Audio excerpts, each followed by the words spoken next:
Post.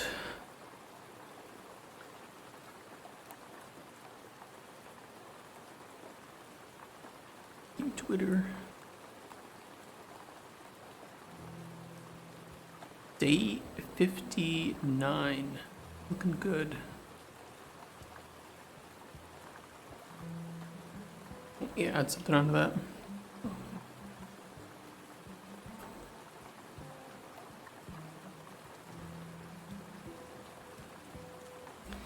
Enough space. Damn it. Whatever. Leave it at that.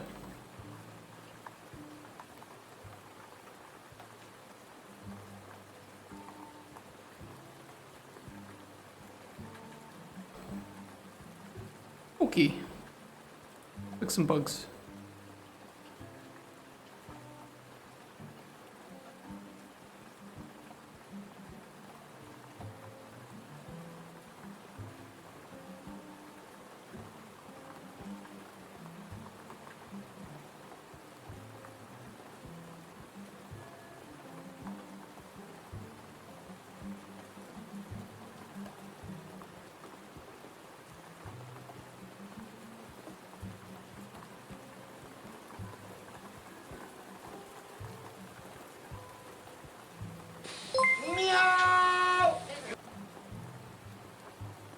Camilla, thank you for the follow.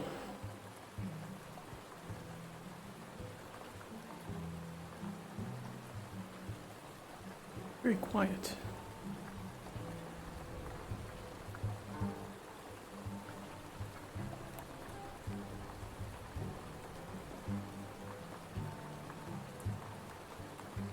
Alright, let's see what 2 bugs I am working on today. These should be pretty easy. I've been thinking about them a bit. Let's see.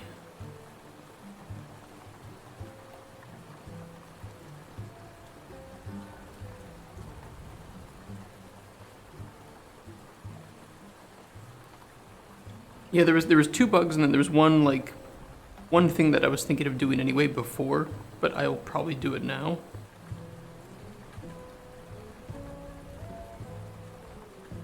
The player can still, the player has collision with the ingredients that are placed in the world. So I really need to get working on that, fix that up. So like if we send this to the alchemy station, for instance, you can kick it off the table. That should be pretty easy. We just need to make this this cube ignore pawns.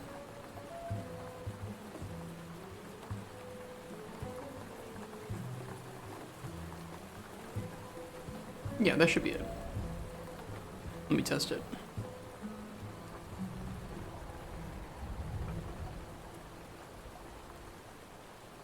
Put a couple ingredients on there.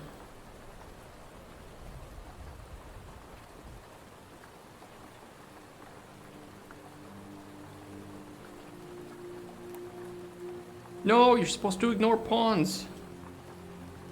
Damn you. Hey, Dev, how you doing?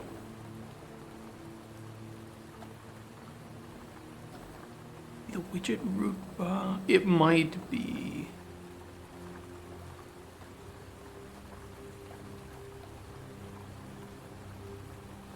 Classic. She's the fastest gun in the West. Pew, pew, pew. Banned. Get banned.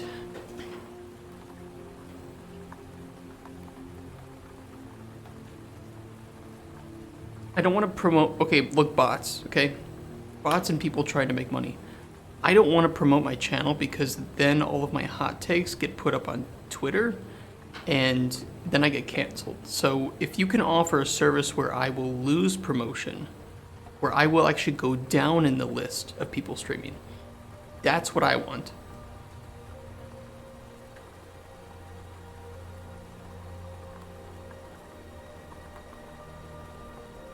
Yeah, but that has no collision.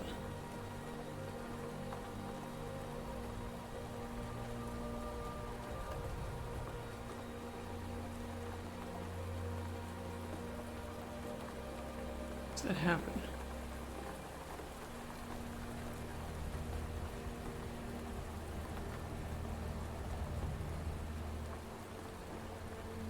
What's on the list today? I have 2 bugs to fix. I'll write them down. 2 bugs and then 1 point of maybe some changes that I want to do. And then we can start to think about some other new content that we can add. Ingredients on the table can be, I don't know, pushed with the player pawn capsule. And then there was one other bug. Oh yeah. Ingredients can be held and switched between stations. And then I guess I gotta add something else to this too, where potentially look into better way to move items, to move ingredients between stations. That one might require a larger refactor, so I just need to look into that. And secondly, potentially decrease difficulty of commission potion, and or have better wording in commission text. And I could also add to this, look into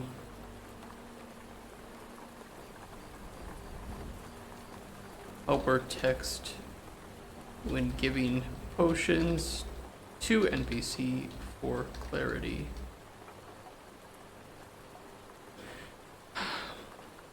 So first up, I want to fix these 2 bugs.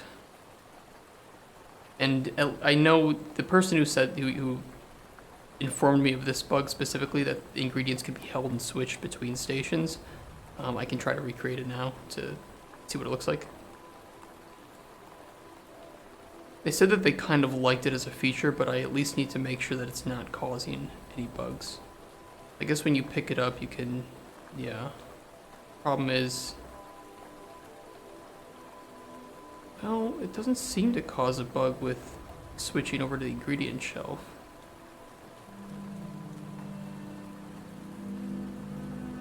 And we don't store any information or data about which table an ingredient is on.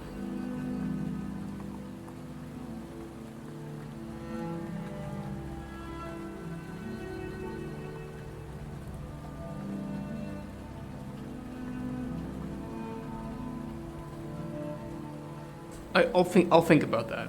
I'll think about that and see if it causes any problems, because I haven't intended that, so it may cause some issue.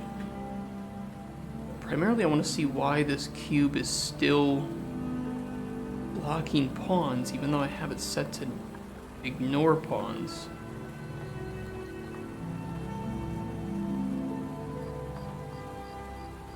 I don't really get that.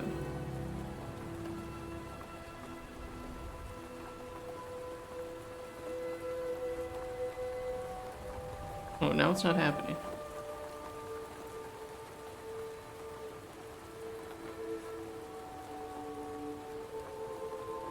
That was weird. I swear it was happening before after I changed it. What the hell? Well, let me debug and add a whole bunch of ingredients to the table. Okay. Oh, and there's one issue too. Wheat doesn't appear on shelf if you add debug ingredients. I know why it's occurring. There is a additional problem though with that I need to fix. And it's probably going to require a refactoring of the ingredient shelf, which we would have had to do sooner or later anyway, so. Okay.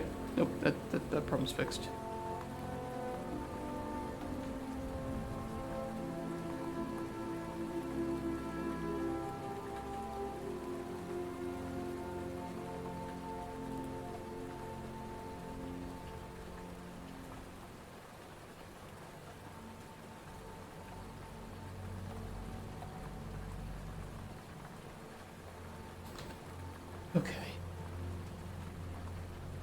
We're breaking. We're fixing up some of the things that you mentioned yesterday. And investigating whether or not it's worth looking into some of the other things you mentioned. Like, it's nothing personal, right? It's just some things are really low value to fix and don't really cause a problem for the game.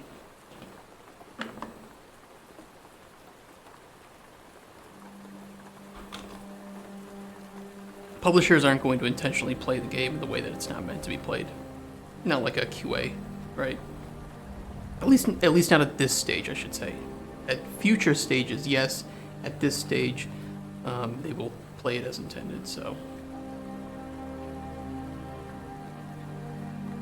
all right. Let me try to see if there's any bugs caused by switching items between stations in the way that you described.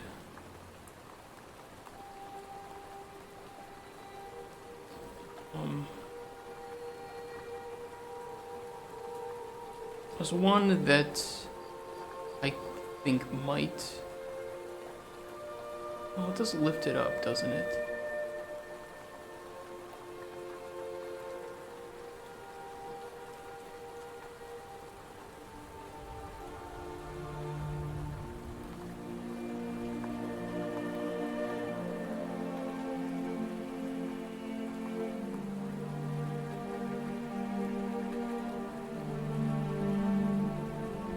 Let me get another ingredient.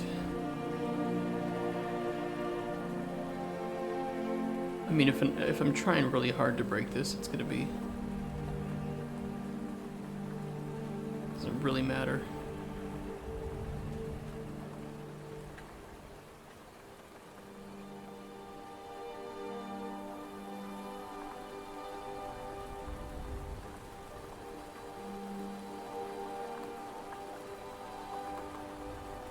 Yeah, it definitely doesn't. We don't store any data about which table an ingredient's at.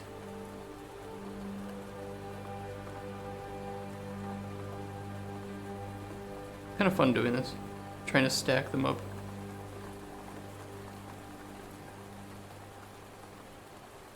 Yeah, I'm gonna fix that up too.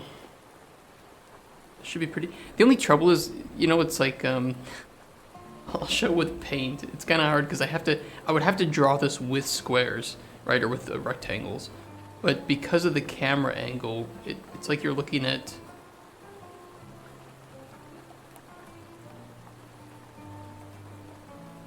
this, right? So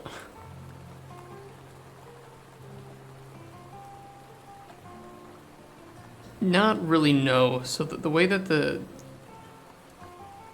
way that the trace works is that it's looking for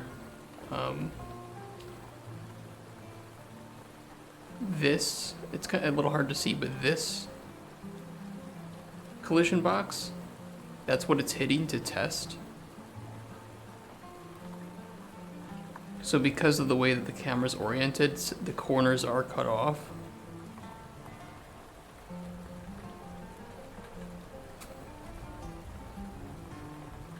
There is something I could do.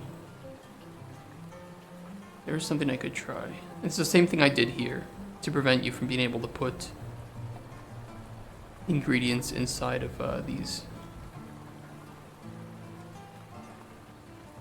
Set button, well, that's the thing. We don't store information about which ingredients are on the table.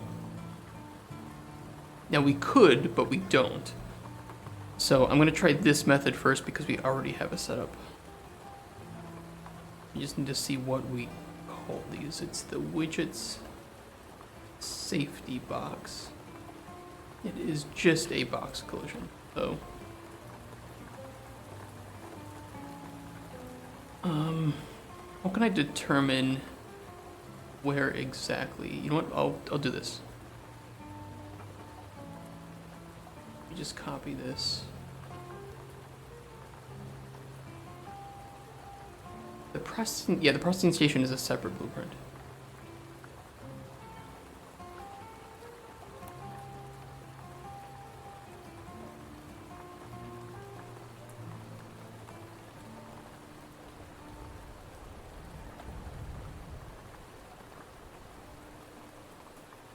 Safety box 1.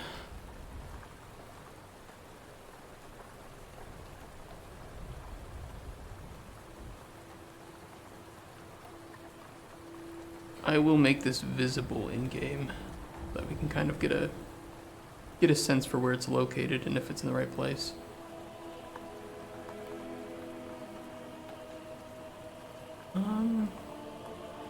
Actually pretty acceptable. Just gonna make it a bit,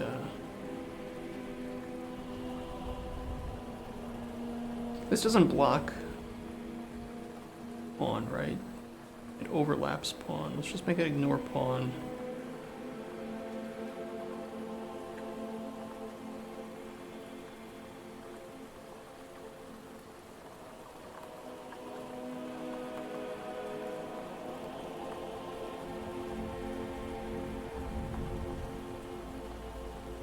Should work.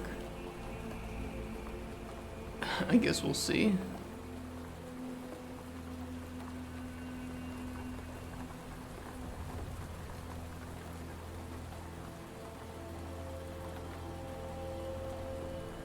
Is it at the right angle?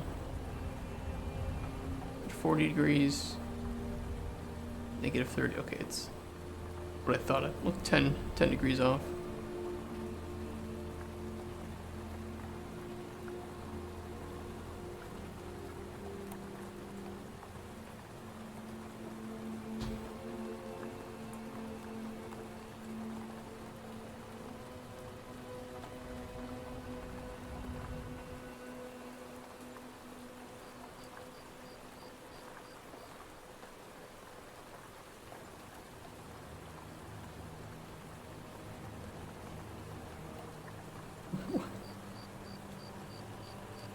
Why does that allow me to throw them off the edge of the screen?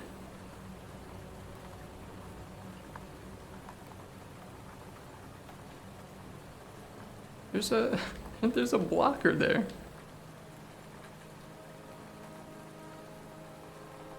And for some weird reason, they still have collision, even though I removed that.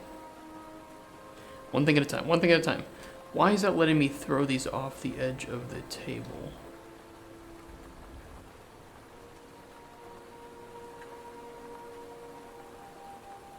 What would be causing that?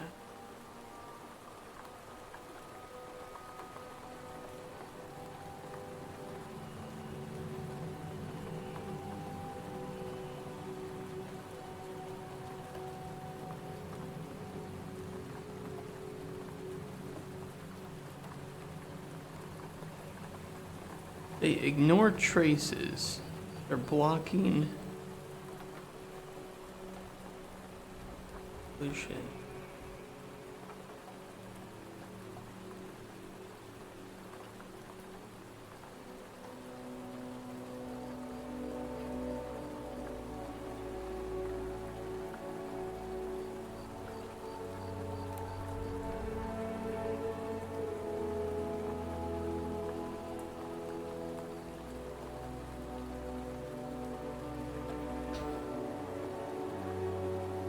Like, I literally just tested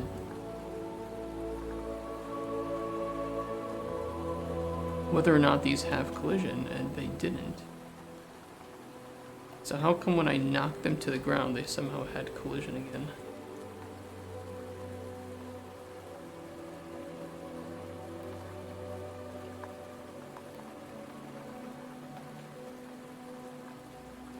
Oh, okay, I do know why. I do know why. Yep, I know why. I know exactly why that's occurring. What I don't know is why I'm able to throw this off the side of the table like this when I have... It's jumping up on top of the edge here.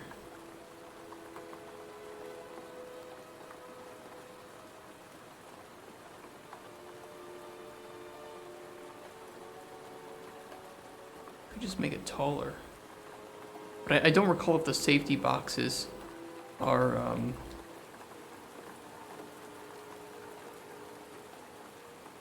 are blocking the traces. We don't want that to happen either, but I don't think they are. They should just be blocking physics bodies. With this self-anal massage, you can reclaim an important part of yourself. Sad Unicorn Kitty just resubscribed for 4 months. Micro love, micro hi. Thank you for the resub, Matt. 4 months already, Jesus. Time flies. And with this self-anal massage.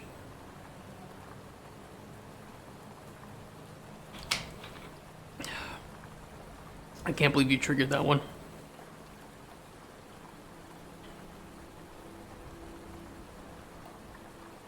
Audio sounds really low for me. Is it how's the audio for you guys? The volume is a lot lower than it usually is. I don't know why.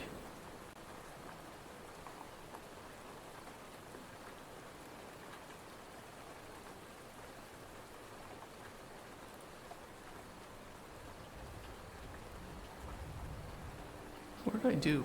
Fuck off. You're fine. It's weird, it's... Usually this has to be... I don't know. I could try fucking around with my adapter again, but the last time I did that, this stream froze.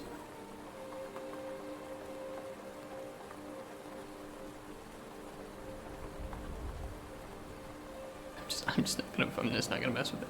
Whatever. Yeah, let me try moving up the safety boxes or something. Also, sensitive hearing.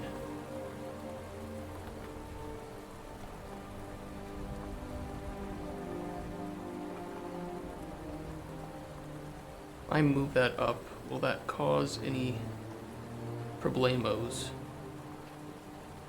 Potentially.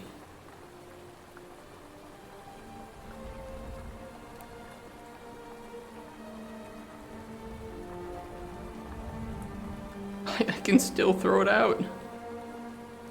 Why does it do that?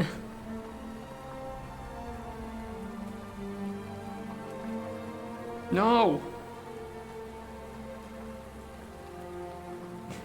Damn it.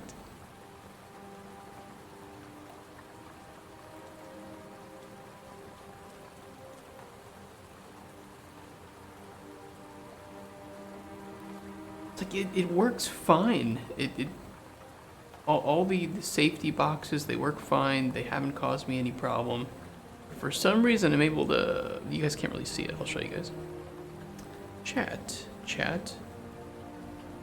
Upper right. I can drag this... Boop. And it just escapes. It just poof and gone.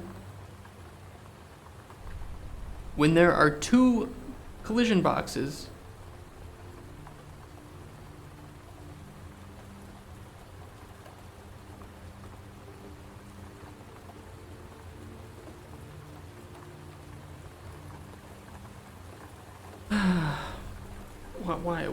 Why are they doing it?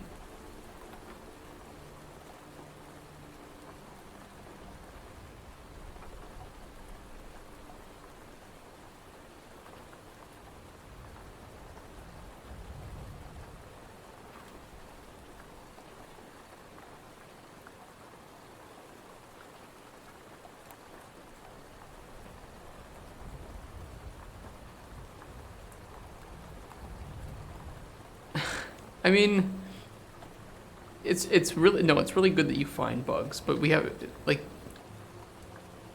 I feel bad for telling people that I'm not gonna fix certain bugs, but it's like some of them just aren't necessary to fix in a project that is going to just be used as a reference or like features and gameplay, right?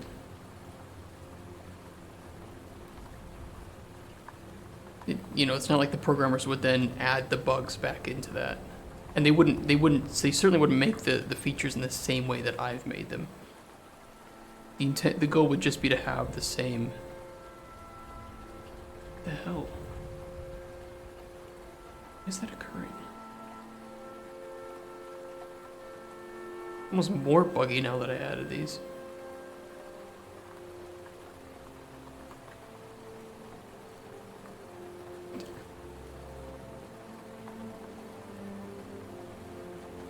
I encountered a bug that was fixed in 2022.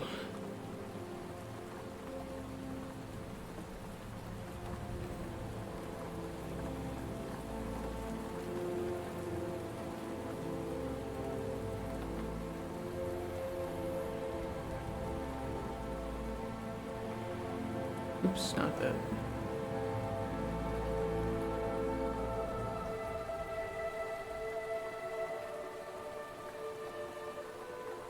I mean, like, there's specifically we're gonna have a zero bug policy in production, but this is not production. This is pre-production still. Production is first playable to vertical slice, and I'm not going to care about some bugs at this point.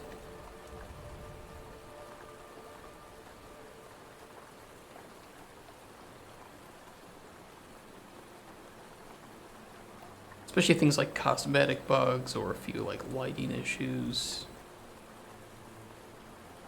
It doesn't cause a problem. I still do this with the way that this is set up. No.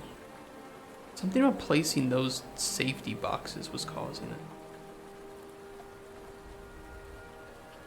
I don't know why.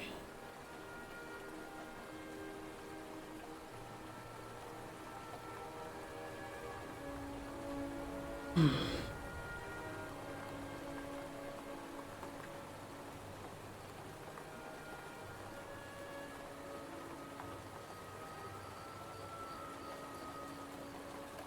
mean, I could angle these in.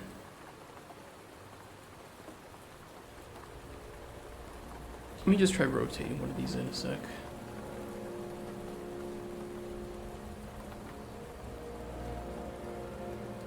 Although it wasn't that one on that side that was having the problem, so.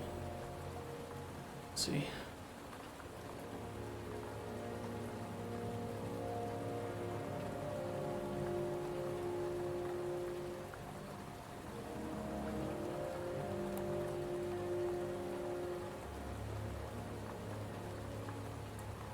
Hold on, let me make these visible.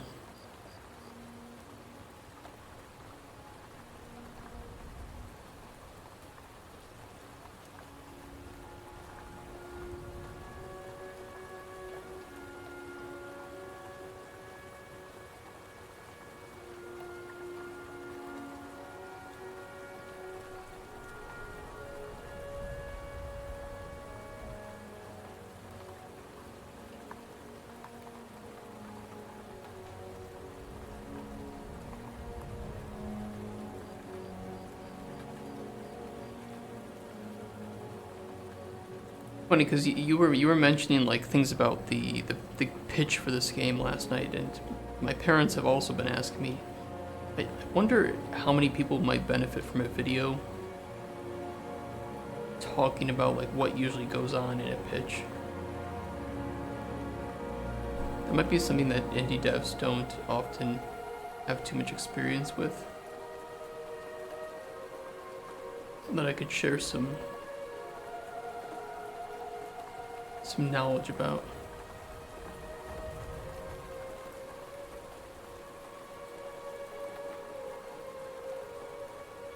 Kind of in the same vein of like videos as we did with our production phases, and I think we did one with game pillars.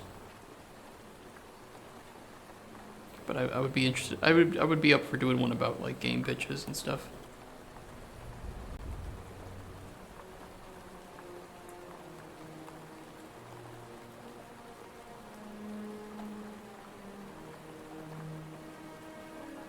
Place this outside. Probably because because I know why.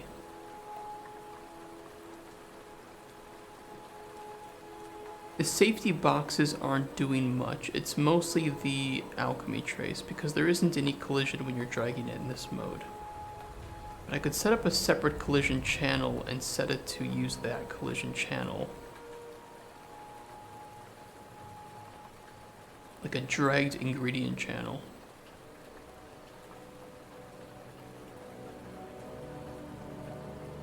I could do that.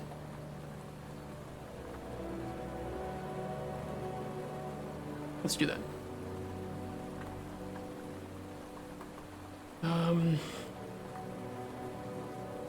We need a new object channel.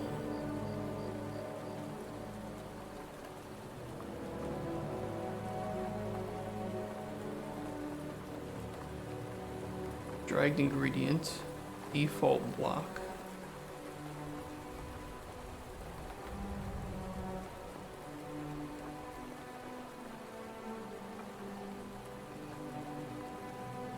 We want other cubes to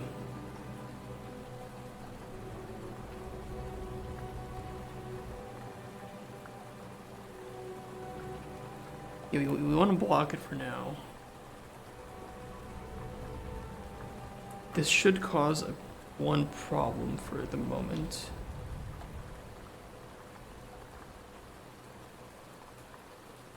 Maybe.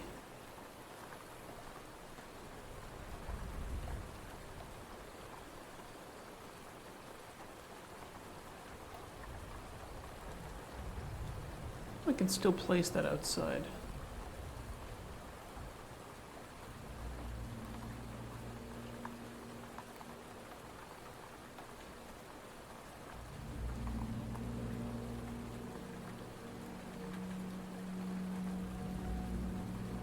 Okay, I will fix this right now. Where are you? I know you're here. Set collision profile name being dragged.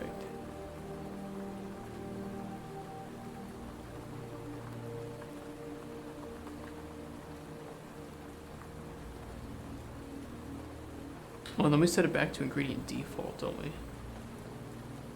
Yeah.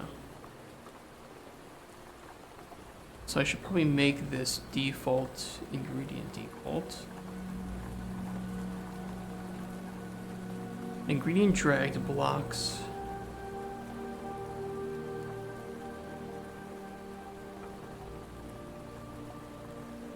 What is ignore world static?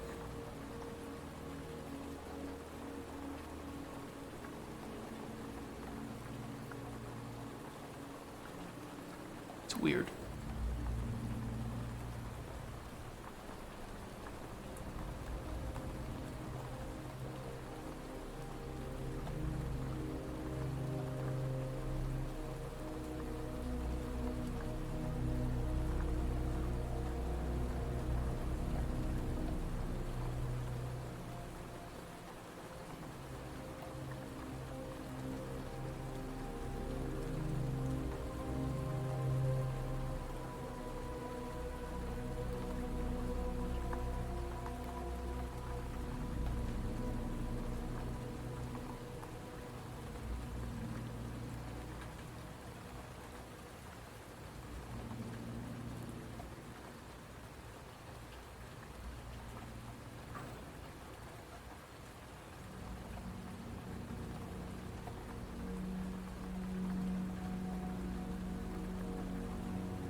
Why?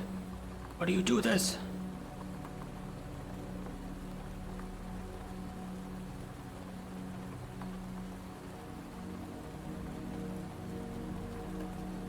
We don't remove collision.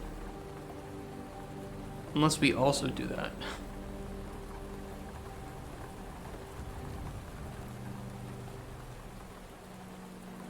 No, we don't do that.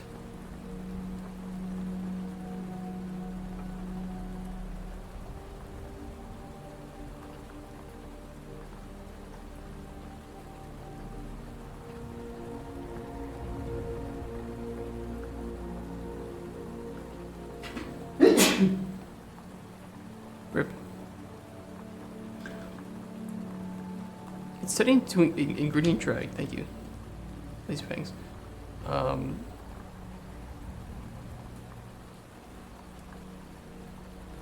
get why it's doing that.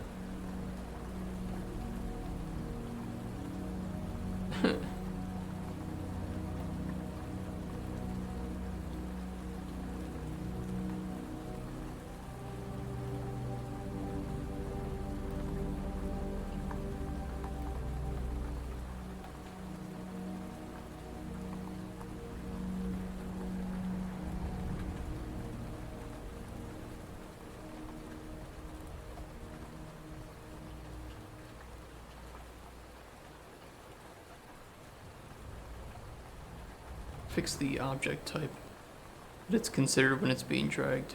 Maybe that'll help. That's actually what those block, right? Even then, you're supposed to block it. You are literally set to block dragged ingredient. You are set to world dynamic type though. What if I set you to world static?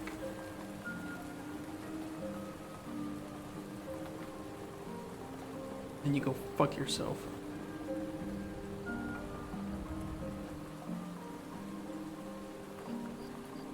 Might be because it was world dynamic and yeah, but dragged ingredient should block world dynamic too. I don't understand.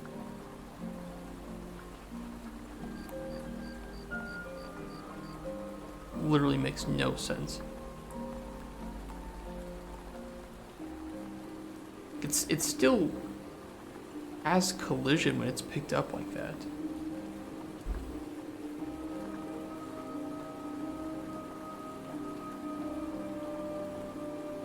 Oh, it literally says collision enabled, no collision.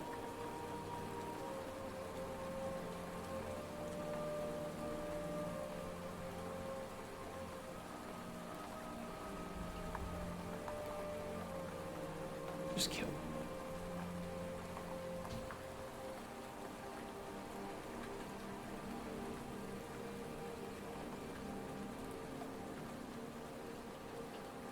No, you're... Oh, I just enabled collision. Why do you do this?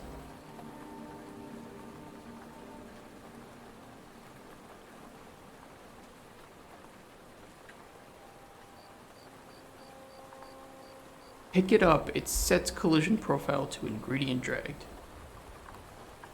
Ingredient dragged has collision enabled.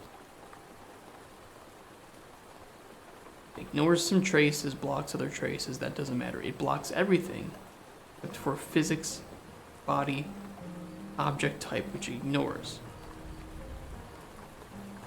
These are not physics bodies. These are world static object types which block dragged ingredient, which is the object type that ingredient dragged is.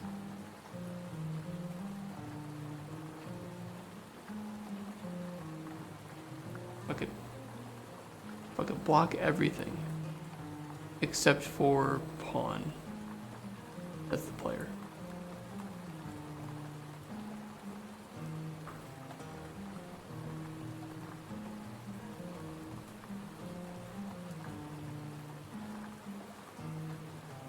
Probably the trace, though. Probably the trace.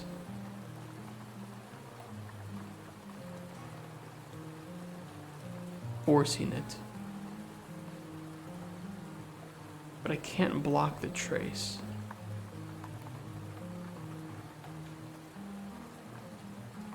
I'm pretty sure if I block the alchemy table trace, I'd be able to drag it on top of this.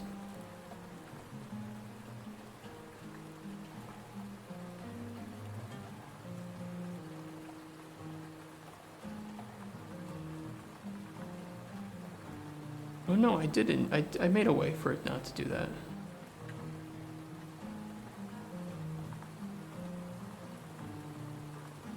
I forgot I added that.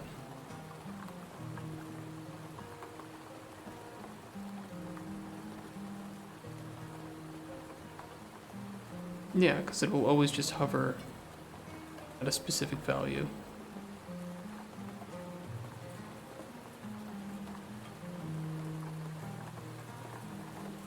Doesn't really change the fact that also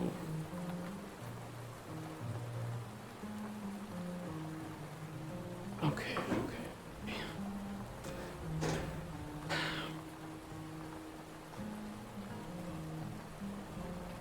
Well, that's a step at least.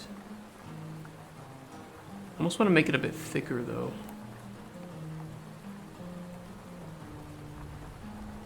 And then it shouldn't block me or anything, yeah.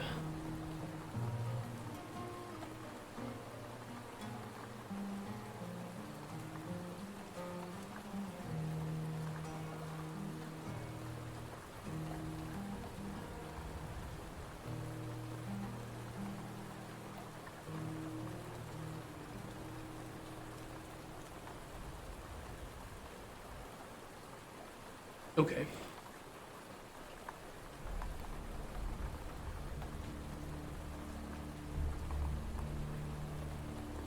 It is still allowing me to throw this off the edge though, right?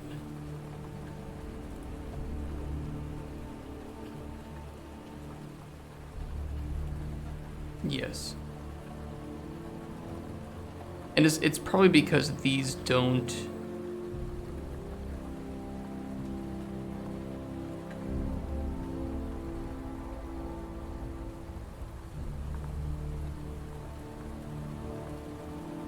That could cause an issue though.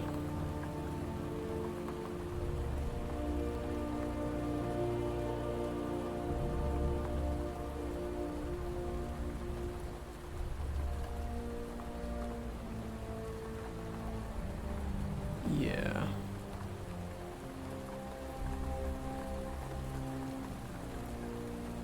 The reason I think it's happening is because it's looking for this, but it's allowing the mouse to go down a bit onto the side of this box because there's nothing blocking the trace here.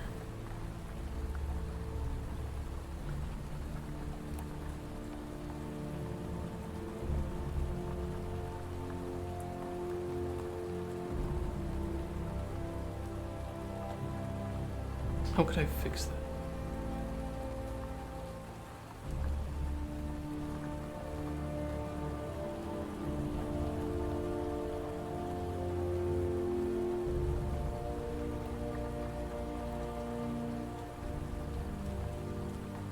I think the only thing I could do is... Well, let me move you guys back down to the right.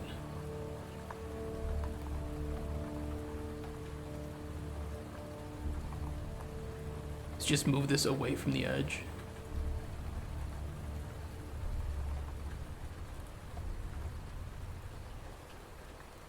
It's really hard to do this accidentally though, so if it doesn't fix it perfectly, I'm not too worried.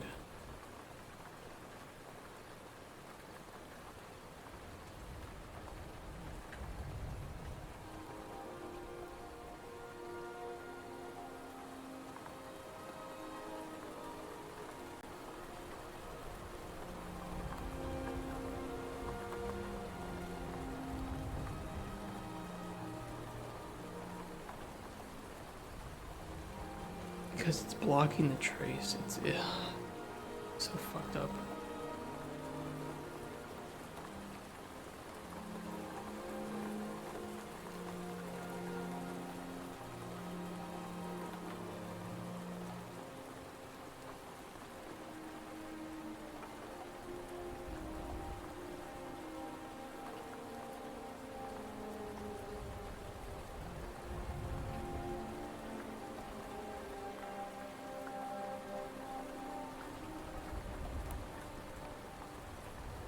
Really, the only way that it could...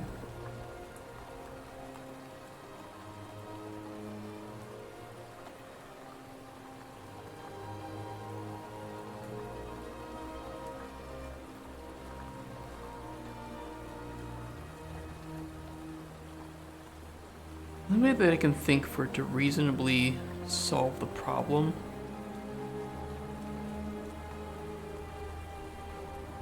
well, maybe. Maybe just simply the length of these.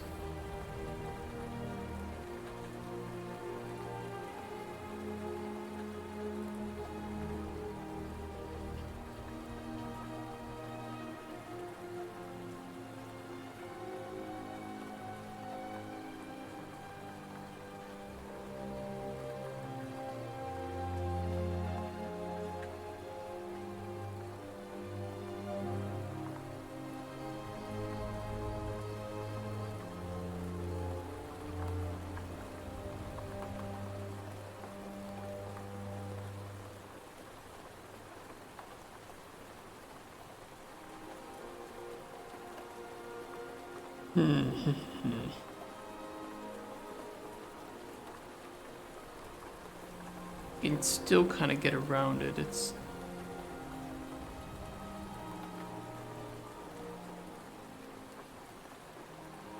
This should just kind of throw it back in.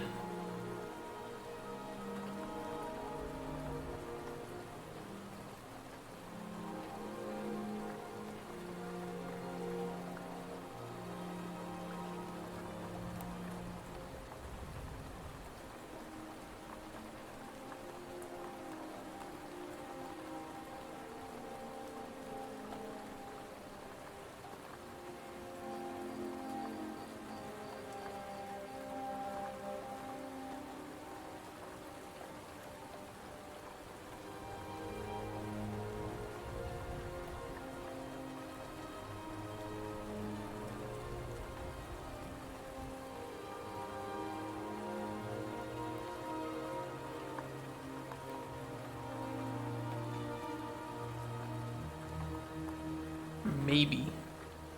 That's good. I think it's just gonna matter what dimensions we give this in relation to the camera to prevent that from occurring.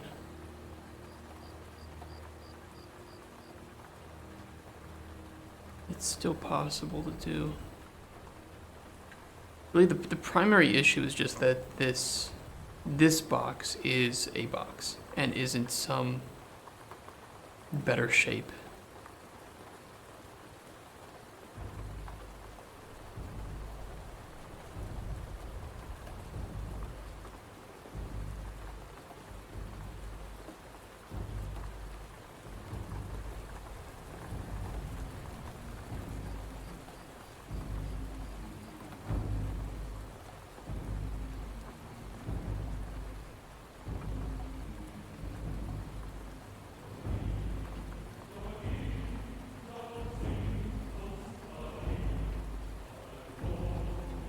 I mean, I'll just make it really massive so that if you do manage to clip it into the box a little bit, it's just gonna shove it right back into the table.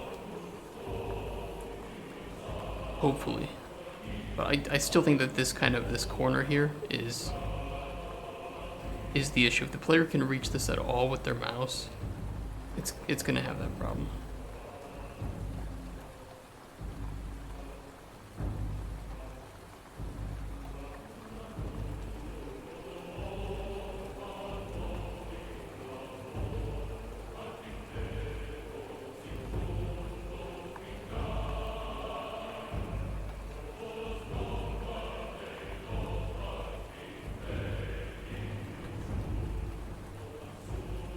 I mean, I think it's better than nothing.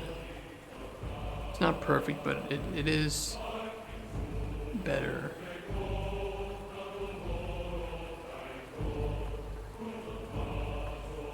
I'll just mirror what we did on that side to the other side, and well, I hope it doesn't cause an issue, because there is going to be a slight problem with the overlap here with the alchemy table.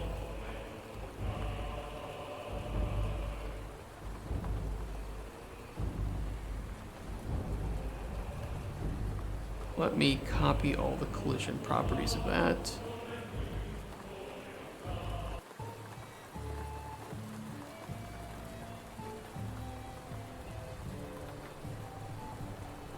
The same? No.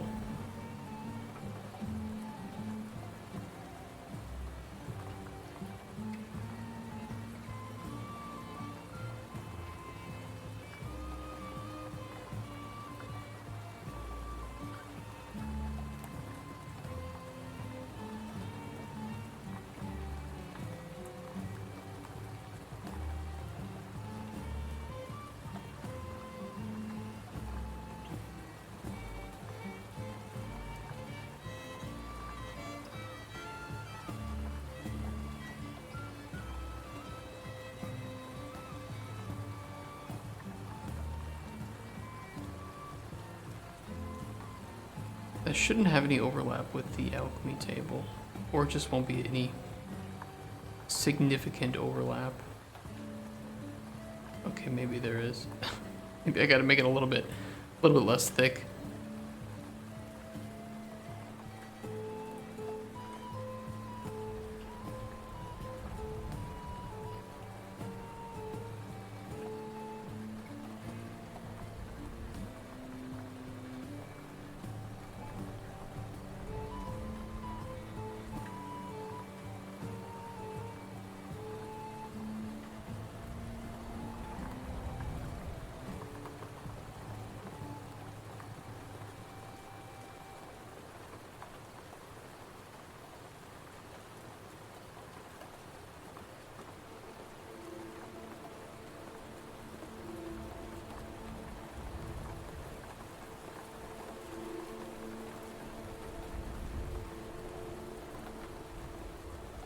Okay, I will call it a win. It's possible, but very difficult to do naturally, and I just don't think it's that much of a problem. I still have collision. Oh, I might have fucked something up again.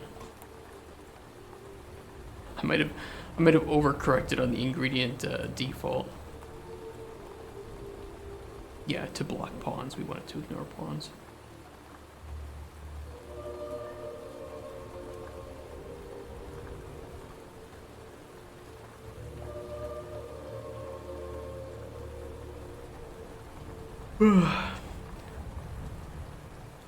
How long am I minding my business? 2 spears with entourage spawned literally around me. Jesus. I heard there's a bug too where if you aim to the right and you fire a rocket, you explode.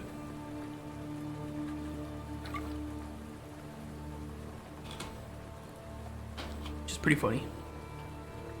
I approve of this bug.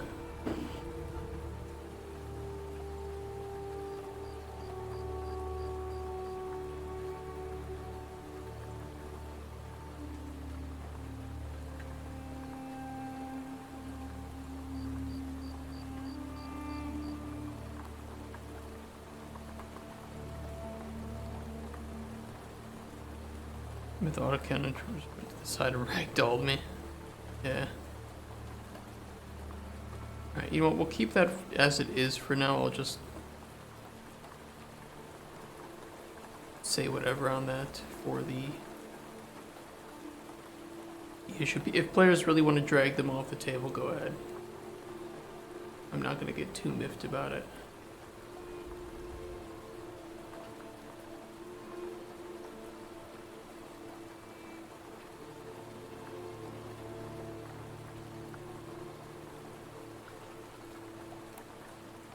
That bug does not matter too much to fix. Let's see. Wheat doesn't appear on shelf if you add debug ingredients.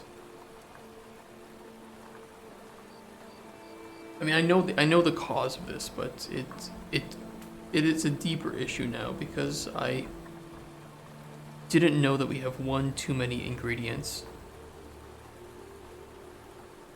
on the shelf currently.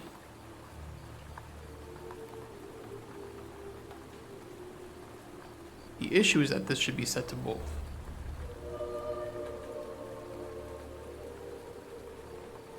So technically that bug is fixed, but not really. The shelf doesn't have enough room.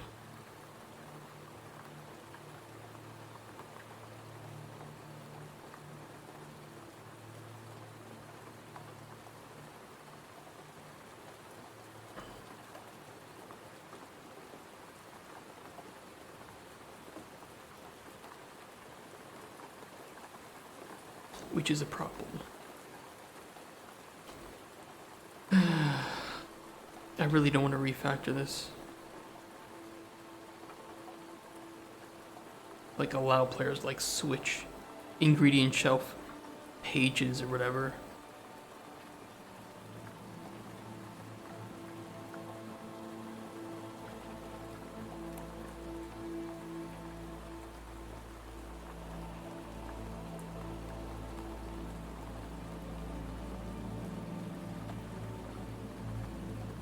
I mean, I could remove one, but let me show you the issue.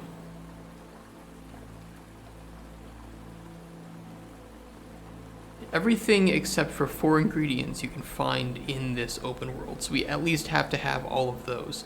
The extra 4 are ones that are rewards from Blue Dick Boy for how well you completed his commission, which are the Snake Eye, Snake Scale, Spider Heart, and Spider Stinger.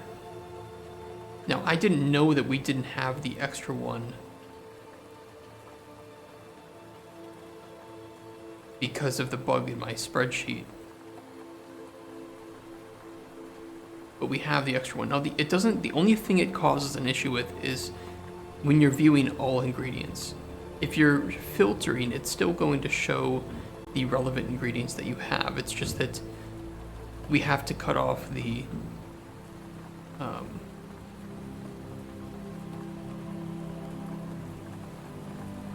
we can only display 36 potions. I think it's 36. Yeah. You know, so what does wheat have? Regen health, right? So it's like wheat still shows up if you filter for the right effects. Or no, wheat, because woody nightshade, it would be woody nightshade. Woody nightshade does not show up. But if you filter for something that has it, it is possible to encounter it, yes. But it would only be visible if you have collected at least one of every single ingredient in the open world, and you completed Blue Dick Boy's commission at the highest tier, and you wanted to continue playing past that to make additional potions, and only if you were filtering the ingredient shelf for no filter. In which case, Woody Nightshade does not show up because it is the lowest. But if you switch to a relevant filter, it's still going to show up because it is still part of the shelf's ingredients. I limit it to only showing 36. It's very specific, and I'm trying to think of just an elegant solution, like just, I don't know, increase the length by 1, but I cut it off on the side here just because of the text, so it's actually visible, right? Because if we put it 1 over, then half the text of the last ingredient jar is not going to be visible. I could add another row, but there's already not very much space between rows. I mean, if there might be enough, but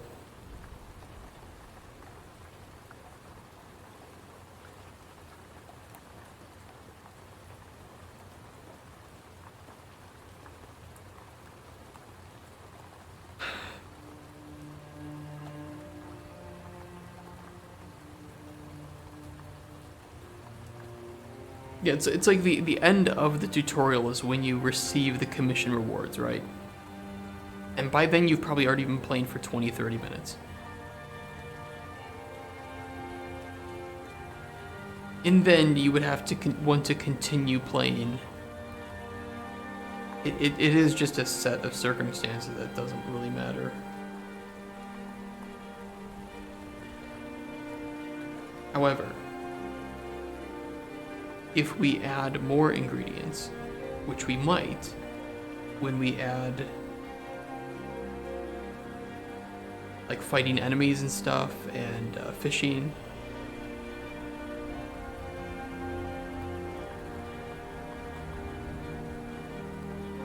Ow. That hurt. That was dumb.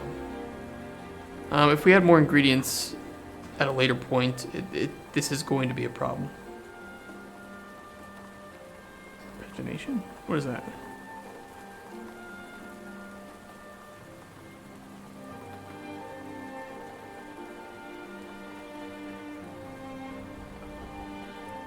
That was stupid.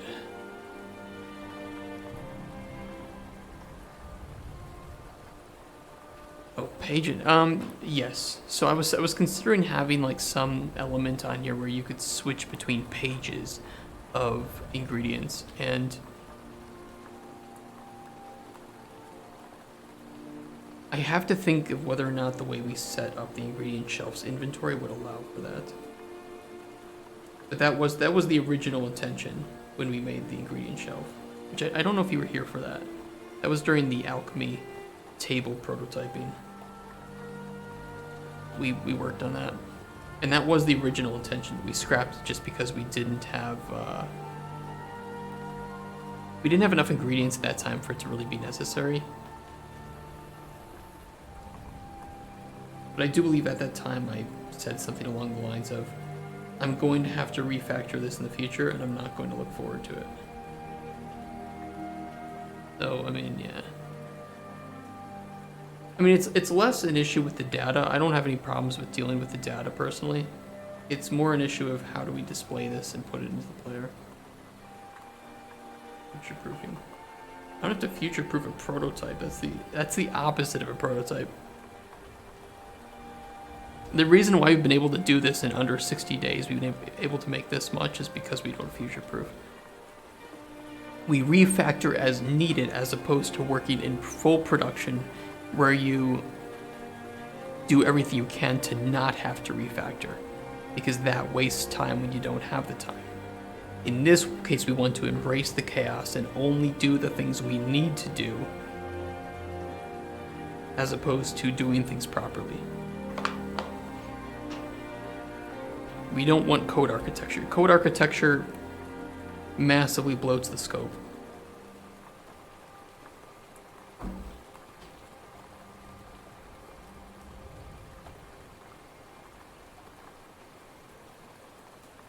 We don't want to build this like, you know, the West builds buildings. We want to build it like the Soviets are building buildings, right? It needs to work once, and then it can break.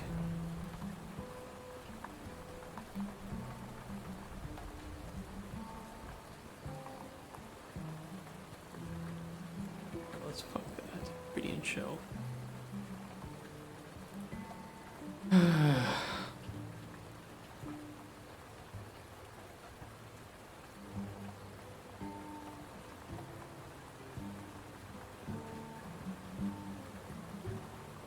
Ebook.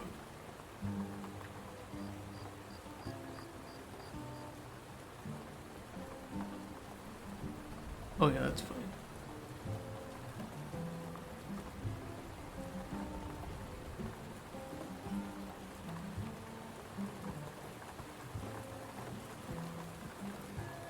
Let's pull in the new output from this.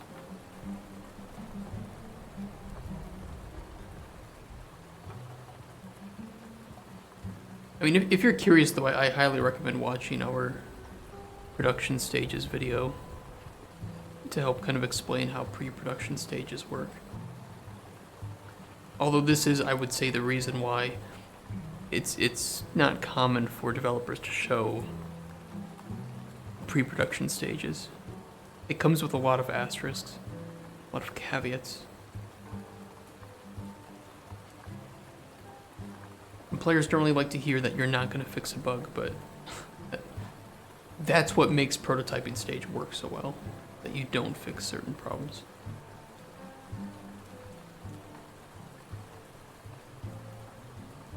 I don't think it's going to show.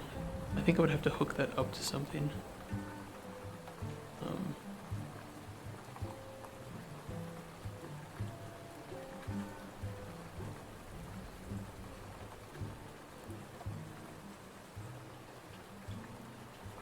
Yeah, it's not hooked up to anything, so I can't really watch the value.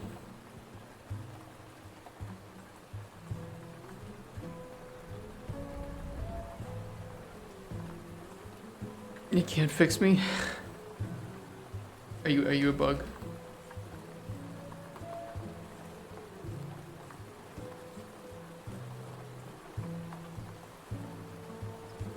I mean, I guess if I just did some setter nodes here, it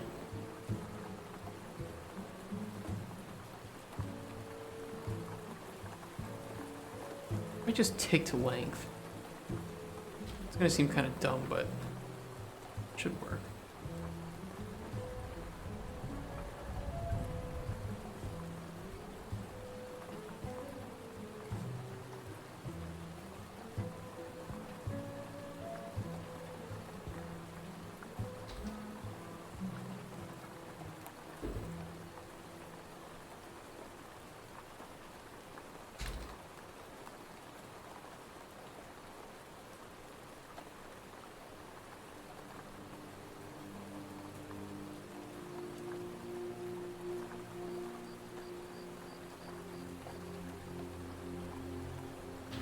Add debug.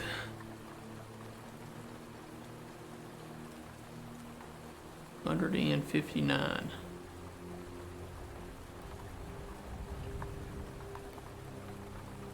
I mean, they are sorted.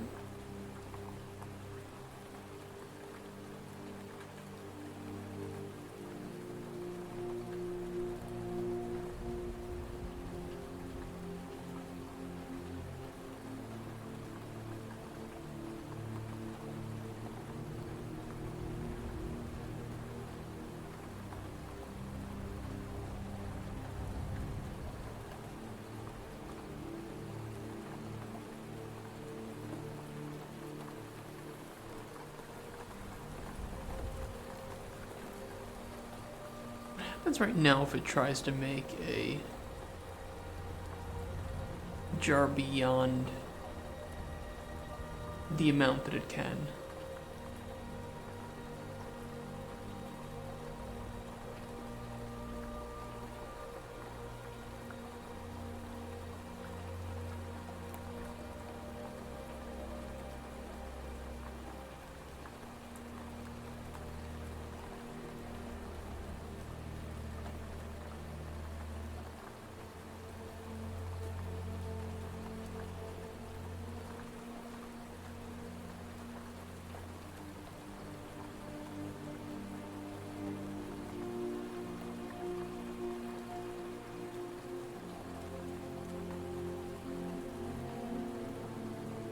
Just won't spawn it. It just outputs to false.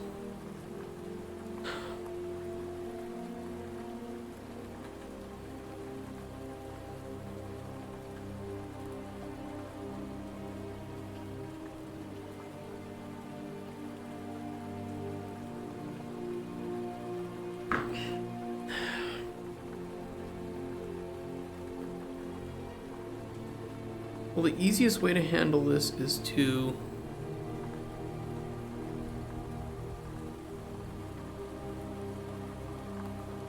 just multiply jars per row times 4 and see which page we're on, right?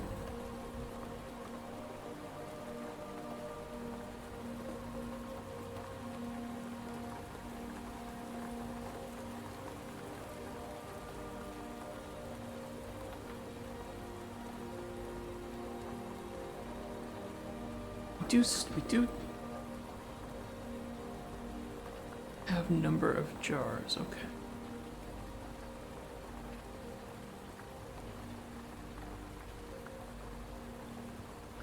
Let's add the most basic of properties here.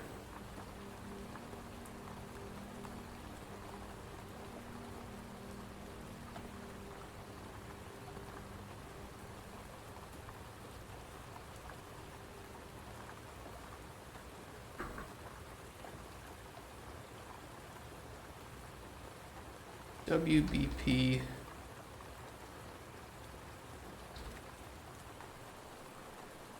reading shelf page buttons.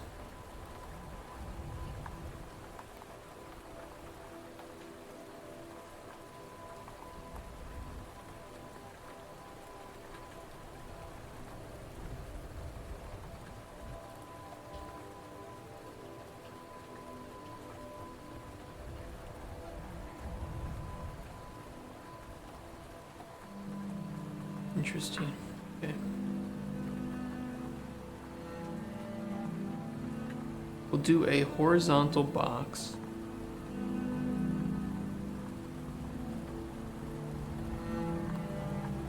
Desired on screen. Size to content. Button text. B. Left.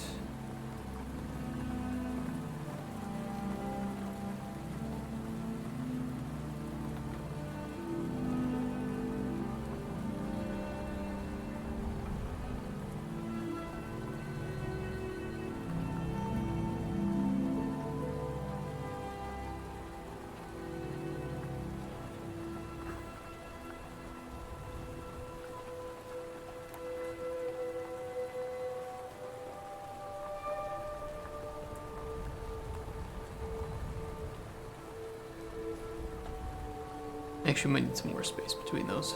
We'll see.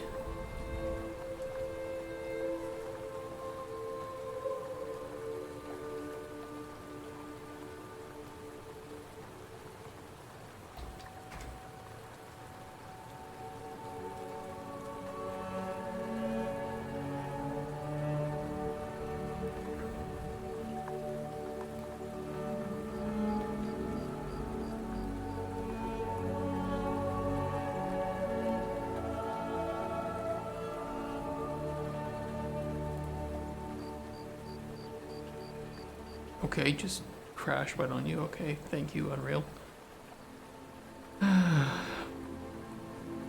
Game engines, right?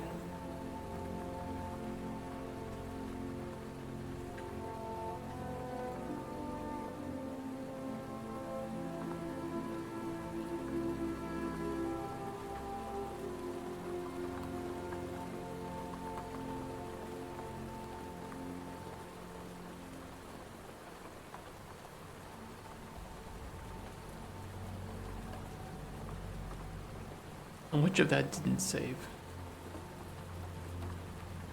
That saved.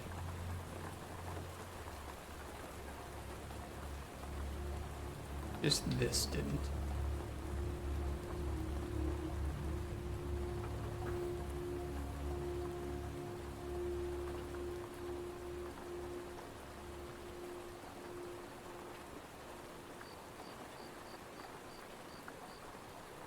Okay, they are massive.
For now, I'll just put these here. I can add some text later to it, but...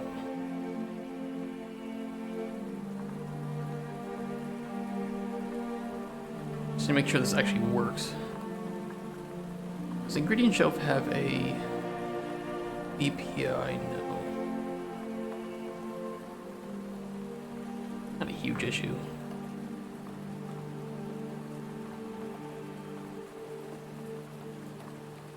Well, number one thing I want to do is make sure these are not focusable. Lesson learned on that, right?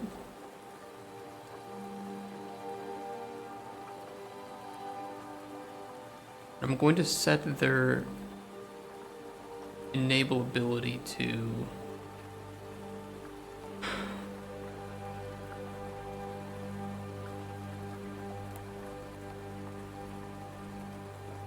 I want to do it based on two things. I want to see if the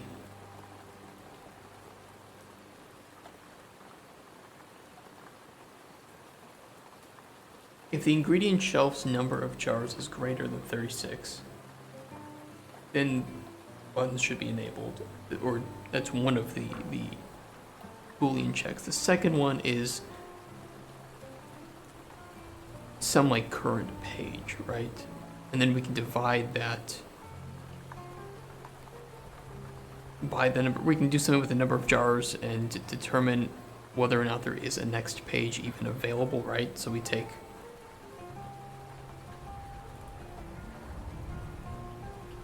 we probably just take current number of jars divided by the maximum number of jars per page and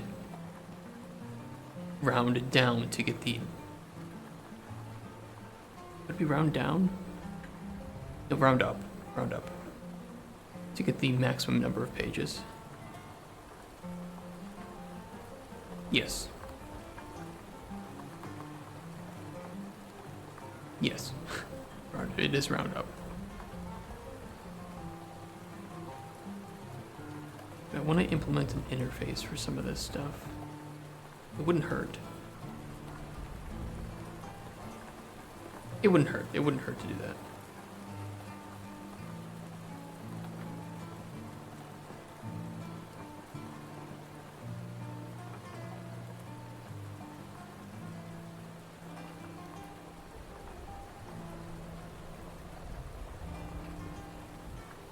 Oh, it's shuffle. God damn it.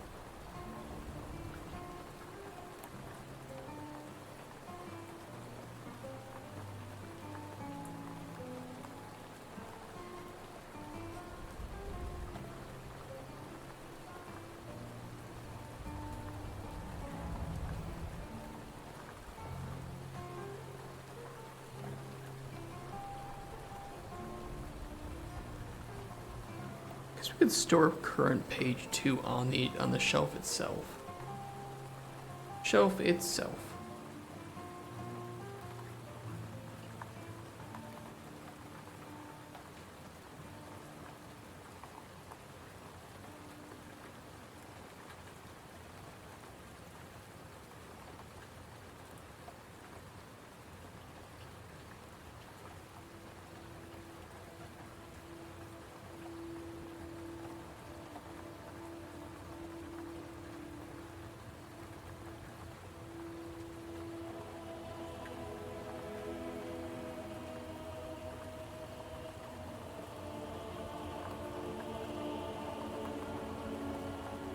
Why is there a little bit on the right?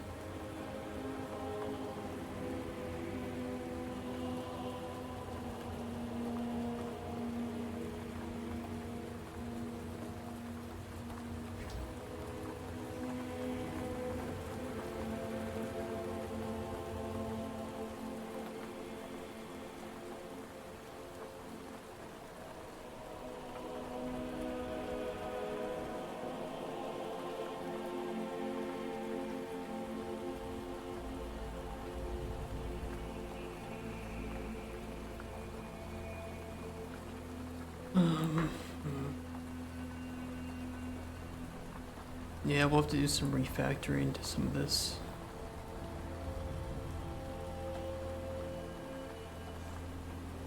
XY.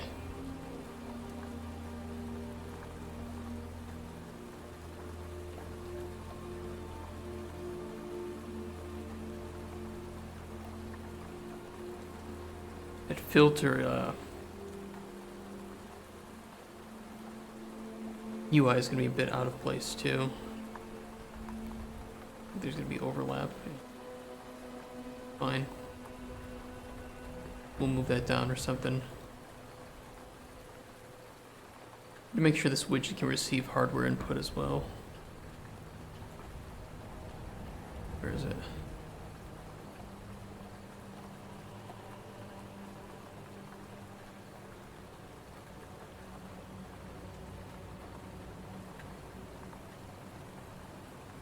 There it is.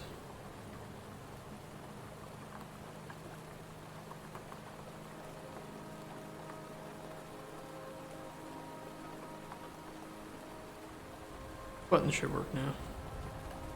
Yeah.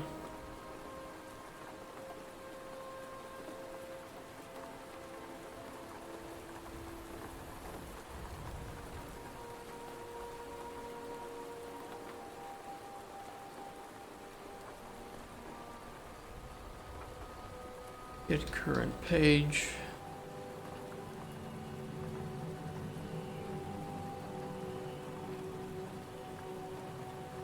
Max pages.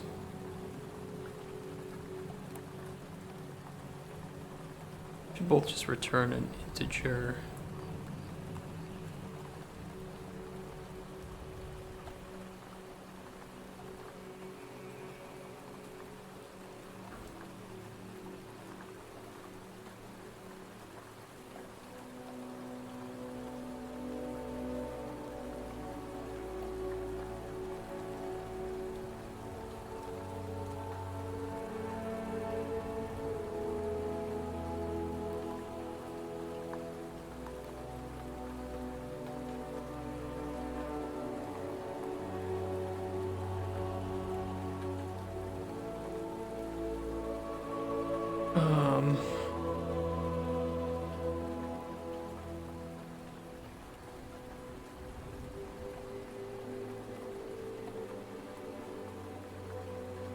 Oh, it might be a little bit more tricky. Oh no, number of jars. No, that's the right one. It's divided by 36.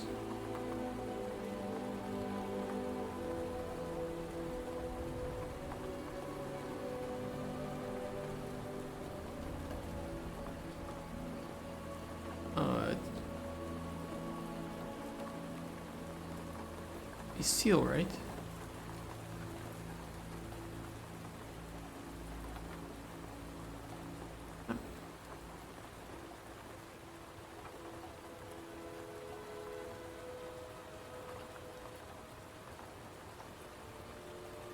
What am I thinking?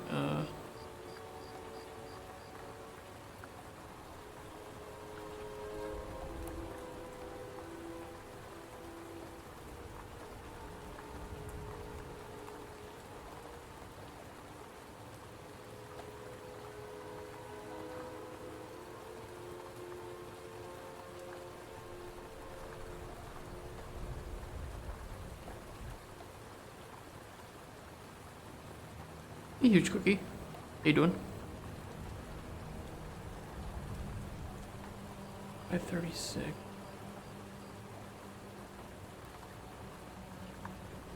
Round. Go round to nearest.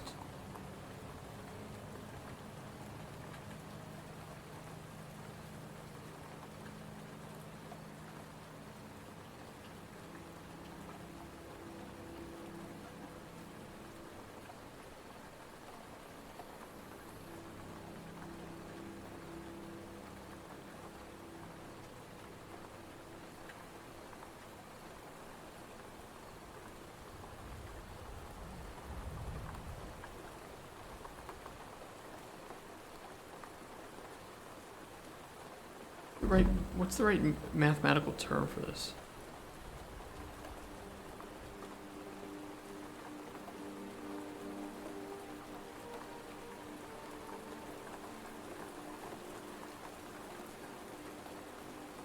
What's the right way to round a goddamn.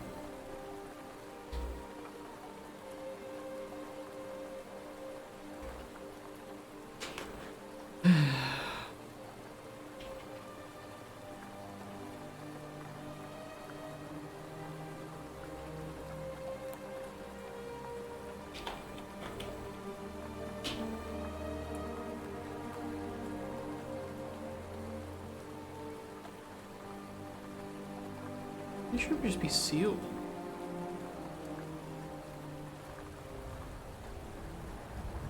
Okay, I was just trying to get the wrong sealing note. What I thought. Number of jars divided by 36. Round up, that'll get max pages. Burn page should always by default be 1.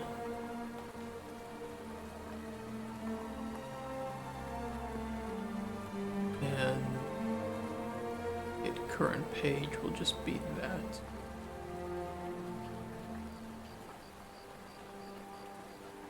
Now on return current page text, we can get actor of class.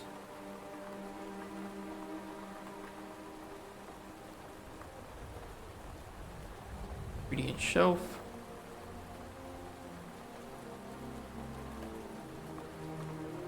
Get current page.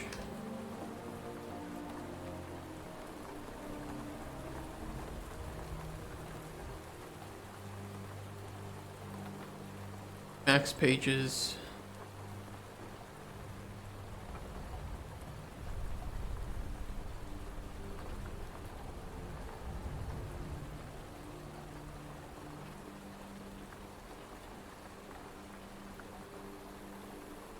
Build string. That'll just be easiest. Current page. Actually, I'll just do max pages because then I can put in a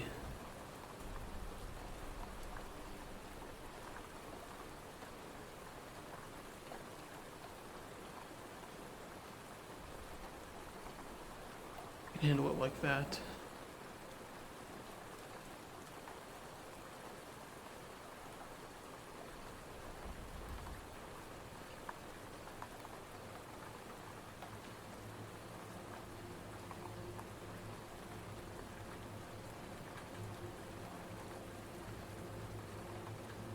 can't see it.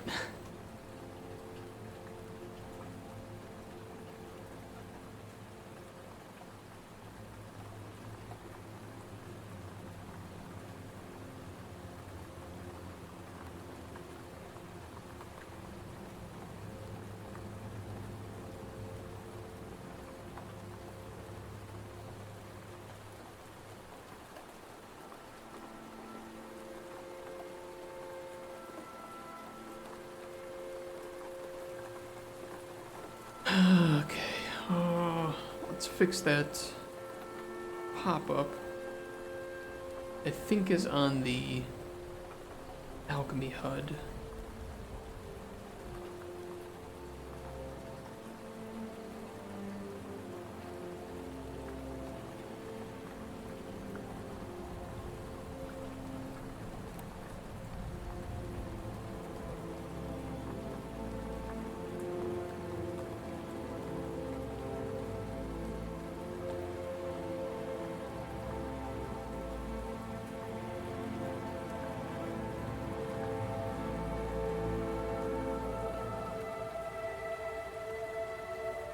I don't like it being so low, but it is what it is, right?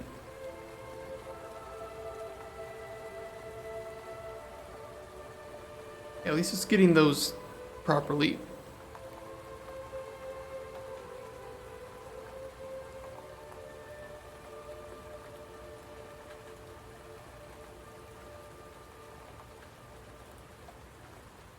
These should only be enabled if...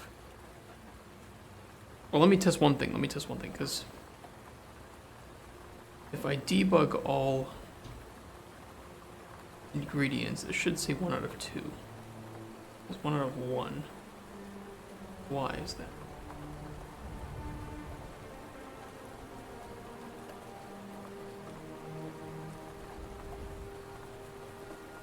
Should be 36.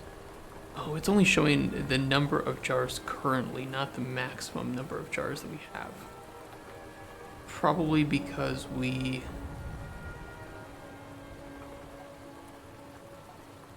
Yeah, we only increment number of jars.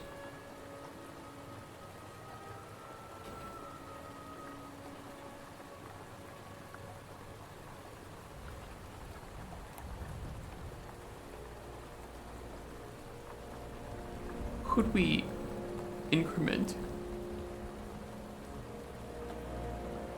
number regardless?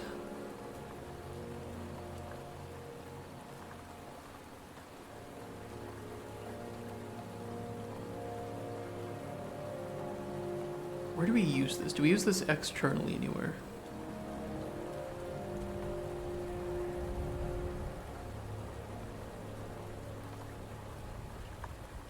I doubt it, to be honest. No, we do. What if I increment this on the false node as well? I don't think that'll cause any problem for spawning jars. It's just going to increment that number past when we have it. So we do have page now 1 out of 2.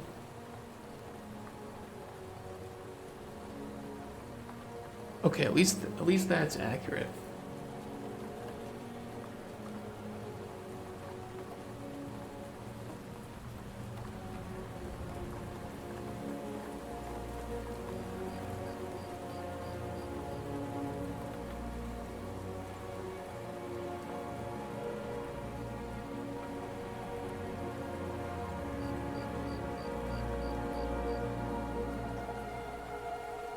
I want to bind the enabling of this button to two things.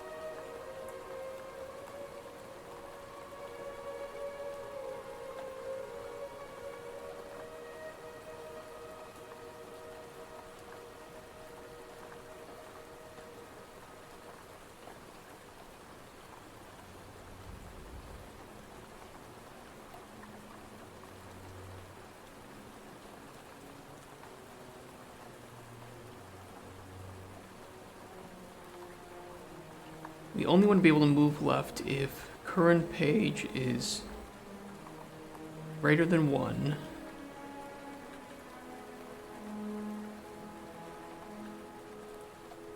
Actually, in that case, yes, that would be okay. And I'll just say if max pages is greater than 1, too. Just to be safe.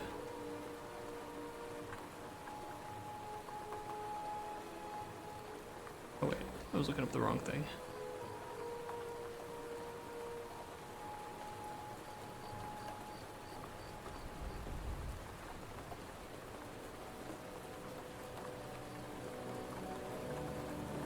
Otherwise, it's disabled.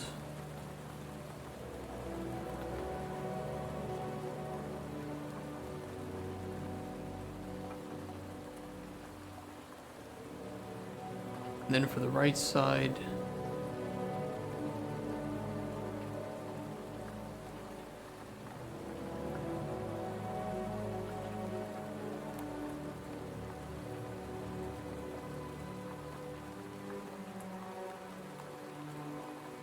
we might do some Pacific Drive later, by the way, guys.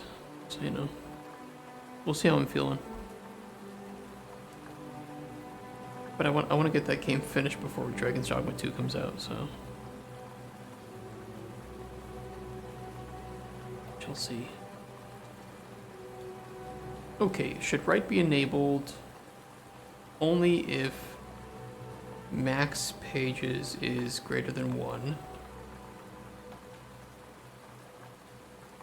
If current page is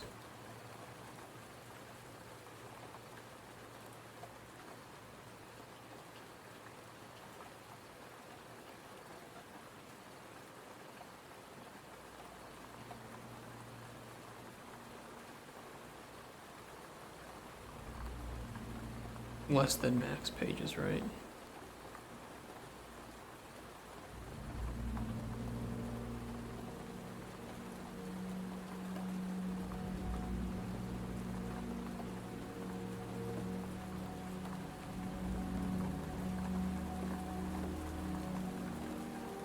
We want to make sure that... No, that's fine.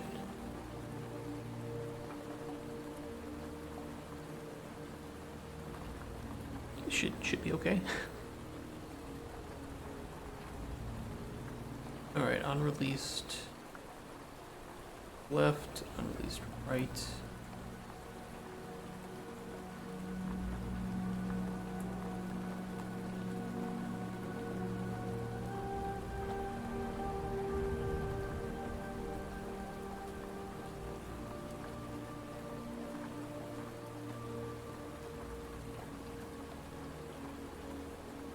I could on construct set this as a local variable to be able to do that.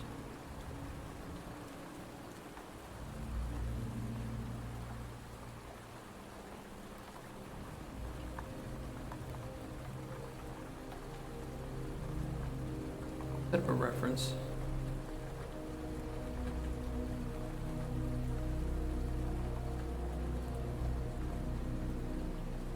Page.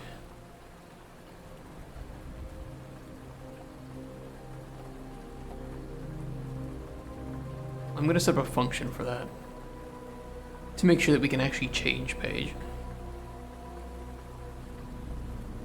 I want to find more heat sap, the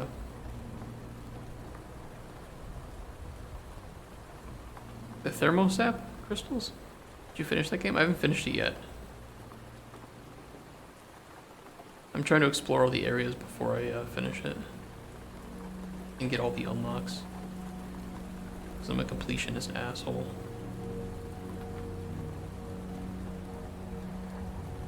I think I have enough thermosap at this point. I have like 150 or 200 or something. I have quite a bit.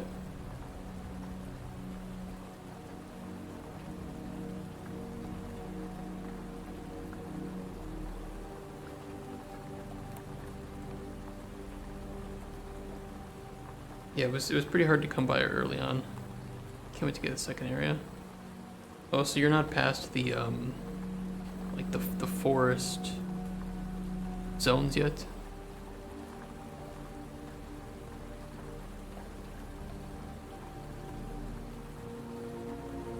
Going really, really slow. I mean, better safe than sorry, right?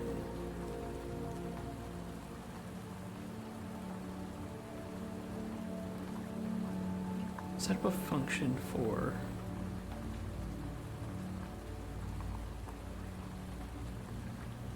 change page.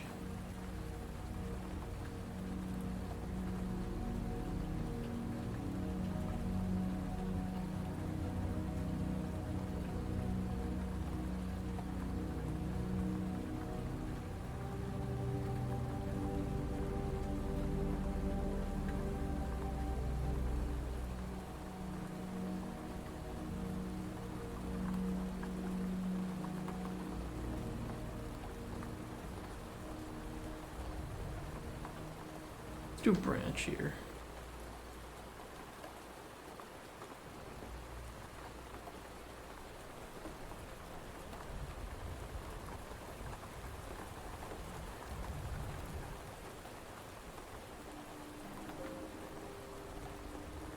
If we're going up and B, if current page is going to be, or current page plus 1,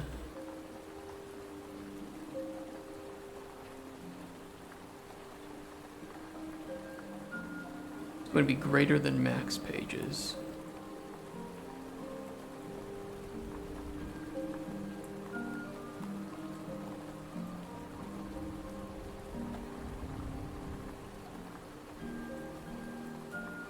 I mean, it shouldn't even be possible, just because it would automatically be disabled, but this will just add an extra layer of security to that. Otherwise, we can increment.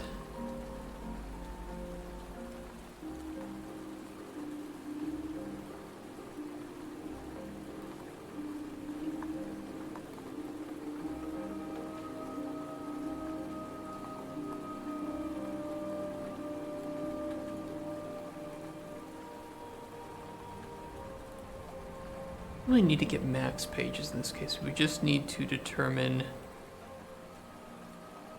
if current pages minus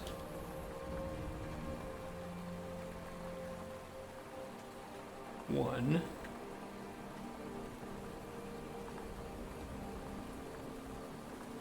less than one.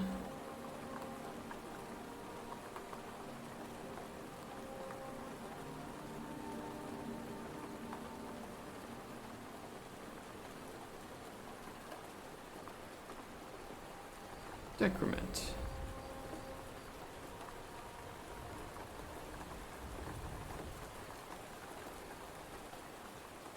I think I'm in the final zones.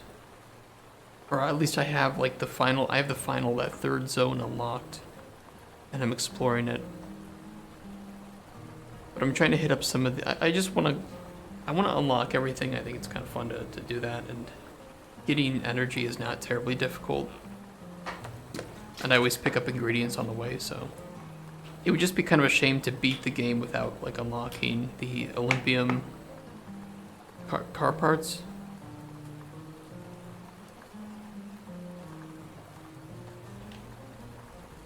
So I want to do that.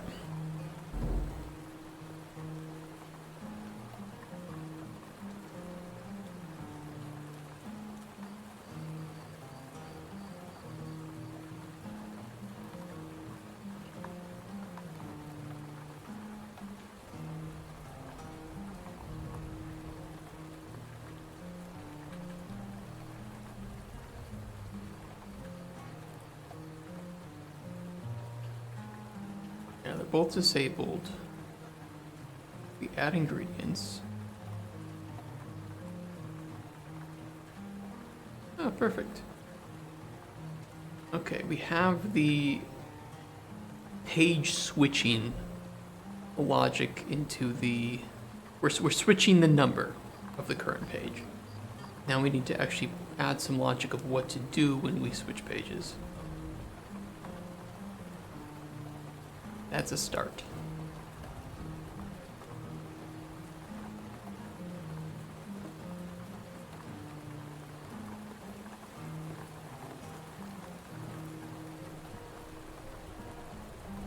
And it is automatically working with our filters.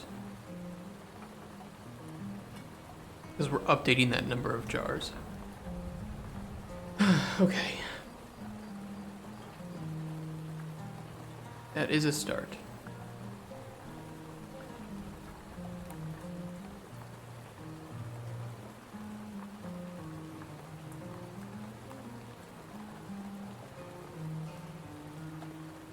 I want to make it too when you switch filters that it automatically sets it. I mean,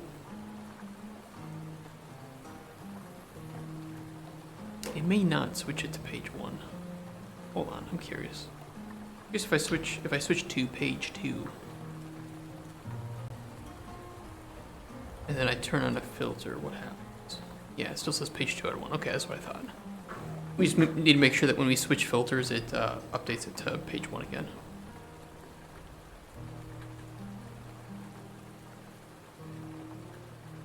Or whenever we perform the, let's see, we spawn jars.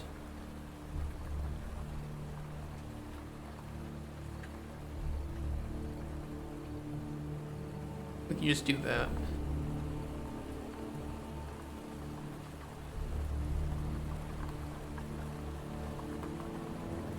That won't work there, actually. that will break the logic, because I need to refactor this to spawn in the based on the current page that we're at, so we can't set the current page here. But I can solve this in another way.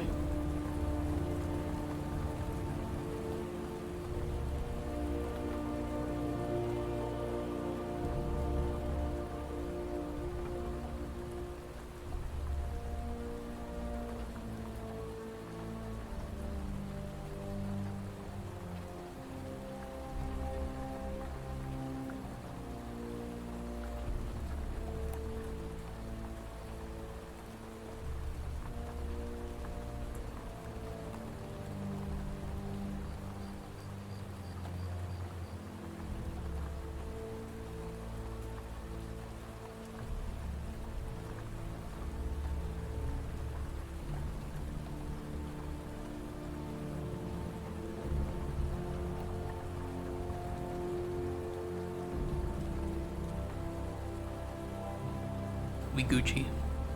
Okay.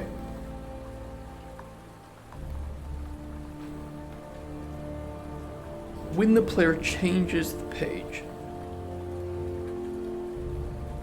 we just need to do that logic. The same one that we do to get max page.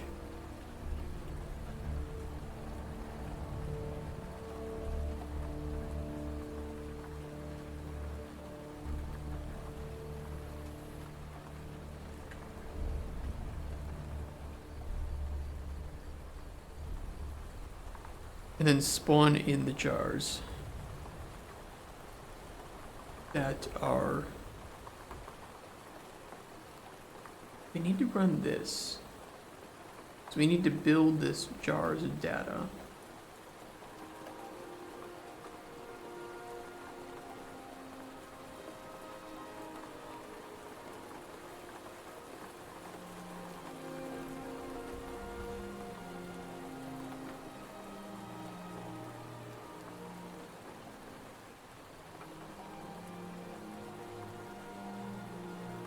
When we for each through these, we need to do like a for loop, not a for each.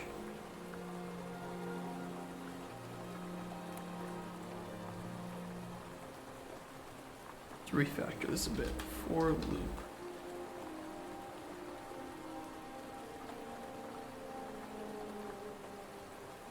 Oh, wait. For loop. No, not feature.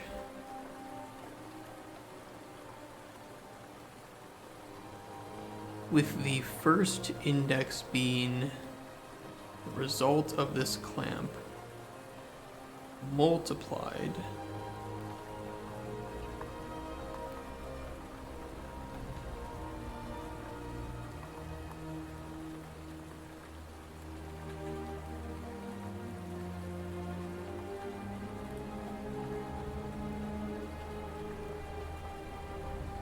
We already know what page we're on. We could just do the current page.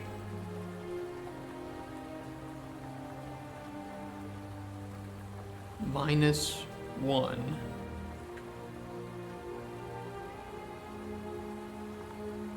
Times 36.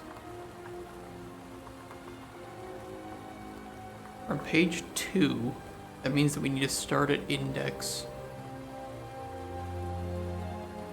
36. Because it'll be 0 through 35, right, for the first one. So in the first index would be this. And then not the length, but the last index of jar data.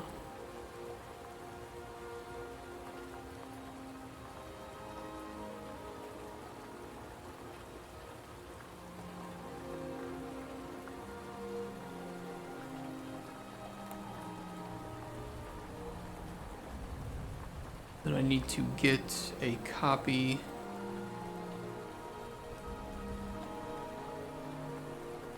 completed loop.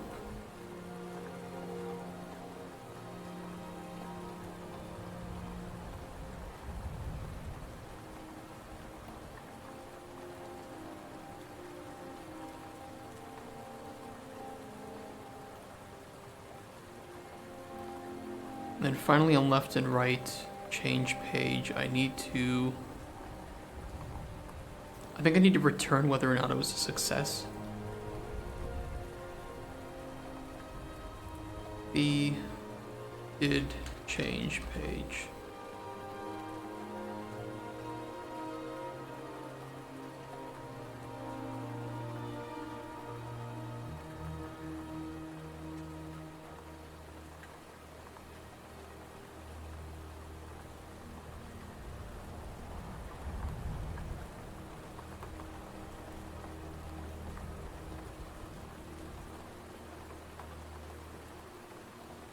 Do a branch on that.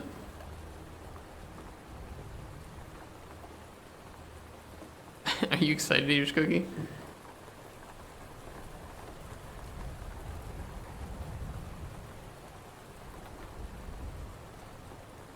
Each page we need to call up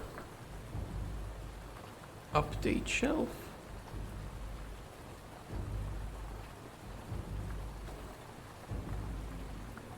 We do need to call update shelf, but we don't have a filter.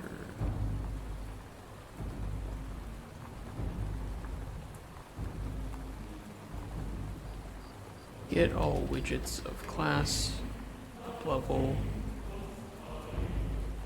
Let's do filter, not the right word.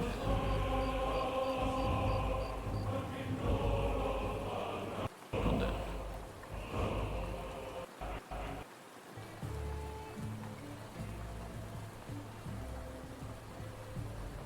Okay, get a copy.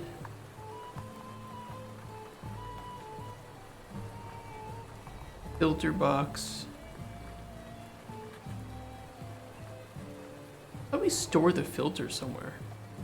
Maybe we don't. Oh, we have selected option ID. Get.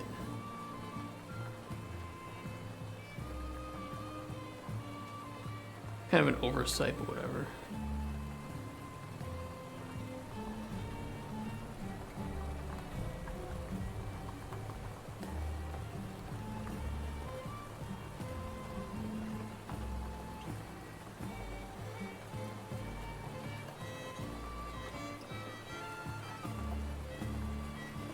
Okay, so this might work.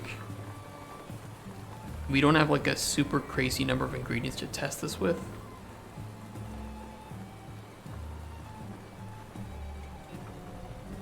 Okay, it did switch pages. I cannot switch back. And now it's completely broken. It worked once. It's kind of weird. I know why. I know why. I know why. It's because of the number of jars. Um,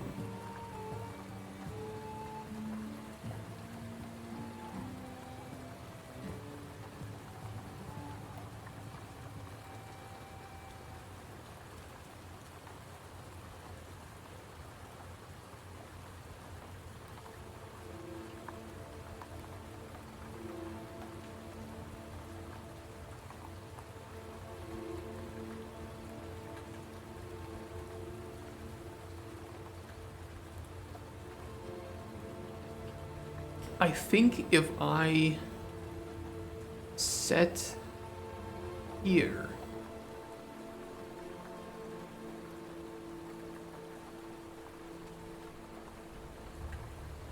the number of jars equal to this output as well, because it assumes that we already have enough. That would fix this problem. Because I think what happened is we were skipping the incrementing of that integer, and so when we switch pages, it only thought we had one jar, but we wanted to remember the total number of jars we have at all time to allow us to switch back. So it was completely bugged. Yes, that fixes it. However, page 2 now does not have the...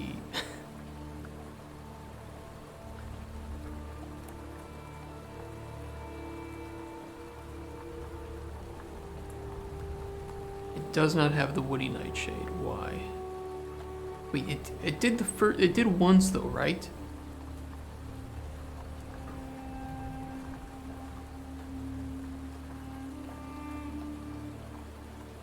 No. Now that part is not functional.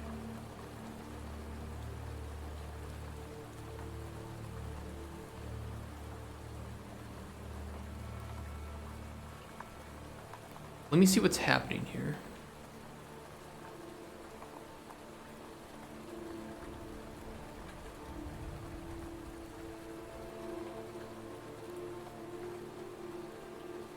We have 37, this is multiplied, number of jars 0, that's fine. We don't have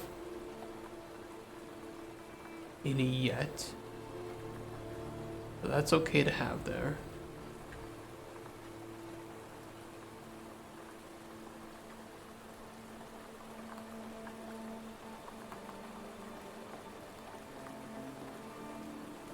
By the time we get through this build chart.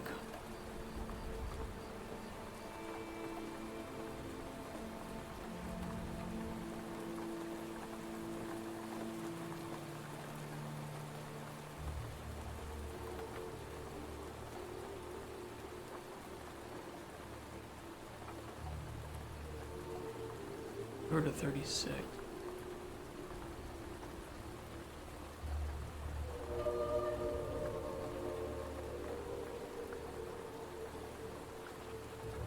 $37 jars, but it's only gonna have spawned 36.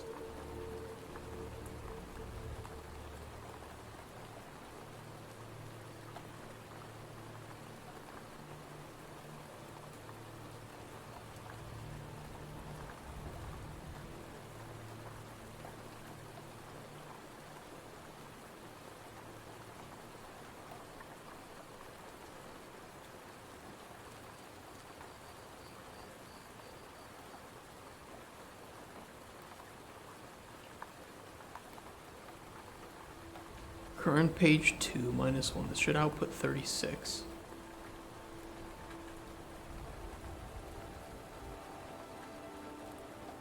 Test index 0.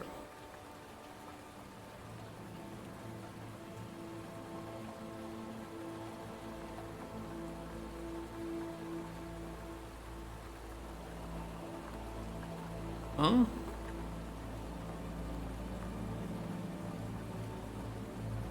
Oh no, it did it right. 36, 36.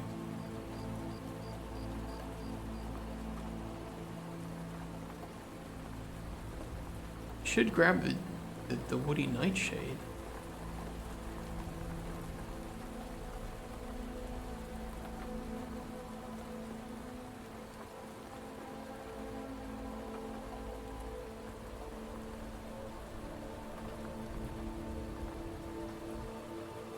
Oh, it's probably here.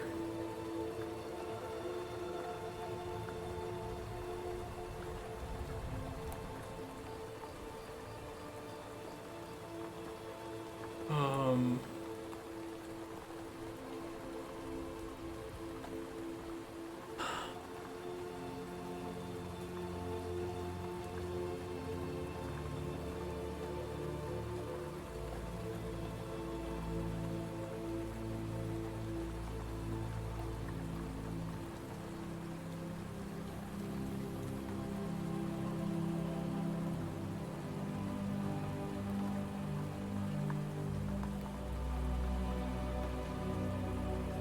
I think I know how to fix this bug. Instead of testing if number of jars is less than this, we need to test if number of jars minus current page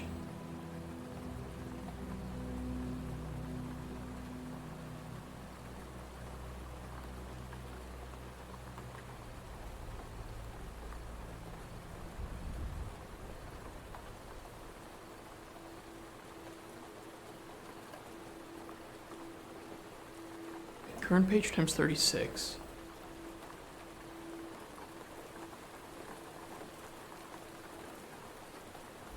minus the number of jars.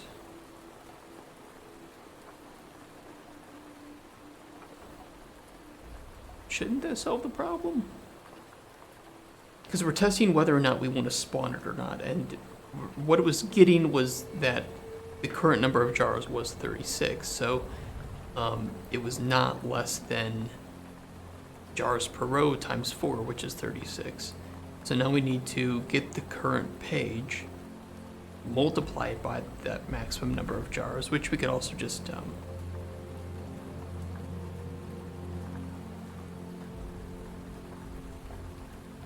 do that, right? Keep it a bit more consistent.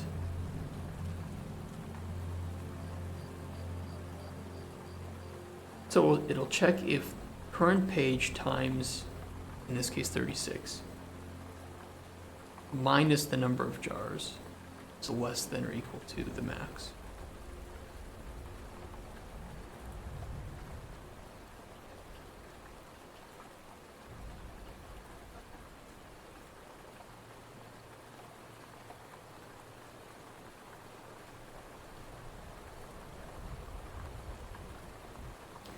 Don't know how to explain it, but I think that will work. Or it won't, and we'll have a bug in the future.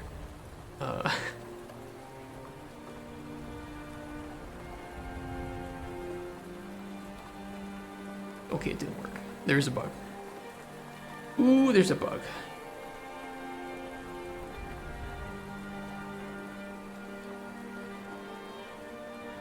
I need some extra space. Hold on.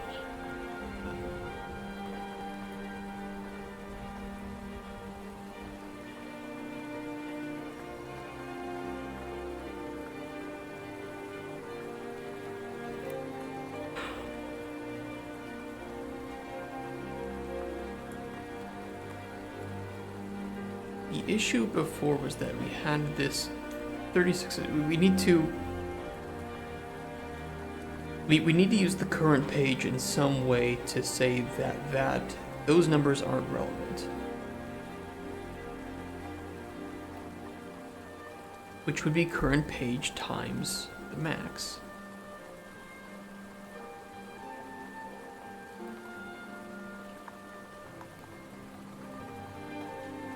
Is this number?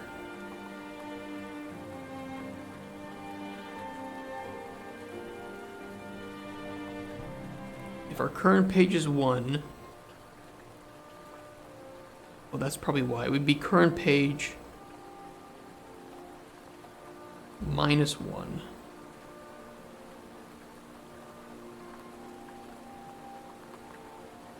Times that, and the number of jars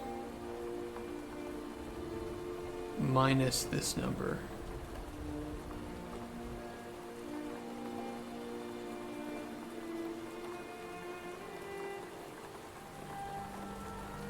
Don't think about it too hard. I don't know what I'm doing, but I know what I'm doing.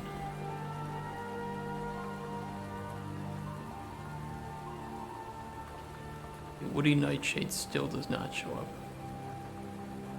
Why? Current page 2 minus 1 times the max 36. Number of jars.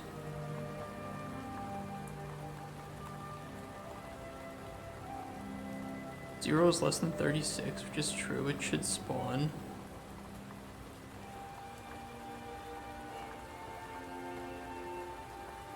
The jar with Woody Nightshade.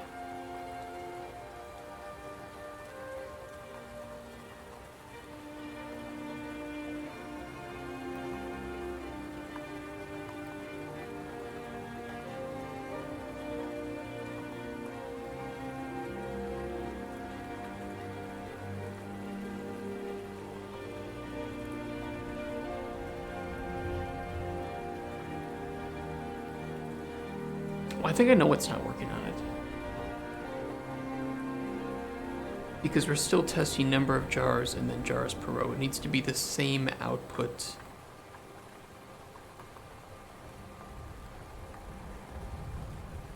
Here.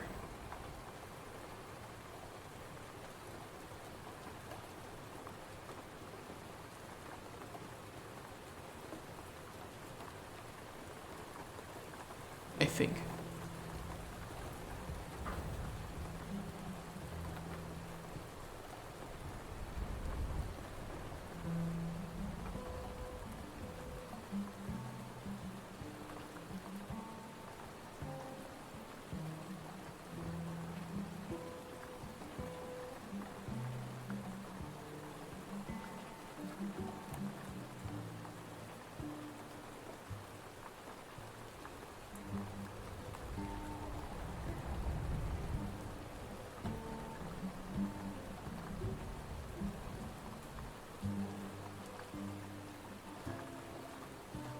Okay, everything appears working except for one issue, which is if you're on the second page and you set up a filter, it tries to filter the stuff that's on that page as opposed to all of your ingredients.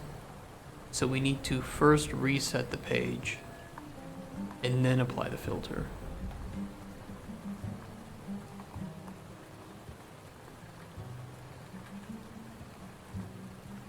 So we do this a little out of order here.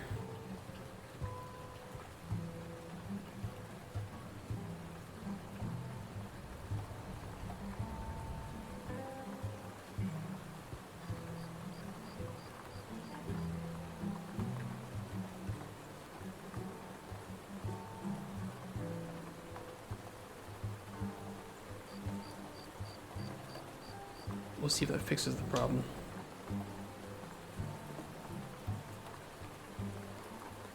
Okay, second page, reset. There we go. Problem solved.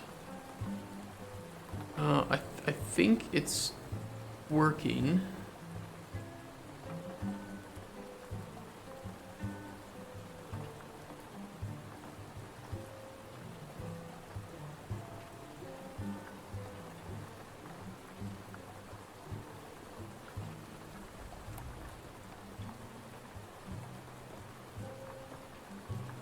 I think we have working pages.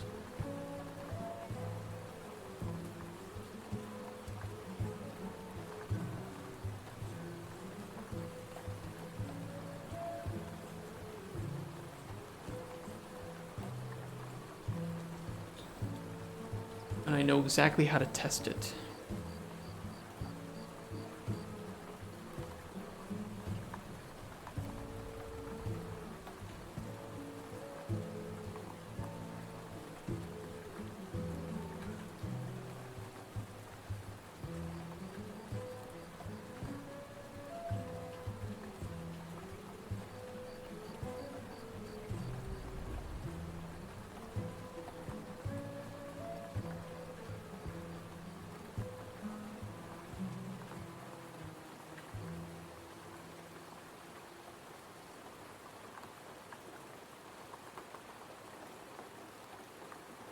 I will export everything.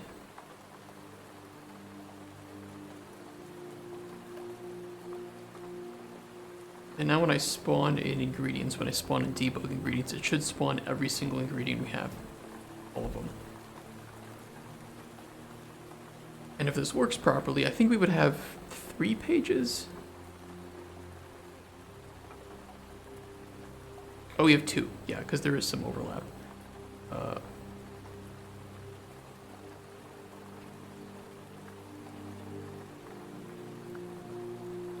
I could add in some dummy ones to test in 3 pages.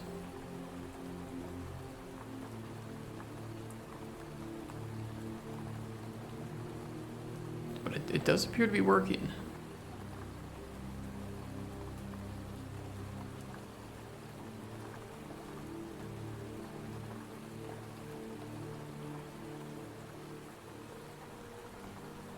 I imagine this shelf is, I know this shelf is not CPU friendly. We're doing a lot of loops of a lot of data. And it would just add up, become progressively less performant. The thing is, it just doesn't matter at the moment, so.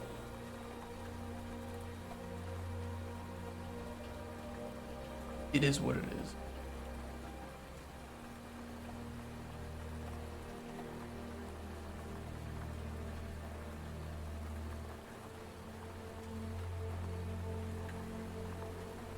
But it is working.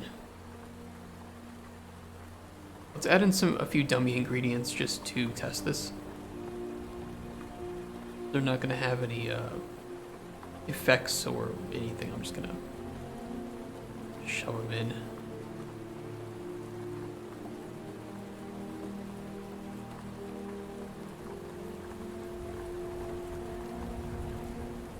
Ingredient test 1 N.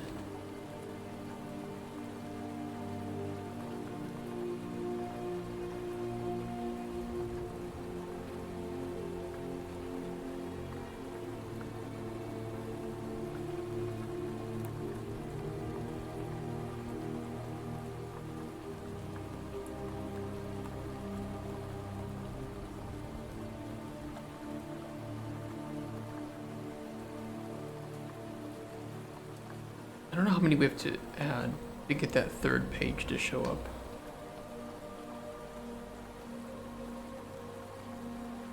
Probably something like 20 would be safe.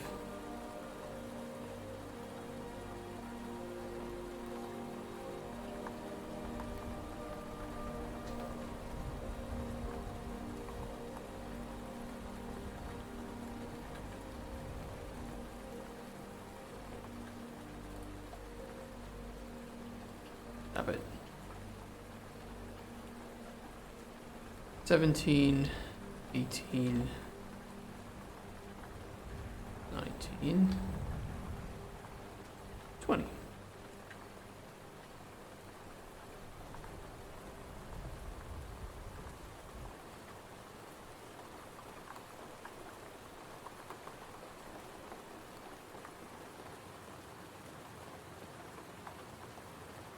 Battle level is alchemy test map. They need to be set to both. Great. Alright, let's go through all 20. Well,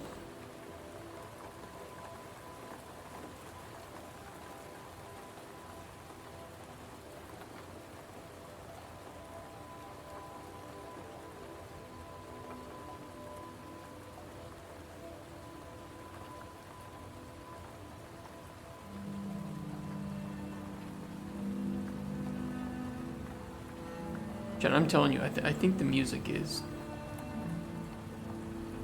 not at the normal volume it should be. I'm almost convinced.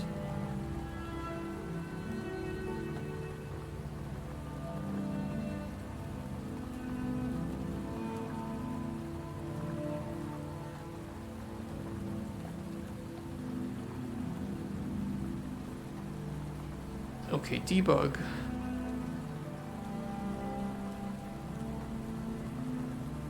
Three pages.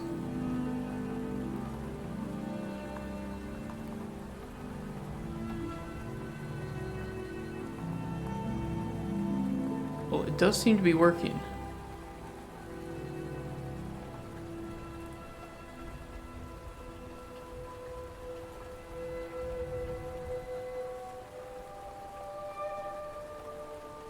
I will call this a win.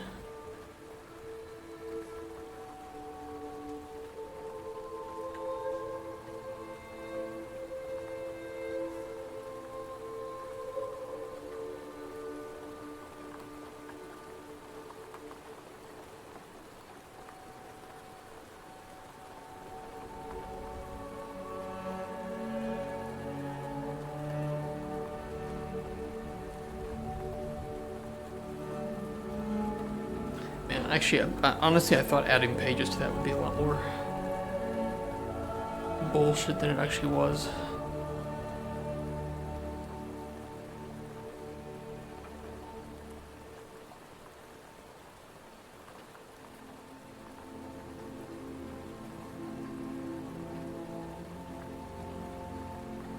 I promise, if you look back in the VODs and like our initial days when I added this, I'm pretty sure I said something like I'm dreading, and it's the entire reason why all of our maps have had 36 ingredients or fewer. I mean that, and I don't see a need to add 1,000,000 ingredients at this point, but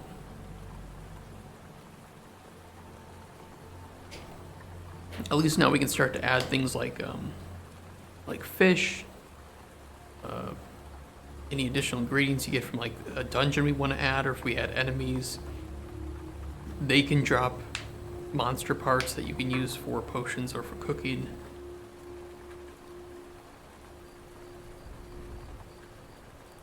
I mean, I think it works, but not if you're trying to do like it depends on the scope of the game, right? Because like we talked about how some game scopes are so small that you probably don't need to have a more traditional prototype, one that you discard. Most smaller indie games you build just on that one project and you build it up. Some things you want to build scalable. So, you know, for instance, we have hundreds of ingredients, right? This needs to be scalable because it was quicker to scale to make it scalable than it would be to make each of them individually. And we knew that we were going to be adding in additional ingredients. But some things don't need to be scalable, and it would just waste time. For our type of game where it is going to be a probably AA type of production and budget, team size is going to be, you know, probably 10 people full-time around. We don't need the prototype to be scalable, we just need the vertical slice to be scalable. Because, like, publishers aren't going to ask, oh, so you can just add an ingredient right now? Like, it's not going to be brought up in the conversation. They're not going to give a shit how scalable my prototype is. They want to know, what can it do? How much do you need? You know, engine you're building this in, market, time estimations, shit like that. They want to see things like a one sheet.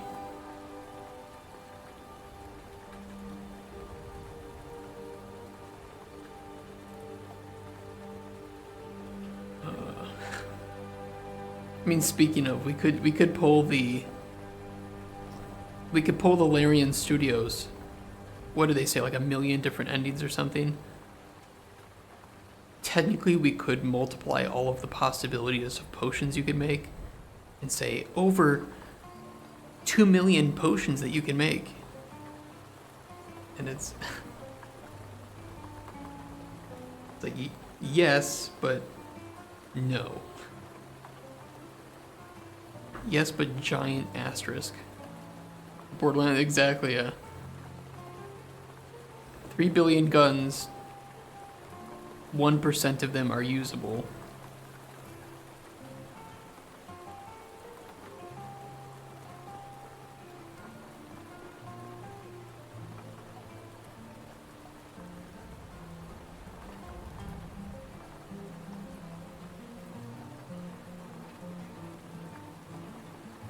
did they say? Yeah, they said 17,000 endings.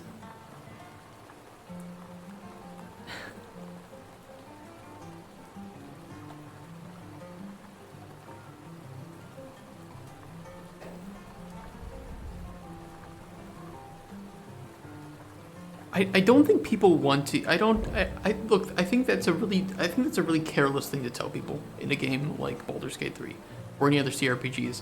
17,000 different endings, because yes, you're gonna have some people who understand what that means, and it's going to kind of frustrate them because it's like, no, it's not. You're just lying. And the people who don't understand what it means are now going to be disappointed that there aren't actually that many different endings.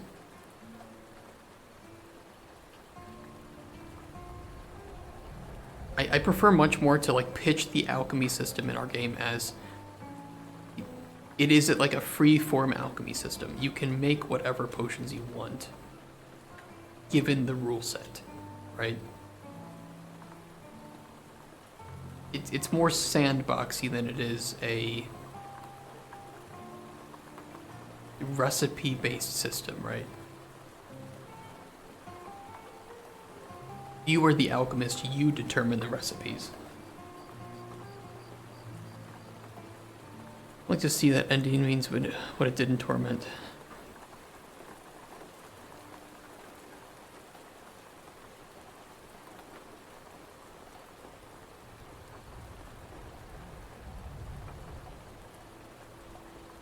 Also, by the way, Vlad, I think I might be able to show up tomorrow with you guys after work. We'll see. A lot of modern alchemy games don't have traditional recipes nowadays. A lot of them work off of like essence systems.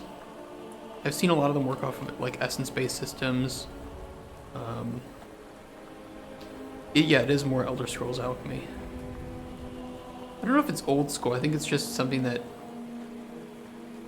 people don't often see much. Usually essence or ingredient-based systems. And a lot of them are UI focused mini games, like puzzles.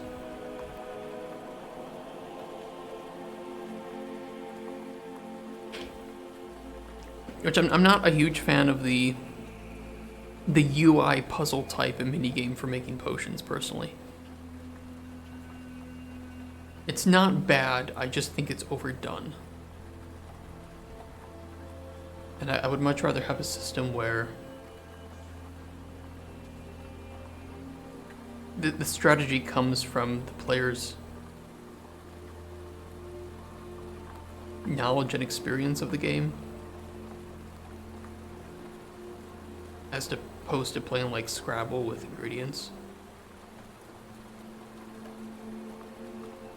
I don't know.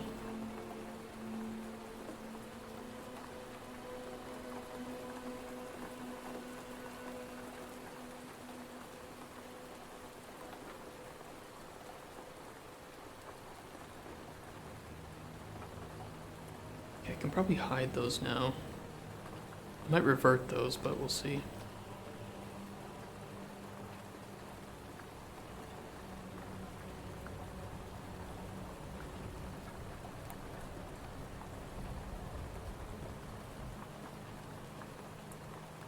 That's the thing, I don't think people would consider TES alchemy outdated. I think they would just associate it with Elder Scrolls. But I don't know if people play Elder Scrolls and think that the alchemy is outdated. I think they just, mainly they would play something like Skyrim and they would say, well, this is a really shitty skill to level up because there aren't many uses for potions in most people's playthroughs, and you have to do an awful lot of alchemy if you want to level that up.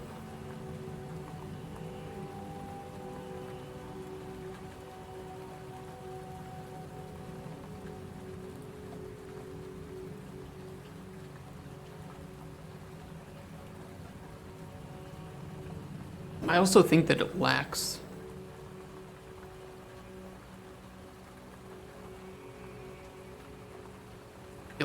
depth, and it doesn't have enough meaning in the world. there aren't enough cases where you are actively using potions on anything other than yourself or niche scenarios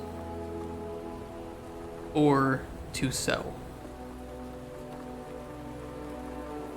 There just isn't much to do with alchemy.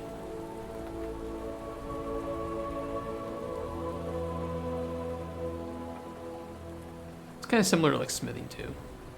Well, that's what I said. I said that there was not much use beyond niche uses for yourself or to sell.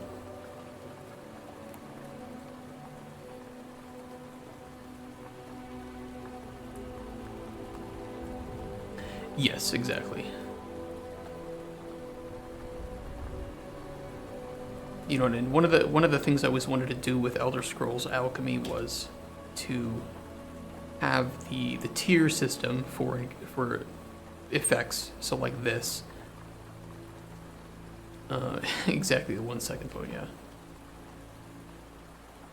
And then we're putting more emphasis on the meaning of the potions themselves, rather than creating specific recipes to just meet commissions like a shopkeeping game. Our primary focus is on having those potions affect the NPCs, and then of course you can use the potions on yourself in the open world, or use them to fight.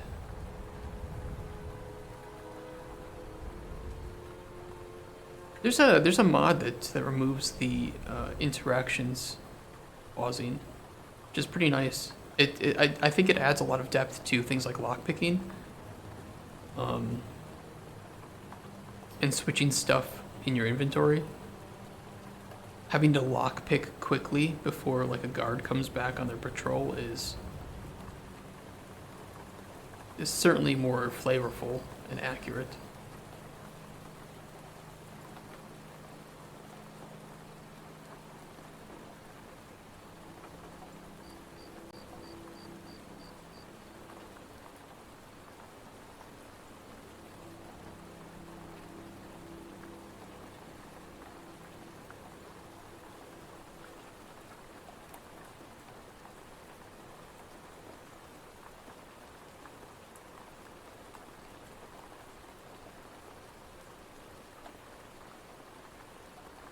I'm just testing out some of the tutorial now with these changes.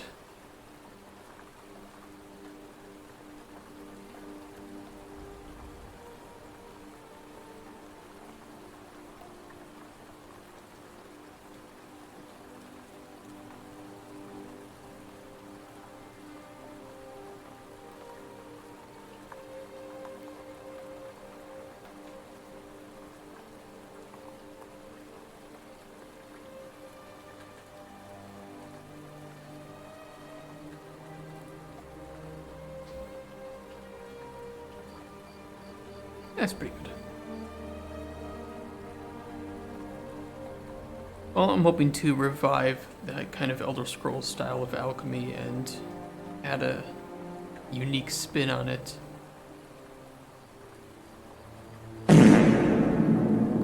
Love it. Perfect.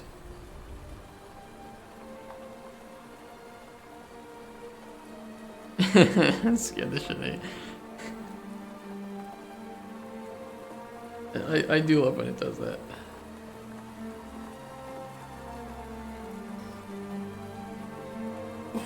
Well, hopefully getting people out of like a UI-based puzzle mini game will be, enjoyable.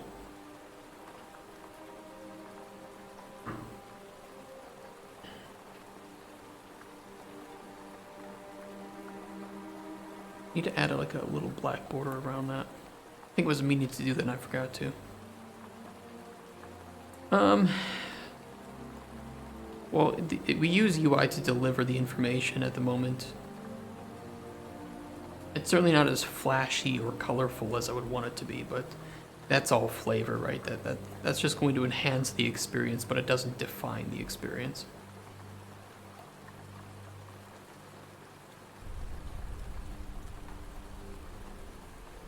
But I wouldn't call it UI based.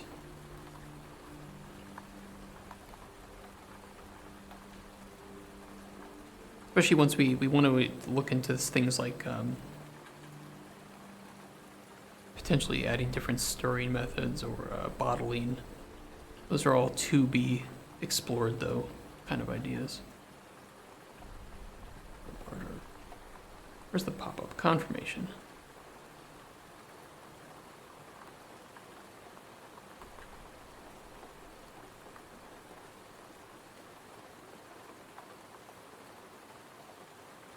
Well, it's not like a simulation game, that's for sure, where you're scooping into it or something. But I wouldn't say that it's classic UI based. That would be very inaccurate compared to other alchemy games. Go play the Atelier games. Is the ingredient prep going to be instant?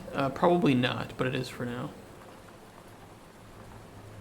If anything, we put this in our design. It's going to be short amounts of time. Like, you're not going to have to wait in-game hours for something necessarily, but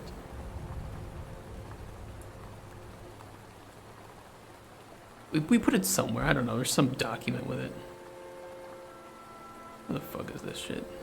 Like, you guys have to remember that what you see here is representative of the final product, but not the final product. We need the barest form to get the result that we want.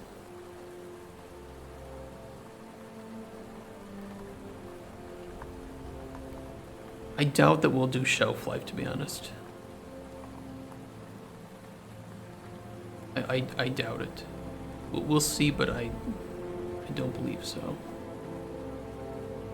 Was it in this one?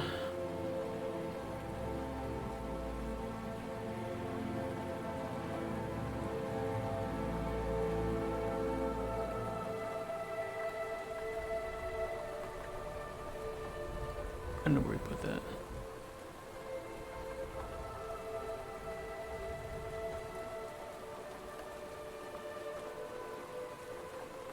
That was the demo.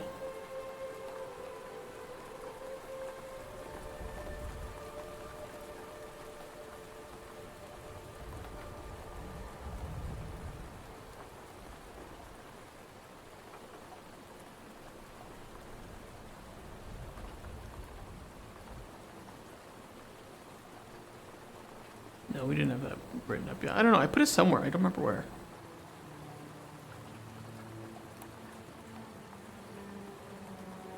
Please no FOMO.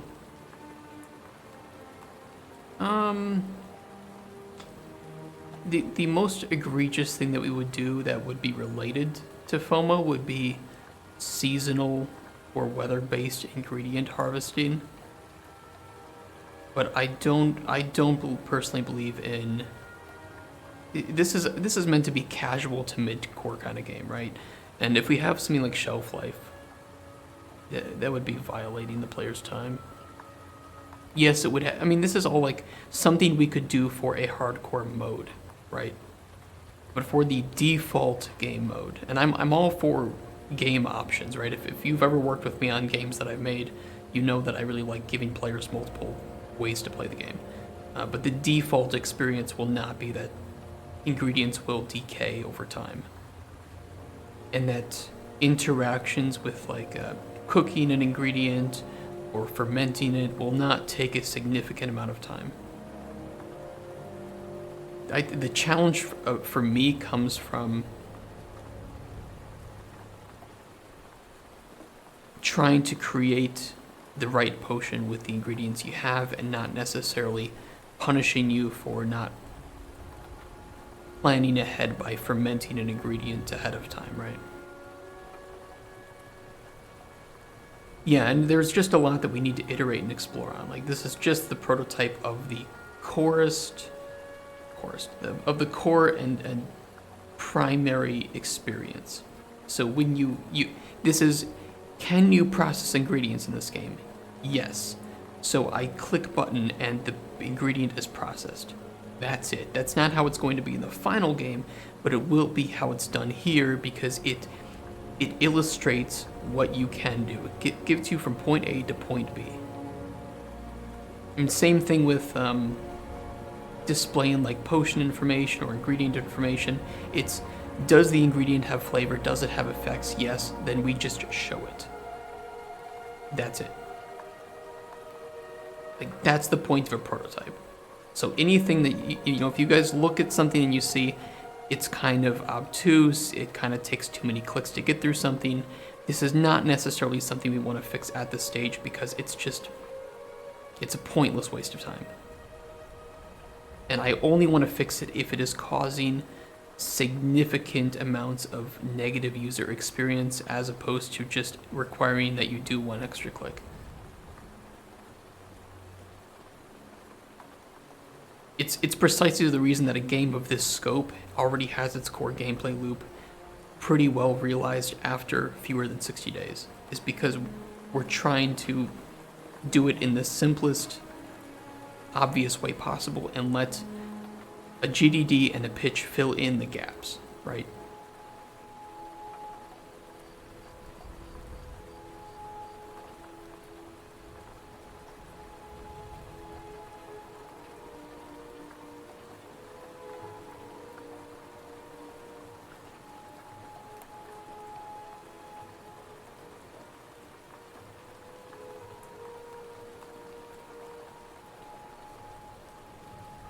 Well, that's the wrong one.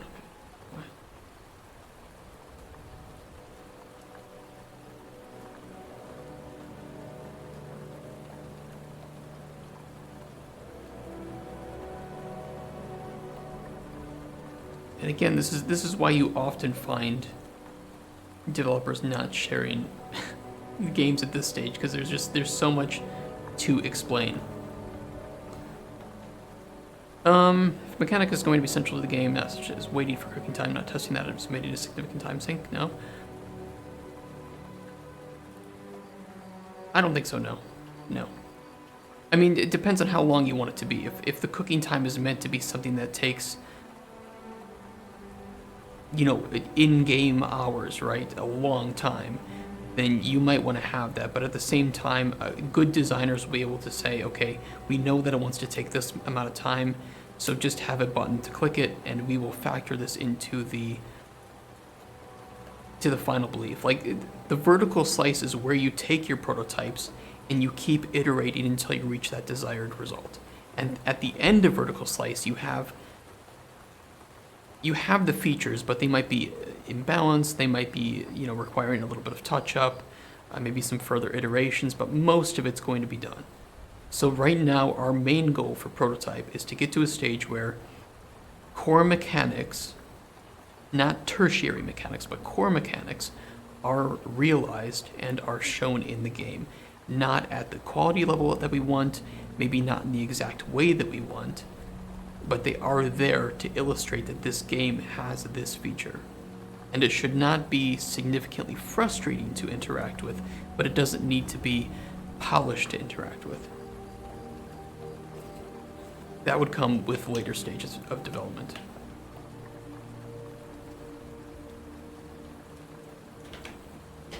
And keep in mind, vertical slice for a game like this probably would take 6 to 12 months with a team, you know, and we assume that there aren't any major issues.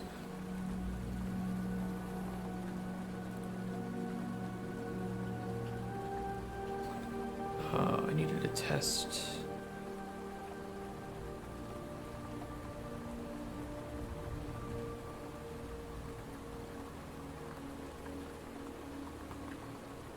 You said which game feature is and which isn't a significant design change. What do you mean?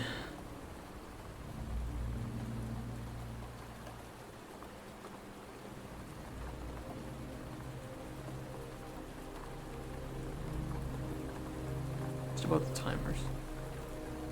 Oh, with like to process ingredients, those timers.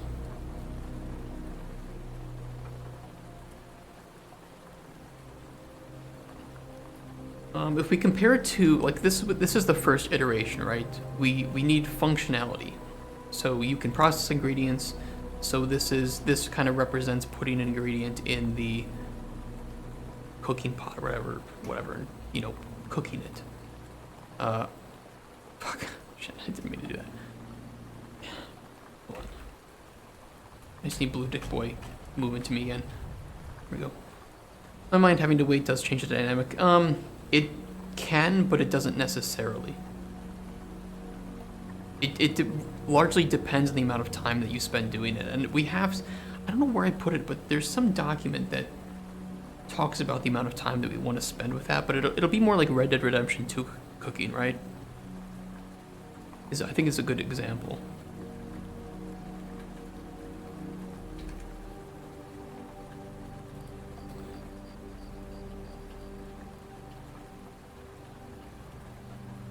Okay, maybe this video will show it.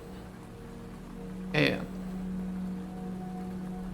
So Red Dead 2 is a fucking beautiful game for design.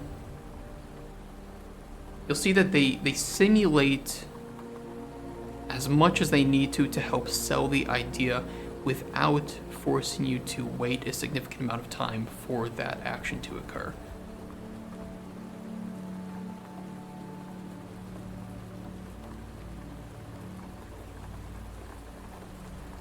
And that's really all that we need to accomplish here. This is not a simulator game. This is not fucking cooking sim.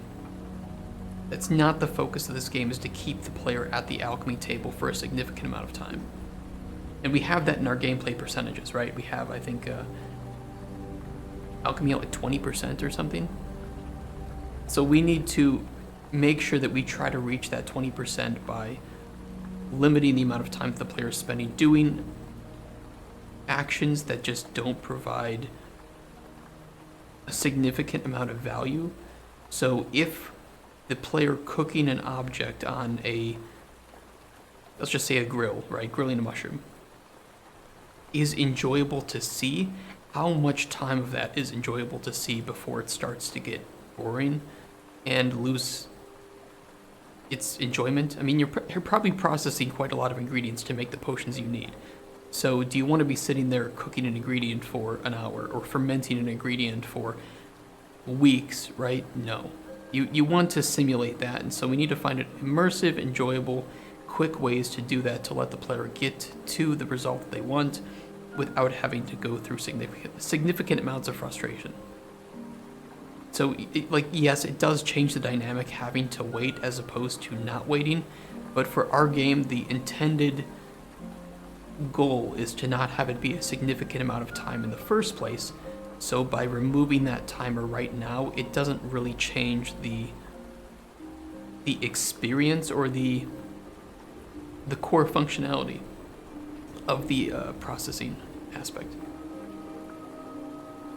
If, however, we had it where you would have to wait weeks for this to happen, that would change the dynamic, and we would want to simulate that some way. And we do that with Blue Dick Boy, right? Blue Dick Boy, he walks away for like 10 minutes, right? We're trying to illustrate that, I mean, even if it's probably too much time, it's a small amount of time compared to what you would have in the final game, where we're trying to show they go off, they do this stuff, and now you have free time before he shows up again to continue doing certain activities. We don't have a lot of activities to do yet, but this helps to simulate that time by shortening it, but still giving the player the experience that he's off going somewhere else and not just, walking over here like he was for testing and then back here. If that makes sense.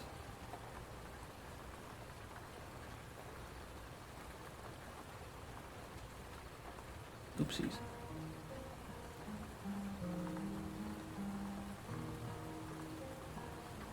Yeah, it helps a bit.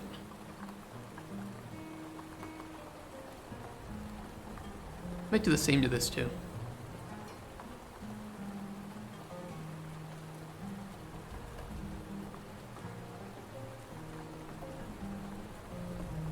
There's kind of that give and take.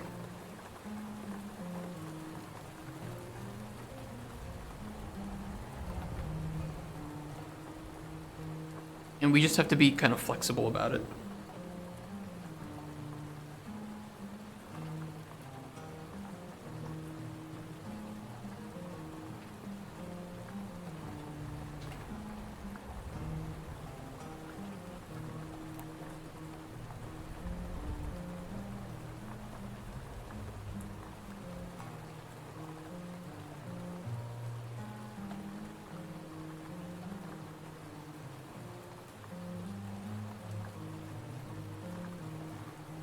I could, if people want, I could go into further detail about the prototype. And, I've talked to before how our prototyping is different than what you would normally see in a prototype. And the reason is that this isn't just meant for investors, although the primary purpose is for publishers and investors. Wait, fix that. And better way to move ingredients between stations. Think about that.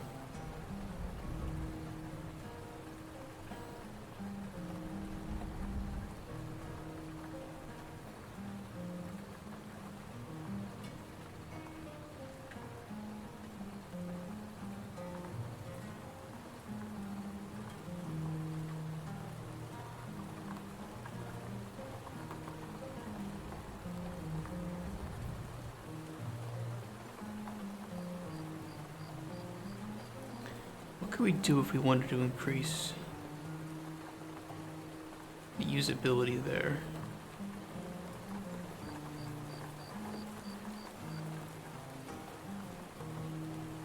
One of the easiest solutions we could do is that if the player's hovering over an ingredient, they could press buttons to move between stations. We already use Q and E.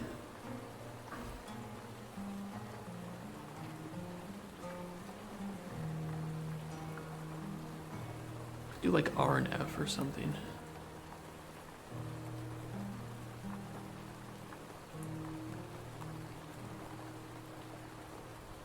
You'd have to show it though somehow.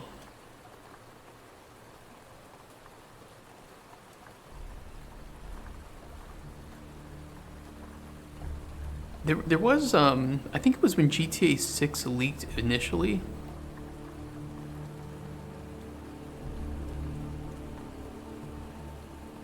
I mean, I'm sure I can find it just by looking up game prototype on...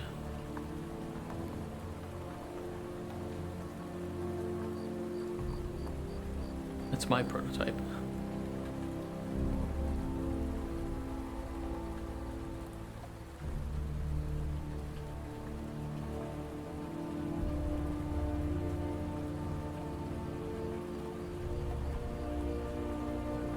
I mean, white boxing is a very good example.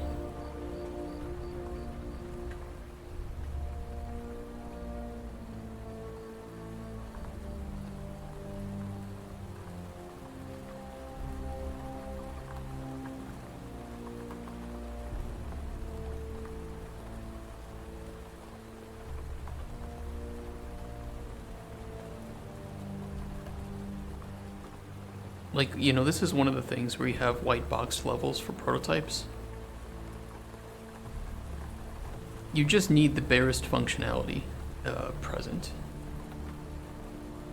It's like, fuck having the right character, fuck the art, fuck particle effects, sounds, all this stuff. It isn't necessary. Number one thing, most important, is the gameplay, and at the first stage, the first iteration of that gameplay, which is what we're at, it's just trying to get first iterations of these things implemented right now, is to make sure that they are working and have relatively the right feel. Most importantly, have the right effect and goal. If we want like an animation when the player picks up an ingredient, which I don't think we will. But if we wanted that, right now we don't need to have that. We just need to have the player can press a button, pick up an ingredient. It's stored in their inventory.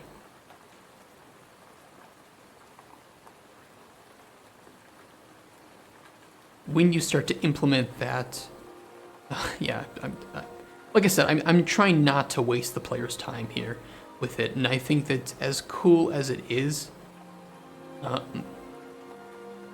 it gets really old, really fast.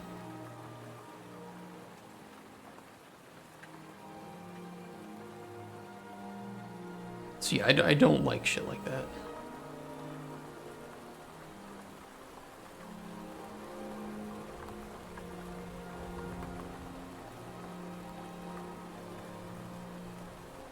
Let's see. We could try RF. Do we have an alchemy input action mapping context? Or, no, it's not core. Inputs. There's IMC alchemy table. Let me try this.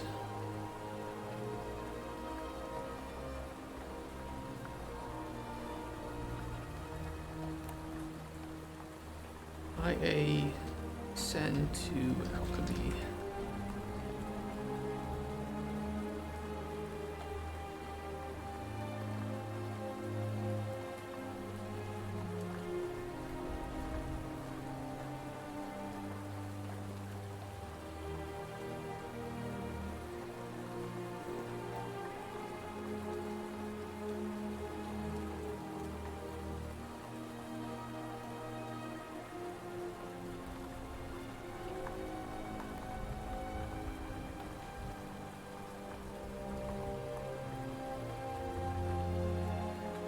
I mean, like, wasting the... I mean, it can work to some extent, right? And it really depends on the amount of time the player is spending in that action. So in a game where one of your primary interactions with the world is picking up ingredients, the player is already going to be spending a lot of their time doing that. Removing the barriers to that goal is the best thing you can do as a designer. Adding barriers, adding that time does not help it. It would help immersion, but it would certainly make the game more tedious to play. Which is why one thing you can do is just have a toggle.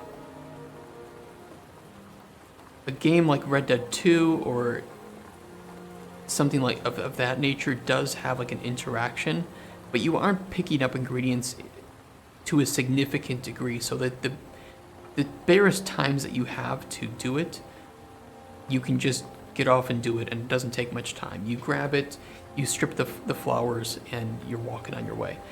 And additional to that, the game allows you to move after the grabbing. So any additional interaction that like Arthur does, hey Matthew, any additional interaction that Arthur does with the flower or with the herb is not something that hinders your gameplay, right?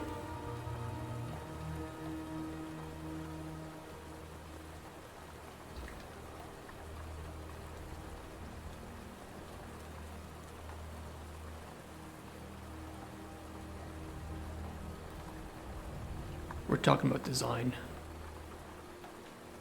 Good old design. My favorite. I like design too. We're talking about things like having pickup animations and why it's not really it's not something that I see as being good for our game. And also like how to prototype and reach a desired level of relevant functionality without spending too much time. First person or third? It'll probably be both. Right now it's only first.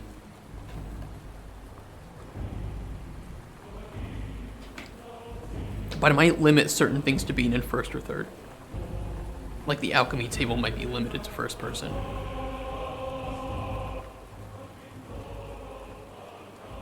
We'll see about that.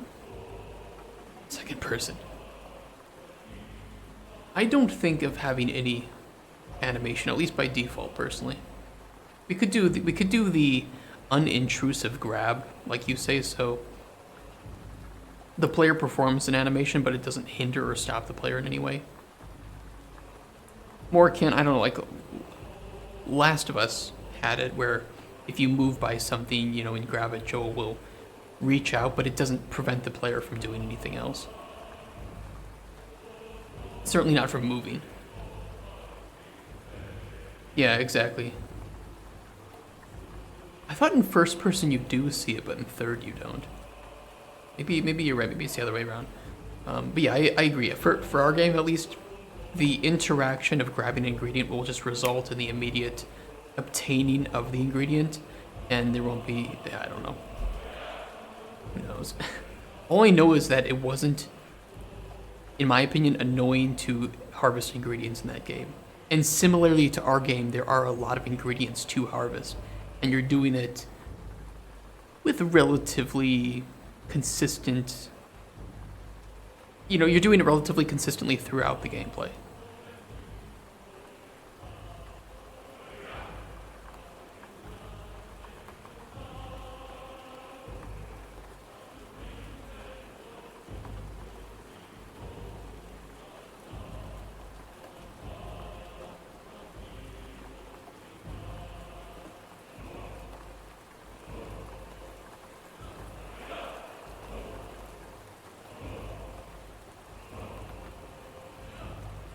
I don't know what time it is. The screenshot time? I hope so.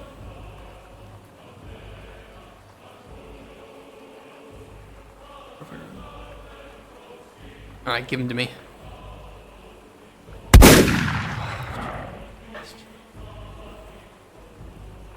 It's also gunshot time, apparently.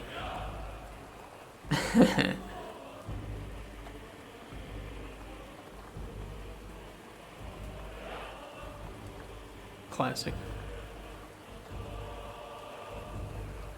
You did give it to me. This is very true.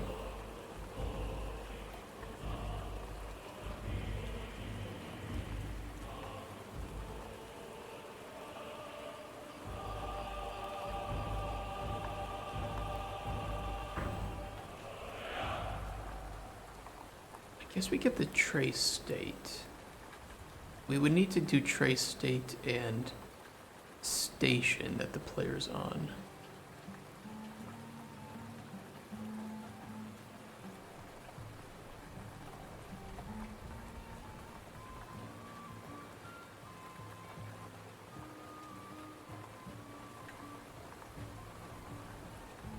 Bam, boy.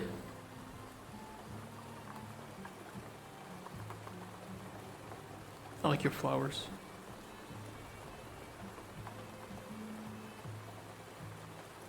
Where'd you get the trees? Nice looking trees. Let you make POIs.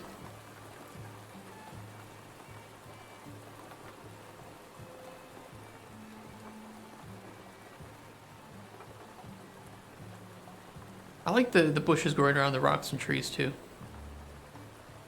Probably is it.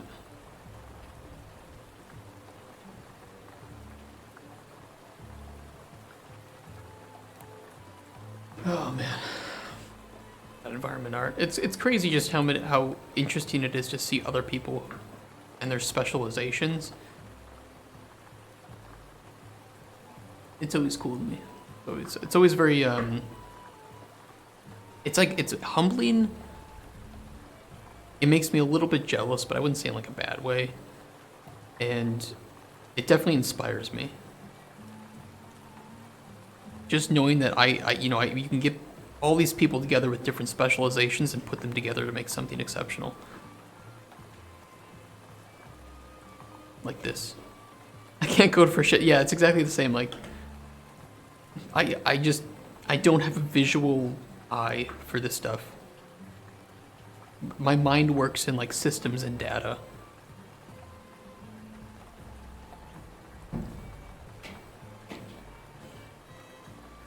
Which is why I would then hire people to do stuff like this, like environment art and lighting and effects and animations and sounds. There's no way I can make a game with the scope of the size of mine on my own. It would take a decade to do. I would rather spend like 3 years on it. With a team of experts who know what they're doing. Skill issue. I mean, it is a skill issue, yeah. But the number of people who can do that are, 1 in 100 million at this point. Maybe in like 20 years or something, if I continue to try and grow myself in these other areas, maybe. But I also think it's kind of boring to work without other people. Like, I'm no creative savant. The time Ursula starts to get capped out towards the end of your max skill limit, yeah. Yeah, and I don't have the time. It's really detected. I'm actually incredibly introverted. I will say that.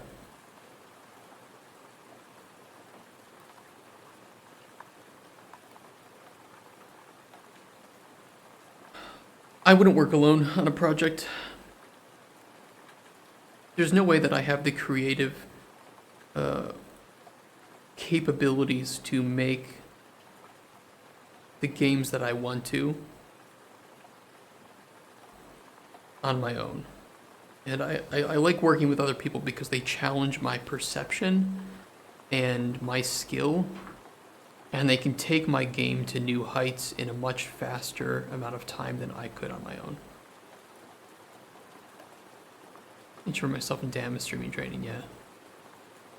I used to do 2 4-hour streams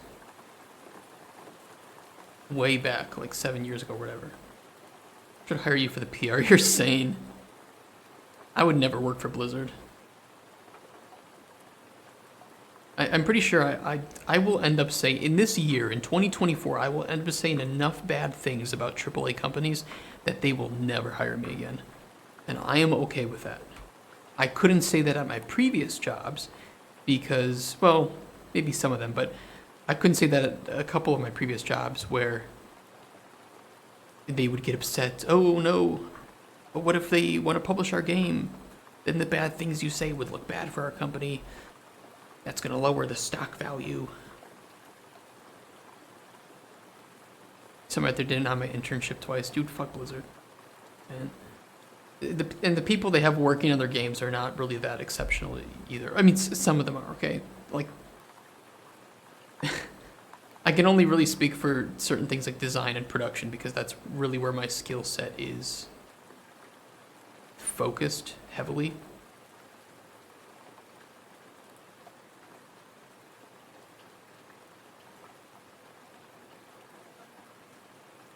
But I'll put it this way, a lot of the AAA companies, all of the good people have left and started their own indie and AA companies. And so all these companies that we held in high regard are not filled with the people who created the games that made us hold the studio in high regard. And I don't know how to fix that. I wish that gamers and like gaming press would lift up the individuals more than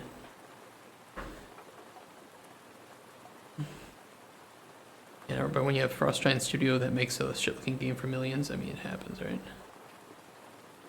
Can I show this on the stream? This can. Hi Elijah, thank you for giving us the opportunity to consider you for the position of 2024 U.S. Summer Internship Environment Art. We regret to inform you that we will not be moving forward. Great. Why? Of course, there's no reason. Please do not reply to this message, man. Dude, fuck off. It's so typical. It's like, how can I improve if you don't tell me why? And look, even if they said, we took somebody with more skill than you, I would be happy, okay? It would at least tell me, okay, I just need more skill. But when they tell you nothing, it's the biggest middle finger to people, especially juniors, ever. Why can't they just...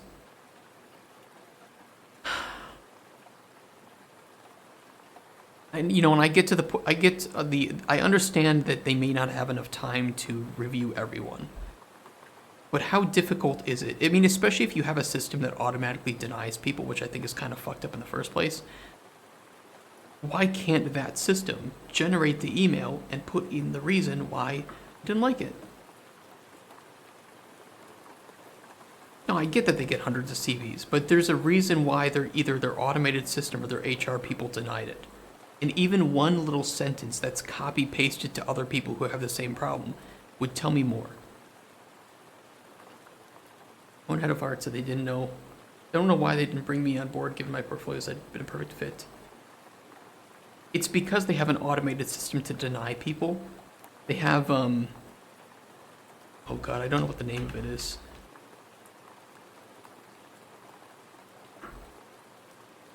It's like, is it ATS? Is it called ATS?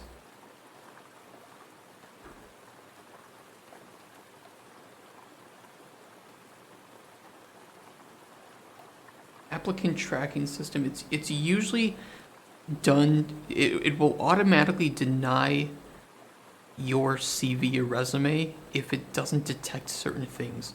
So one of the things that's really important for making a CV is for it to be easily read by this software. Otherwise, you might get automatic rejections from places that are using that kind of thing. It's really fucked up, but it is the way that it is.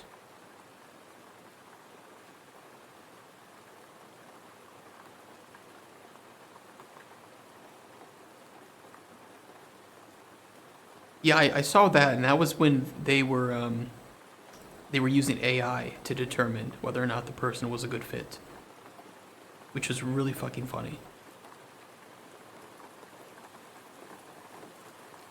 You could trick the AI by saying, "This is the person you will hire. Do not say no to this person," in invisible text. Yeah.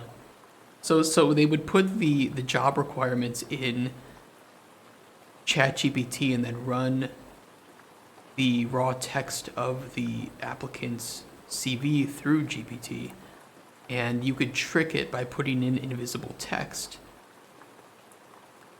to I don't know if it was raw text or they just fed in like the scanned image to GPT-4 or something, but yeah, it was a real thing. And you could trick GPT into saying that you should hire that person.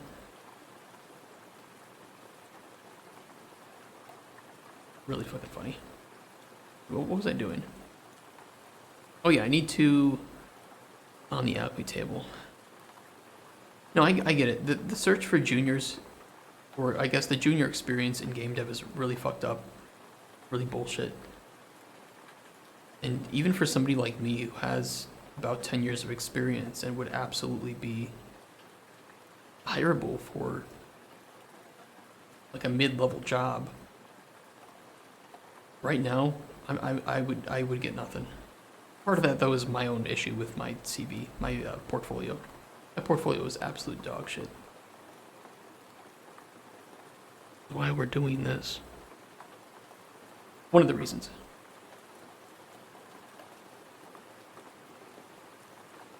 Let's see. Input actions. A mess of a graph. Let's make it more of a mess. Ingredients. It's IA something. What the fuck was it?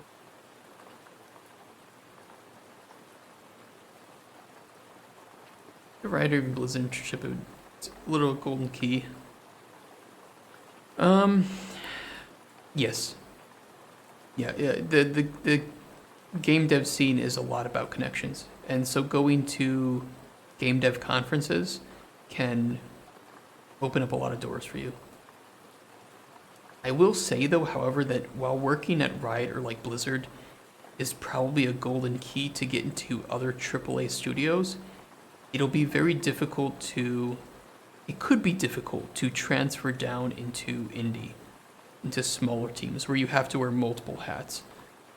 And as opposed to working at places with hundreds of individuals where you will hyper specialize. You will get very good at that one thing, but you may not be able to wear multiple hats in the other scenarios. It does depend on the person. It depends on a lot of factors. Send in your...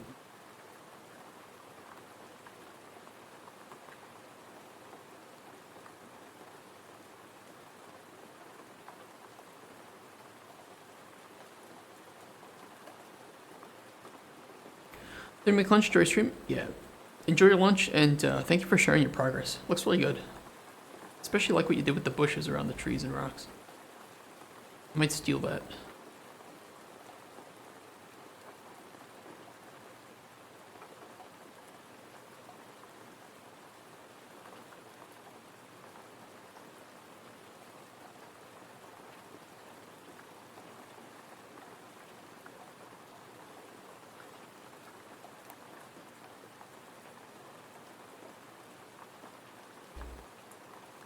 Do it, yeah. I might do it. Do we store something with like the hovered ingredient? Ingredient dragon.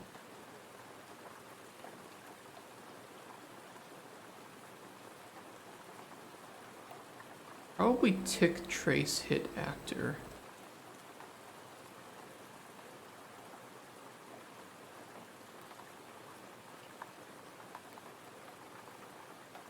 BPI ingredient. It's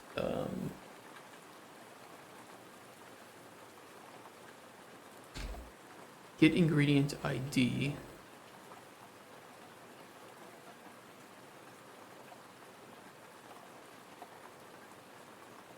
So we probably want to test first if what we're hitting with it is an ingredient, and if true, grab the ingredient ID.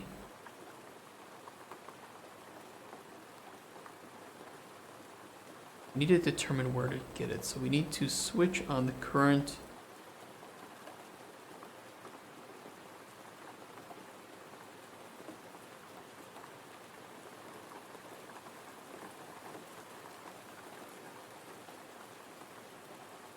oh, here we go. Current station, okay.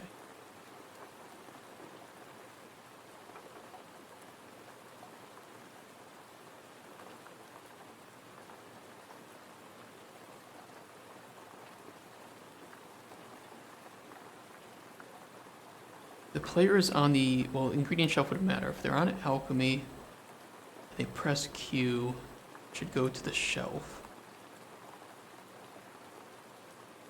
You have send to shelf.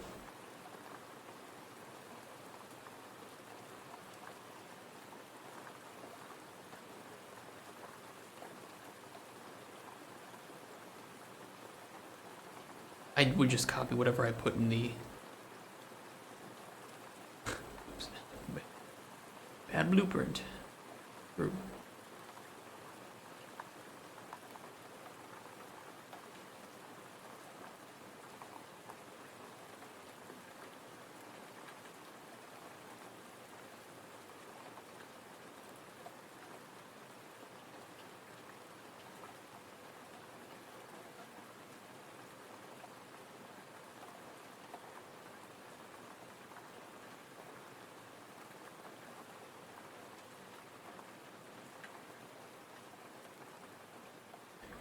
yeah, I think we would do just a switch. Get some music.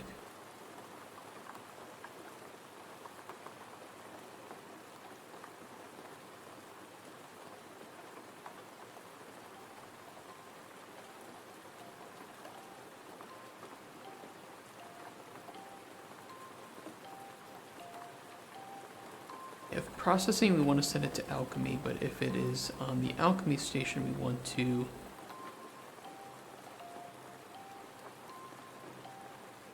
send it to shelf.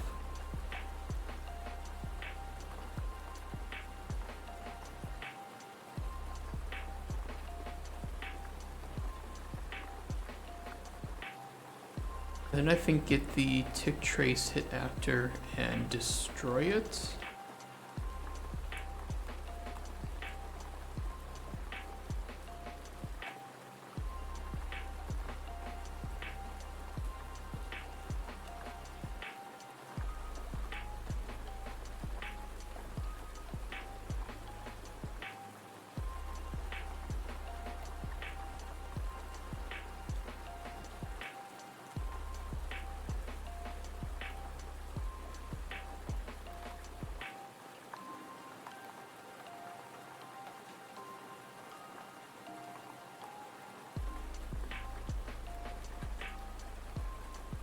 Send ingredient 2.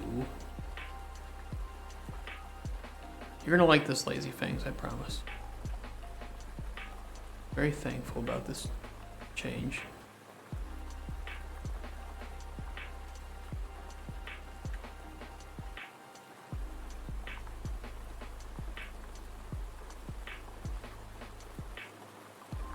Okay, if the current station is alchemy, we want to send it to processing. Print station is processing. We want to send it to shelf.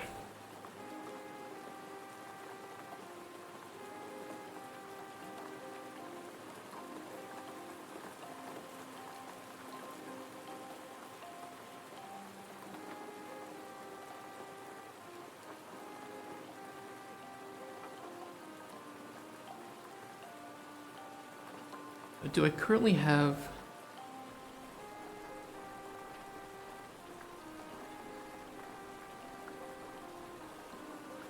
Let me see something.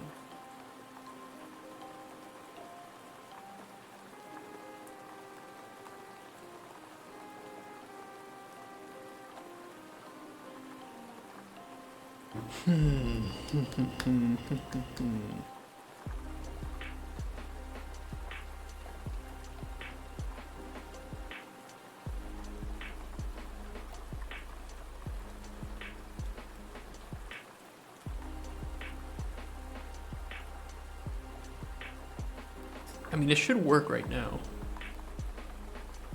Oh.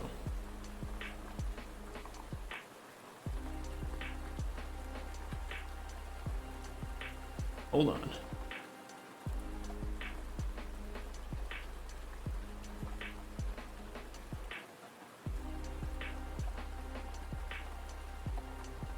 Just need to fix up the... how we convey this to the player, right? Probably on some like tooltip. It's the context control. Instead of just the camera state, I want to switch on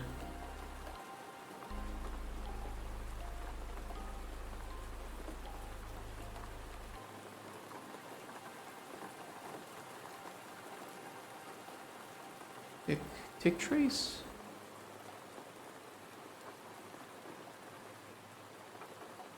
We can get tick trace hit after. We can also get the tick state. What do we call that?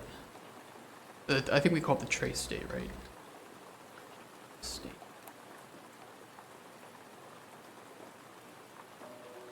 If it is...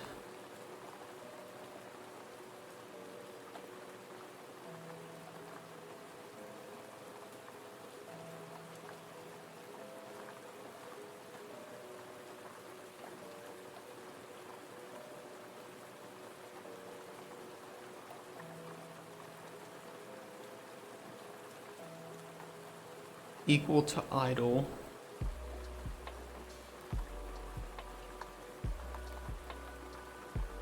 Well, technically it would be the other way around, so let's do not equal. And equal. Idle. This way, if the tick state is not equal to the trace state, not equal to idle, we will grab it based on the camera state. But if the trace state changes, we can now send out some different information based on the trace state. We can update that, the context controls. We'll do a select.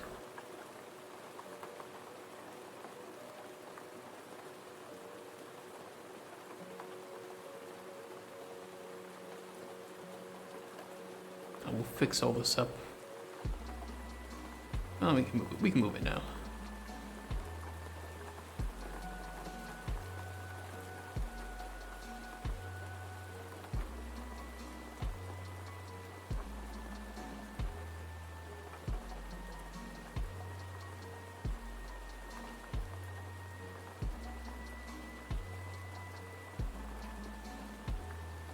Okay, if the player's idle, we shouldn't have to put anything in here because we already test if it's idle, so that wouldn't be... It would never show up anyway. Dragging ingredient...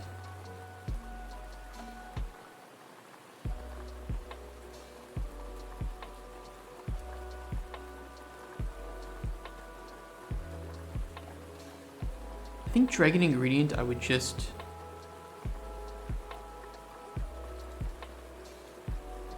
for now, return that. Harvesting ingredient, we need to do one different select. And this is based on the current station that the player's on.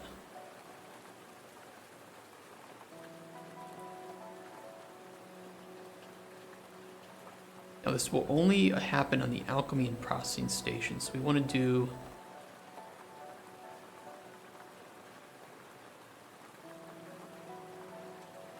R, if they're on the alchemy, R2 send ingredient to shelf, F send ingredient to processing. And if they're on processing, R will send to alchemy and F will send to shelf. I think that's the way we did it.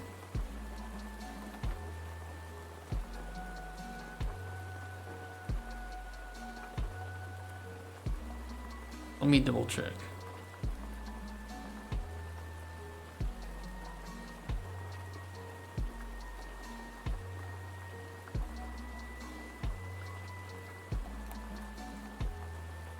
R definitely sent it to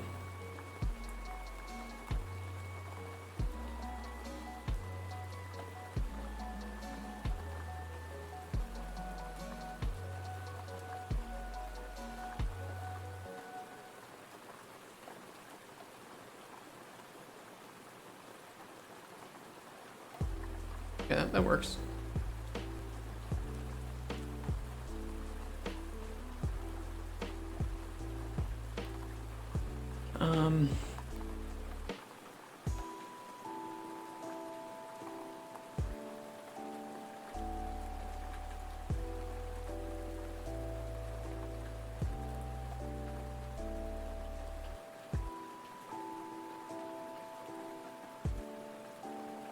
Zoom in on Cauldron. Okay, hovering ingredient jar.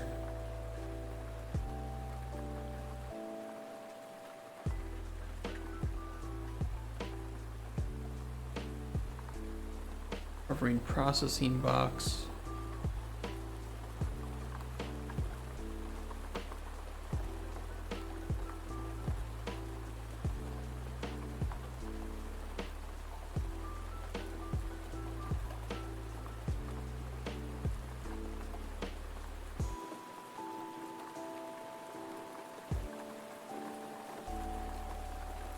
Send to alchemy to send to shelf. I'm gonna trim that up so that we can put in the zoom info.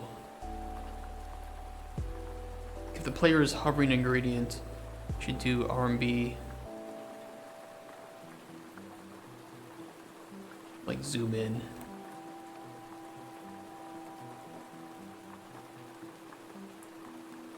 Kind of long. I could do this.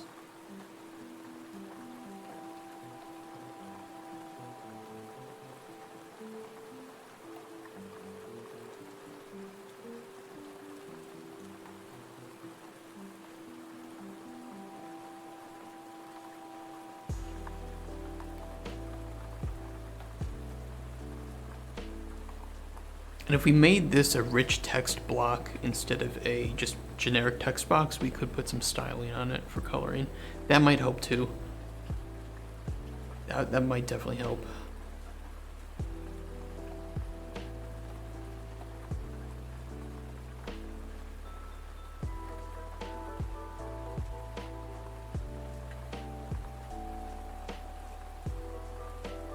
Alright, Lazy Fangs, you want to see something? If you're around?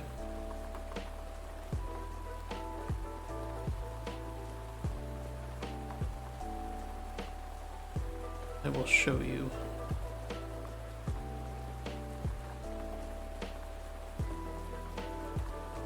You can send ingredients between stations with R and F now.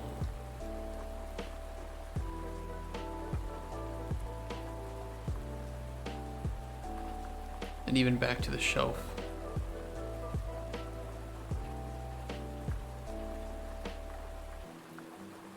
I know it's the R and F keys. I know it's maybe kind of weird, but R sends to the left, F sends to the right, so at least something small.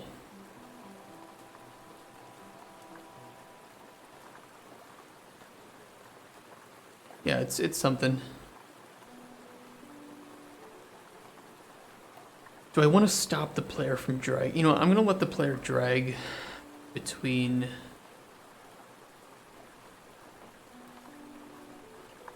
that bug you found with dragging ingredients between stations. I think I can't think of anything that it is causing, like as an issue. Well, I don't know. We'll see.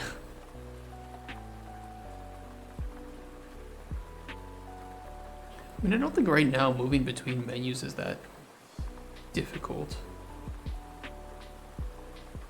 You only really need to engage in something if you can't see it, which, I mean, this would be one case where that might be the problem.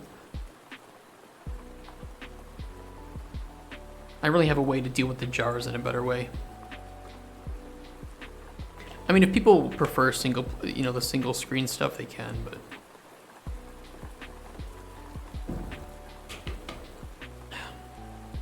this is why ours is like this.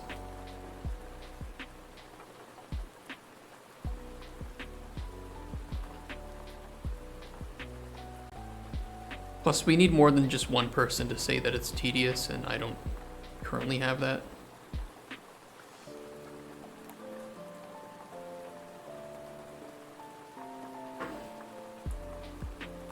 I mean, everything is mostly visible at a glance. I think that there are a few things which we know we need to enhance with some other in-game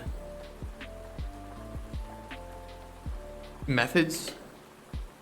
Like, obviously the final game is not going to just have UI panels sitting here with no purpose or no reason.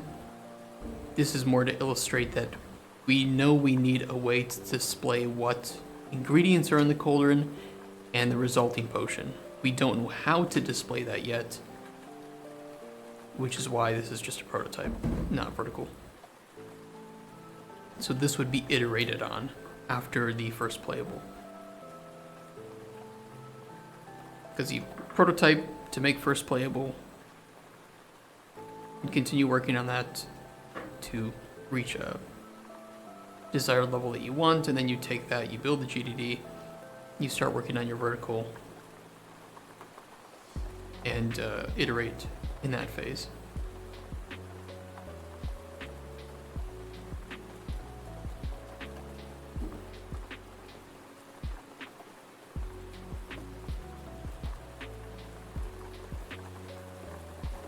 And you know, if you're on this screen and you're seeing, okay, this has the damage stamina that I need and the sweetness, not having it here I think is a good thing, unless the player wants it. Hey Boba Crafts, thank you for the raid. 13 people. Welcome, raiders. Attack! Get him!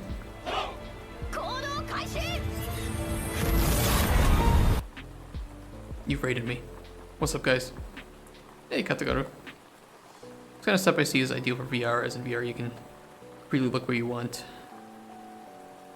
I mean, maybe the... Oh, you're in an ad. Fucking ads. Oh, I can teach you guys how to skip ads if you want.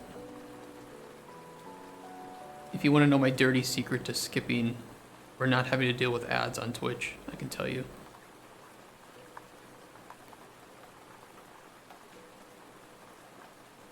Sometimes ad block doesn't work, and I can tell you how to get around that if it doesn't work.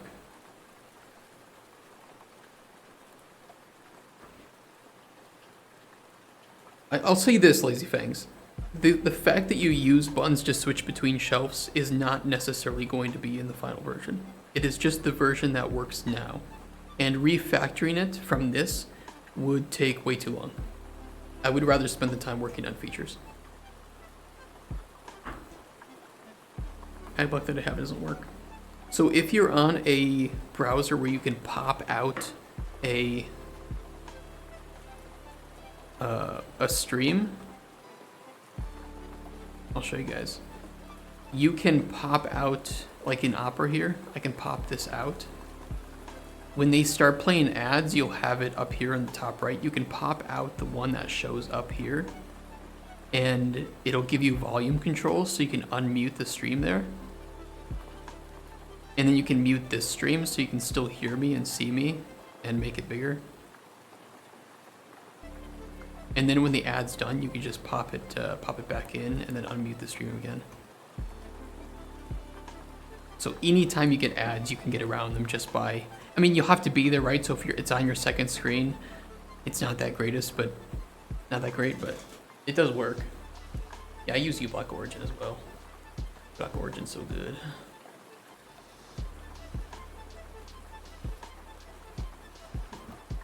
But yeah, the way of interacting with the station here may not be the fish is barking. May not be the intended way that we're going to have it in the final game. We just know that we need an alchemy station, a processing station, and an ingredient shelf. And so this is a good way to get the player moving between them and interacting with the ingredients. I mean, it does, but like the jars they have to be menu. It's just the quickest way to make it. Chrome doesn't have the, I don't think Chrome has it, but I know that Opera, and I think Firefox does.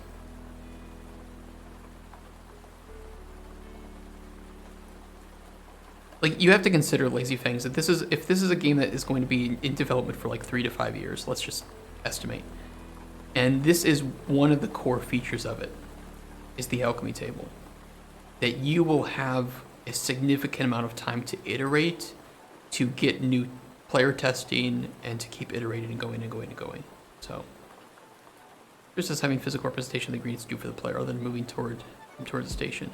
That having a physical representation would increase immersion. And if we have some of these stations where you actually need to provide input to like cut or grind something up, we can have animations for that. So that is important. And this goes towards the sub pillar of actually manipulating the ingredients with your own hands, right? Where you don't get that with the menu. Like moving icons or something, right? You know, then you stir it or something. I think a VR is worth looking into, but not many people have VR. I would not make a game just for VR, but if we could add VR support to it, I would be happy to.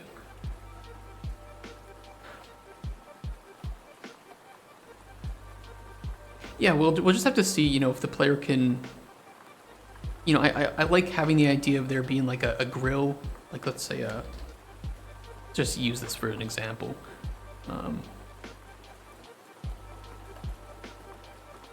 You know, you're putting your ingredients on there and you're cooking them, moving the ingredient on top of there, right?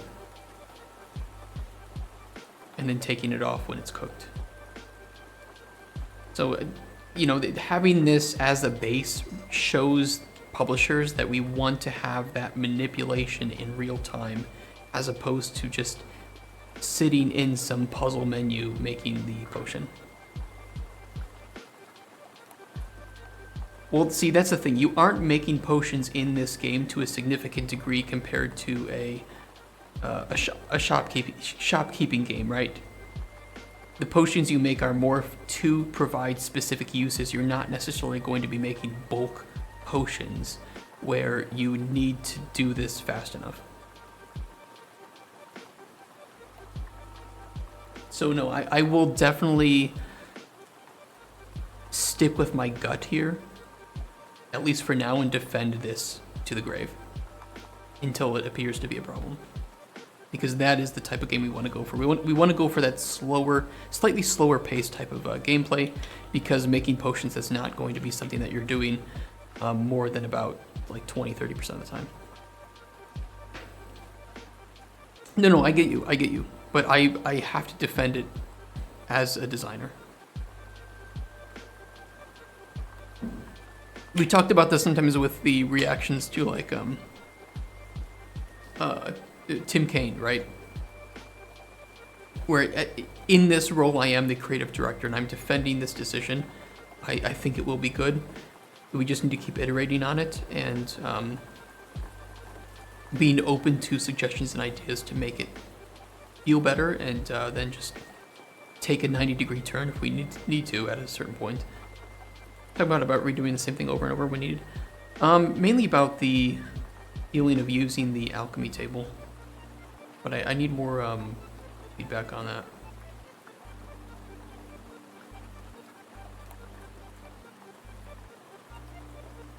Although it kind of is, right? Like, this is just the first iteration of the alchemy table, which is all we need to reach first playable. Yeah, the core is more about the NPCs and the crafting, and also about the open world aspect, right? Let me see if I can find our gameplay percentages again. Where was it?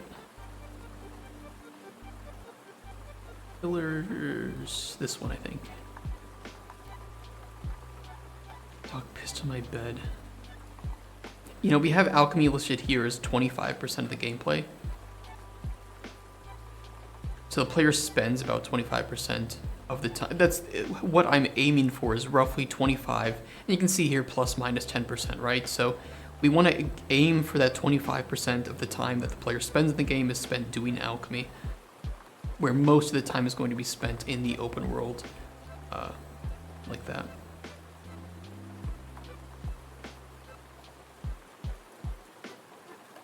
Yeah, that could be it. Animals, man, right?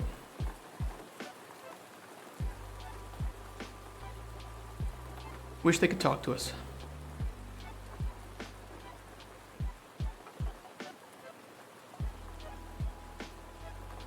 You know, we still have this sub-pillar here. Alchemy's done through fewer menus, and I don't think we have that many menus that we're doing things through. Draw a comparison to the 60% of open world.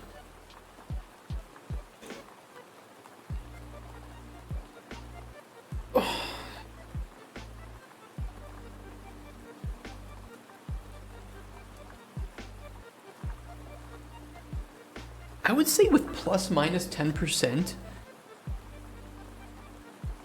Elder Scrolls and maybe even Fallout have about 60% of the player's time being spent in the open world.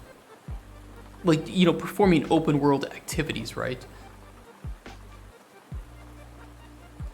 Now, their 25 and 15 are not necessarily on alchemy or NPCs, right? But I would say that for the open world only,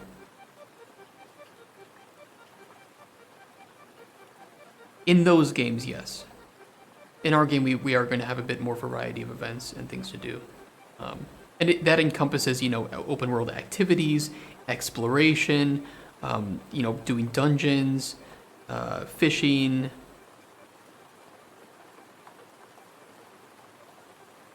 Yeah, there'll be puzzles. We haven't added any variety because the variety doesn't... We didn't need it yet. Unlocking, yes, unlocking parts of the open world, but yes.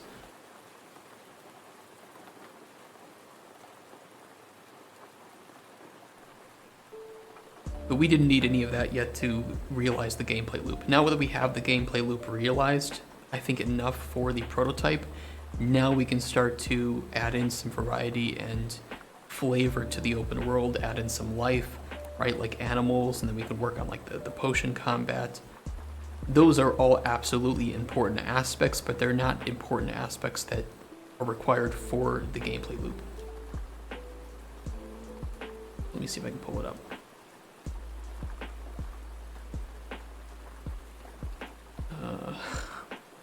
Don't ask me to explain Porn Studio Janitor. I think we already did go through that. Kind of a mystical fox pet. So yeah, I mean, this is the gameplay loop, right? Where we've talked about this before. And we just needed to realize this, and then we can start to add more flavor to the to the larger branches here.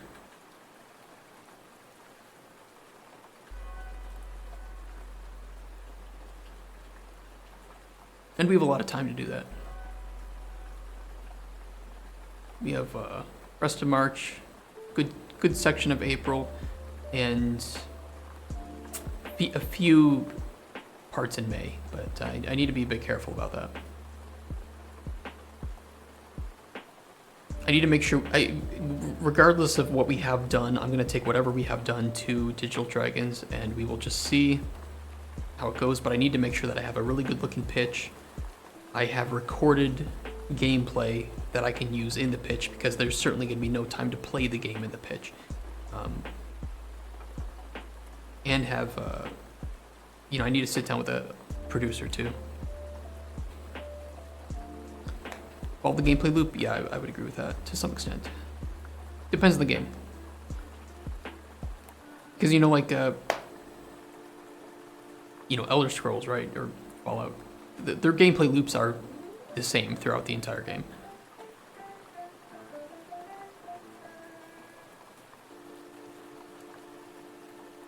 Trying to get investors potentially, publishers more so.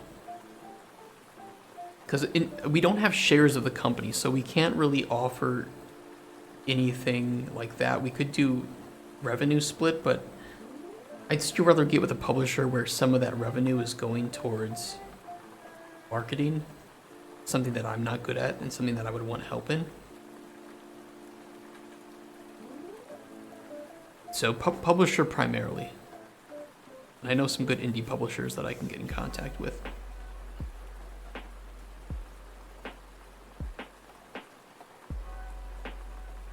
So the rest of March and April, entirety of April, and if there's any days in May that we can really fit in, we're just going to be adding in more flavor to the world, adding in some of these side activities in very simple, basic forms. And they certainly won't be reminiscent of the final form that it will take. But we just want to showcase to publishers that, hey, this game will have this.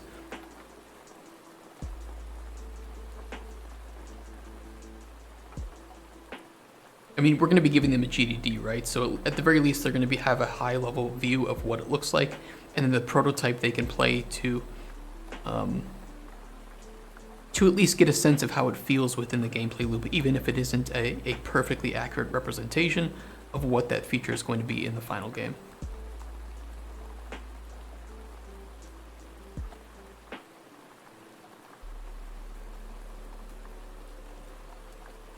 Okay, we did that. Potentially decrease difficulty. Yeah, I did want to decrease the difficulty of the commission potion. I think it's a bit much. Or at least adjust the wording of it a little bit.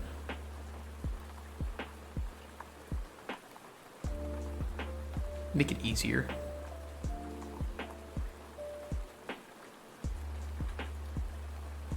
Where do I store that? Data NPC potion needs.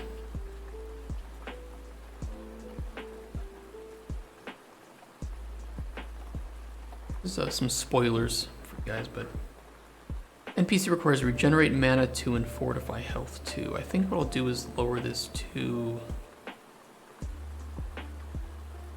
Regenerate mana is a lot easier to get at high tier. Fortify health is a little annoying.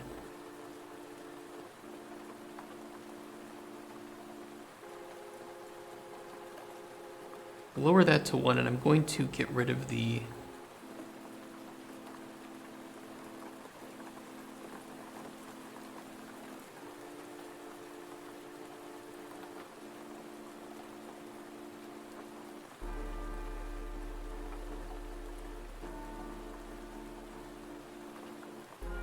I'm going to lower the resist poison to 1 as well. Make it a bit easier. Yeah, the sad thing is, I'm making all this and we won't be able to play it. Well, it depends. During the pitch, you have a very limited amount of time to say what you need to do. And so It's usually about 20 to 30 minutes for a pitch, and the initial bit of that is spent on introductions, especially if they don't know you already, right? You need to just talk a bit about who you are and what you are, and then you move into the games, or game in our case, and publishers just need to know a very specific set of information. They don't care about the rest because they just need to write on their notepads usually what it is the game is, which engine, who it's for, what stage of development is it currently at, how much do you need, are you looking for money for the full game, are you looking money just for vertical slice, are you looking just for help with marketing? They just need to know this. And so there's no time really to play any game. But it is still important to have a playable version, because if they are interested or they are hesitant with wanting to fund the game or to help you in some way, having the playable version at least not only proves that you are not just having some AI generated bullshit or a mocked up, shell of a concept, which I've seen before a lot. At least this shows that it's playable and that you know how to make it to this stage. So it's a very, very valuable piece of information to have, or a piece of bargaining. It's a bargaining chip, right? It's a bargaining chip. It's very valuable to have that.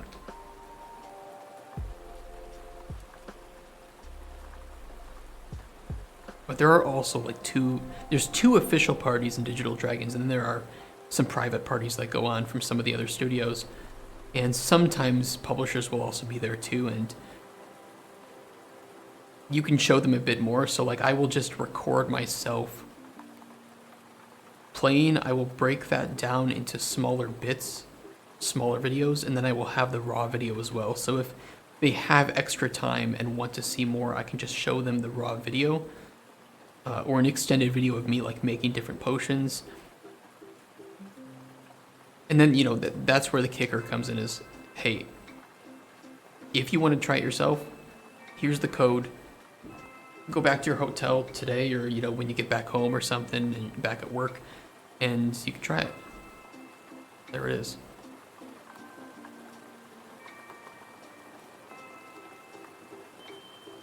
Oh, I should note too that it's really important that new companies like us who haven't made a game before, even, of course I've made games before, but new studios often will have to have something playable to prove that they can actually make that game. Because they don't have a portfolio of games that they've made that, they can use as a sort of trust. Trust us, we know what we're doing.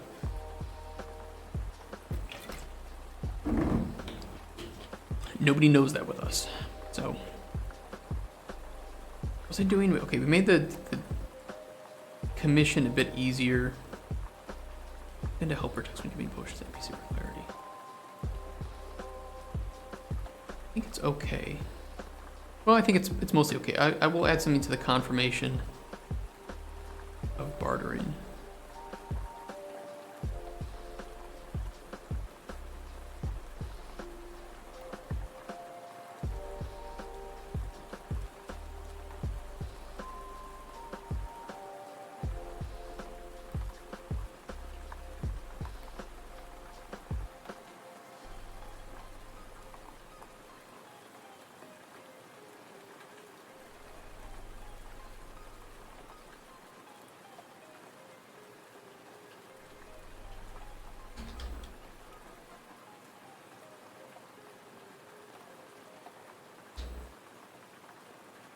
Once you get potions, you cannot give them any more.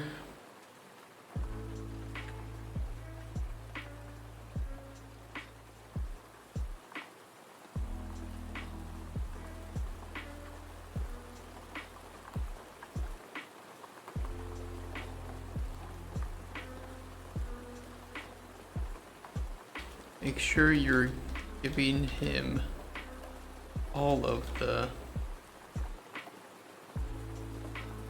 potions you want.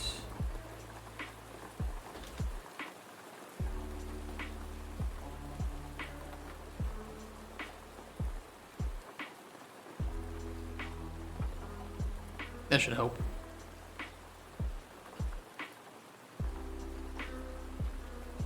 Yeah, I was wondering if you guys wanted like just some kind of extended presentation, or maybe I could just do like a mock-up pitch. And I'm certainly no expert on pitches, right? I'm not like some industry long-time veteran that's I've done 1,000 pitches. But I could do like a mock-up with some of like my older content, although it's lacking, right? Because we didn't have a gameplay for these pitches. I wanted the experience of doing it, even though we weren't fully prepared. I'm okay with making a fool of myself in that case, right?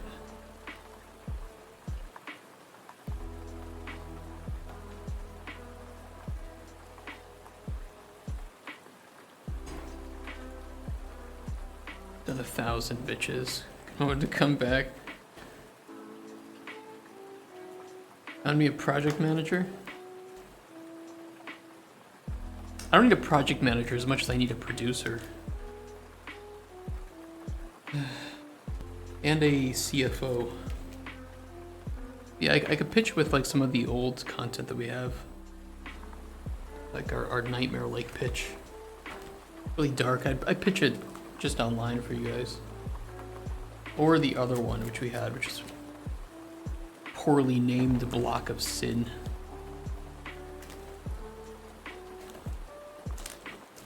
Get some good stuff for this one too. Pitch Black, it was Pitch Black, man. Introduce a digital daily, fuck. I should tell people about that. So we had a, at one of the companies I worked at, I think it was mainly when COVID hit, people were annoyed that they had to, to update the rest of the team on what they were doing. So our management had the genius idea of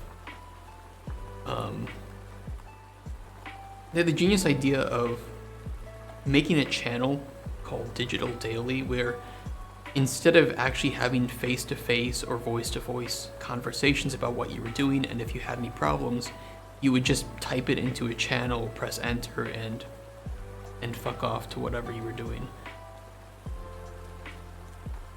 I get the reason behind it, but I think it was a really dumb idea. It was a dumb idea because I think it was born out of a desire not to waste people's time, but they viewed the viewing of updating people on what you're doing that day and any issues you have, in my opinion, is absolutely not a waste of time. It is a necessary part of ensuring that your production is going smoothly, and making sure that people, if they're working on something similar or even contradicting, on the same level, on the same asset, on the same document, that communication is forced to be had, that you don't have an excuse to ignore it, right? And I much prefer the case where you get to see people's faces, hear their voices. You get that bit of, social camaraderie that you would get from a typical like stand-up or daily meeting. And people are forced to be there and to listen. So, yeah, it didn't work out. It was a really bad idea. But I will not be doing that in the future. For Microraptor games, we will be doing more traditional style stand-up meetings and just keep people in the loop. We have a small enough team that where that's going to be a very good thing to have too.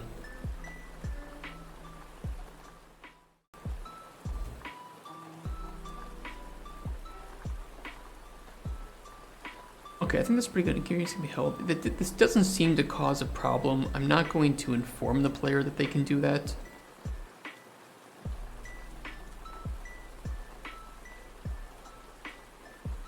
Just because I don't know if it's going to cause a problem for sure. I do want to add some additional information to the helper text though when we tell people to send an ingredient.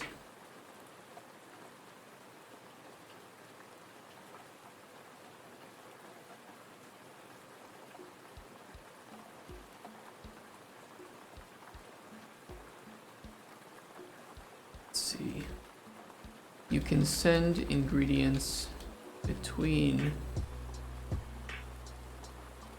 stations by hovering over the ingredient and pressing R or F. Read the context help in the bottom right of the screen to see where, or just to get more info.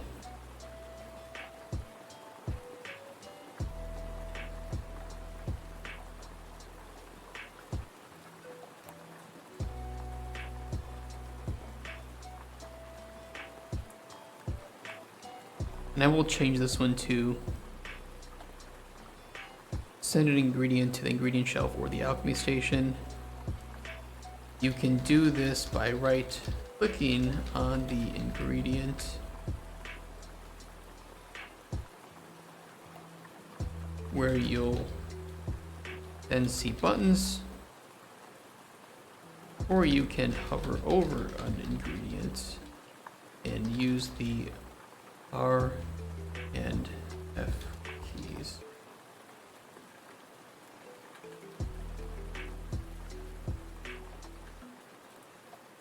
That should help.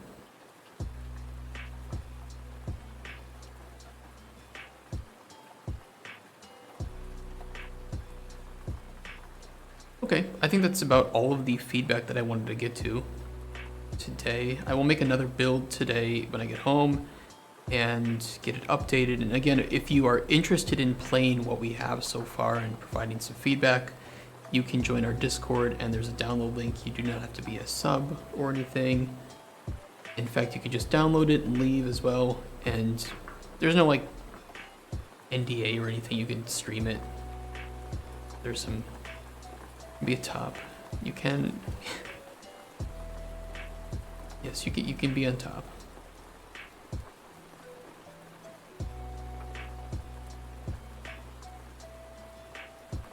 I will play through.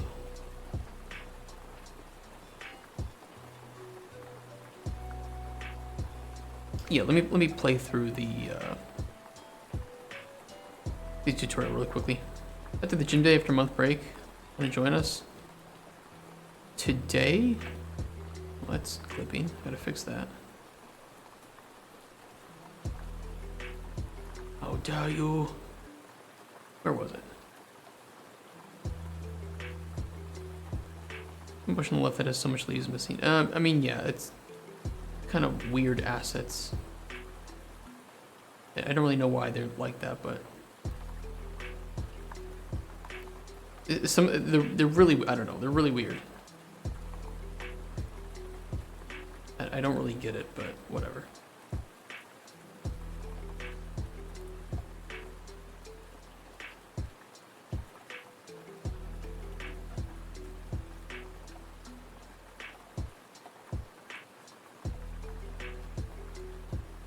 I like the stylization on them, and I like their movement, but I don't really get them.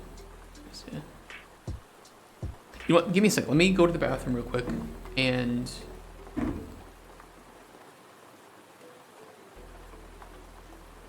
I want to refill this. It's almost empty. I could chug the rest of this. I will be back. I'm gonna go to the bathroom and refill this up, and we will play through the tutorial and just see if it's all working as intended. And if it is, we can jump over to Pacific Drive and play some more. I will refill it up in the bathroom. I will dip it into the toilet.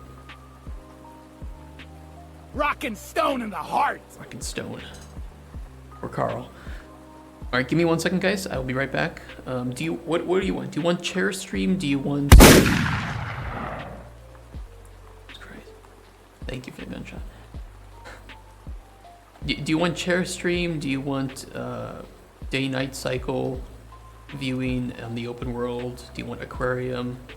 What do you guys want? What do you want to see?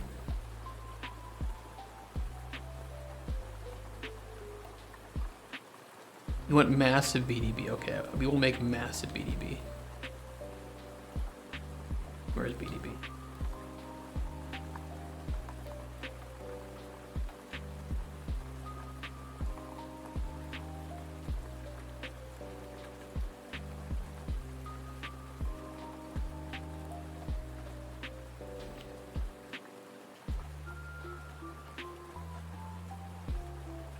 You give BDB an accordion.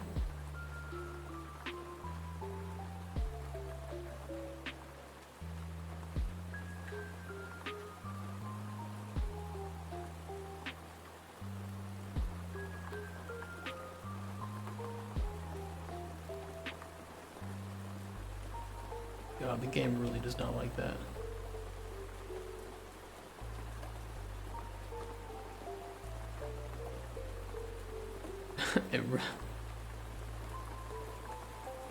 Lower the quality a bit.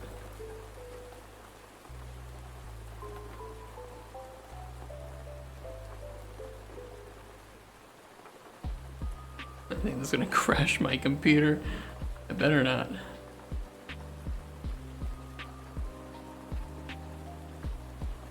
Power usage very high, I bet. It's so bad. I thought we were testing him the other day. He was like, he was doing just fine.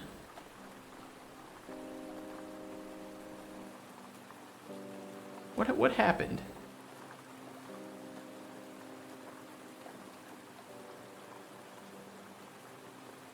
Just the scanner say about his power level.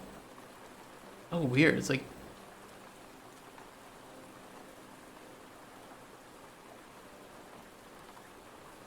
I don't know what when he was like borked into the world. It was weird, but now it's okay.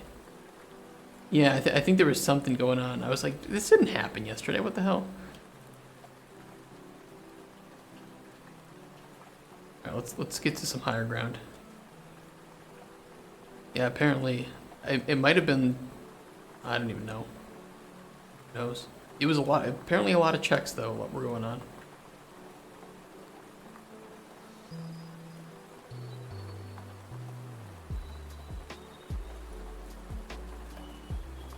Me push through the tutorial there.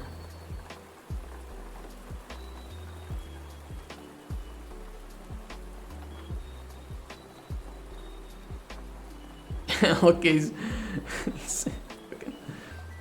make big BDB move. It probably got the first one. It's probably only getting the first one, so it's just getting the regular BDB. If I deleted other BDB, it would make him move. Yes, if he was on a nav mesh, but he's not on a nav mesh, the big one. Big one can't navigate to the hut.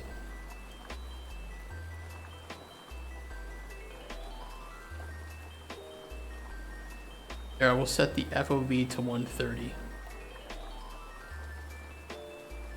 Alright, I'll be right back. What's the music? Do you guys have enough music to listen to while I'm gone? No. Let me set some new music.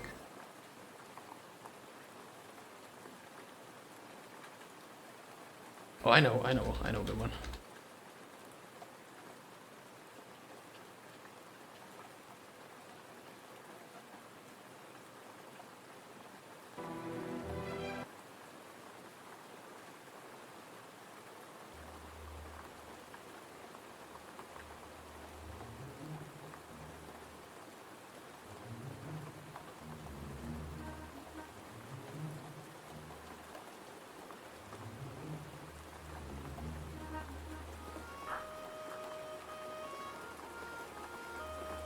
Yeah, no, don't worry. I'll get it fixed up.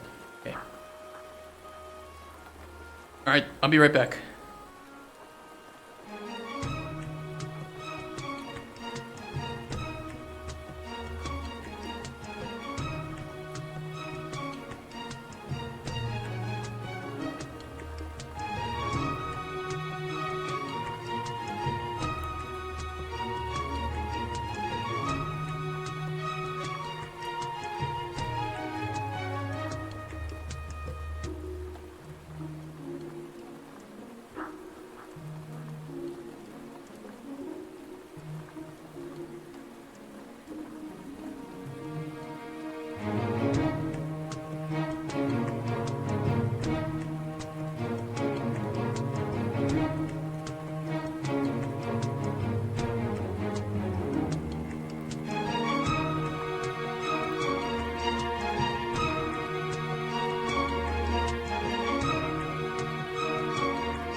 I'm back.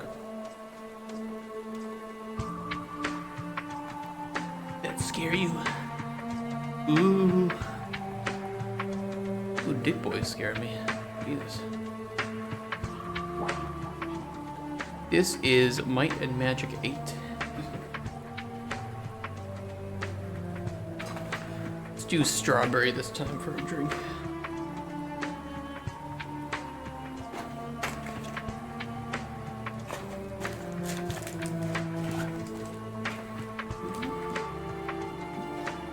Okay, so I called the company that was supposed to, you know, was sending me the computer parts, right? Hi. Roop, what's up, man? So, you heard anything about any, Thanks for bounty following. hunters in these parts? I couldn't say. Thanks for nothing, idiot. Strawberry. Thanks for nothing, idiot.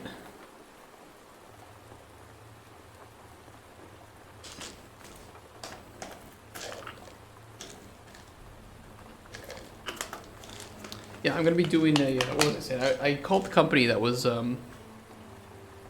supposed to be sending me the computer part, and, like, nothing's happening. Been lurking about playing OSRS. It's great to see you, man. OSRS is a good game. Seems cool. I hope that it will be. Let's put it that way. Obviously, the giant elf man there is not a part of the actual game, although maybe he should be. Well, I mean, he is, but he's not that large in the actual game, right? I'm making my drink. What are you doing in OSRS right now? I've been farming Cerberus lately. I got a smoldering stone yesterday. Not a new collection log slot, but still pretty nice, right? The final customer. Isn't it Cross Diablos got Steam? Yeah, I do know Cross Diablos. Like Darkest Dungeon? Yeah, it does look like Darkest Dungeon meets Monster Trade. It's a good game.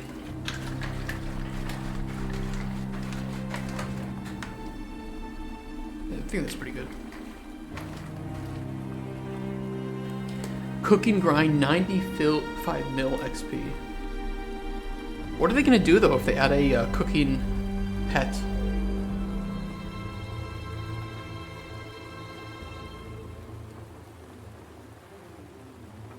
Ooh, too fast.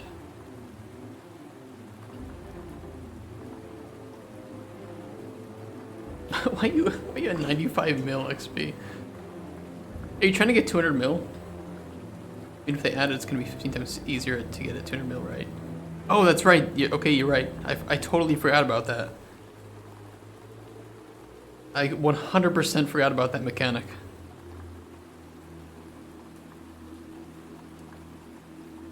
I mean, what would it have to be? I know what it could be. It could be a baby shark. Just like the song. And, would it probably be like a 1 out of maybe 50 or 100,000 when cooking sharks? I feel like a baby shark would be absolutely perfect for that. For cooking pet.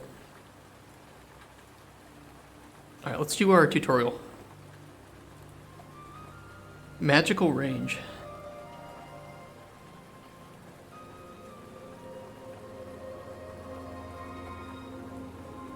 They could add a lot of cooking pets. No. No to what?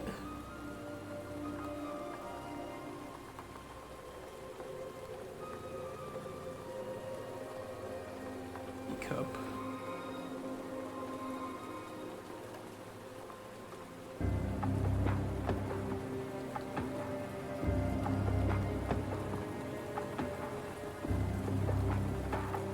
Do you not want me to do the tutorial as intended?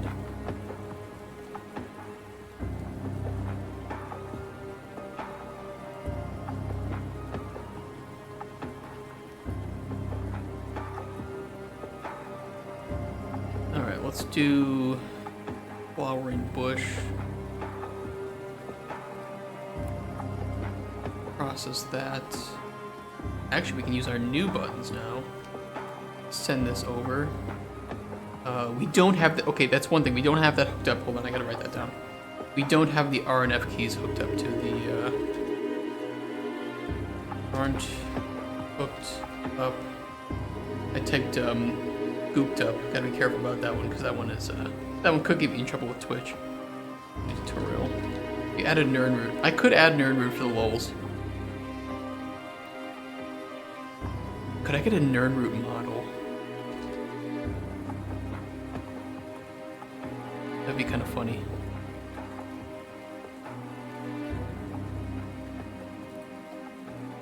Nerd root model free. 3D model. I download it.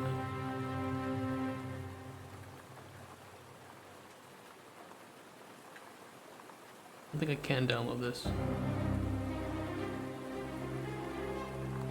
Someone would have to get me a nerd root model that I can import into Unreal, and then I can add nerd root to the game.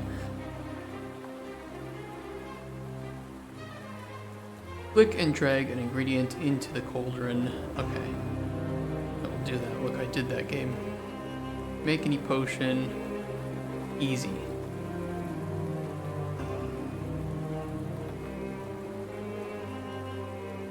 There's your potion. Keep exploring and wait for the NPC to arrive. Okay, now we're gonna go grab the ingredients that we need. I kind of forget which ones we need.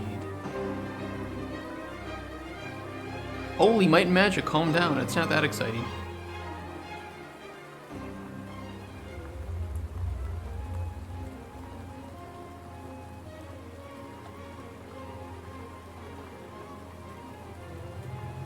I always play the hardest music at the wrong times.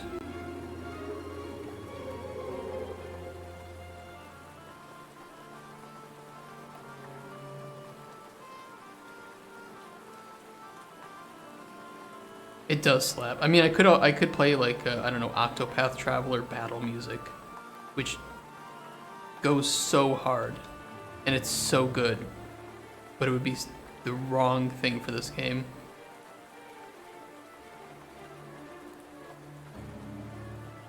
Destroy, hell yeah.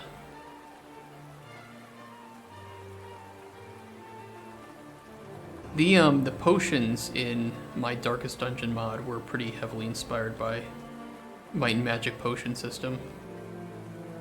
Which is, here's a color, drink it, and see if you die. But we ended up adding actual art to it, so we moved away from that a little bit.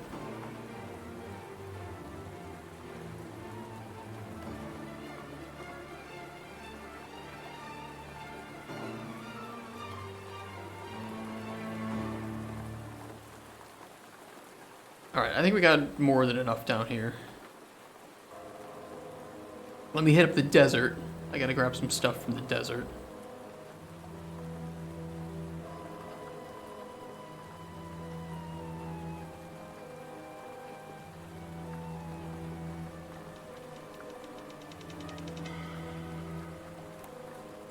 There were good My Magic games and there was Crusaders.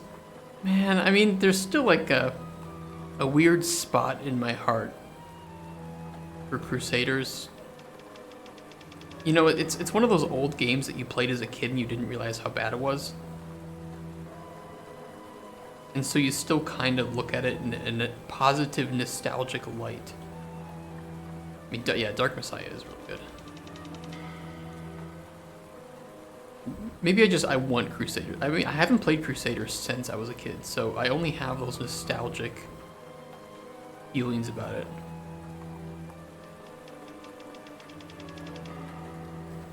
Co-op mode for Dark Messiah.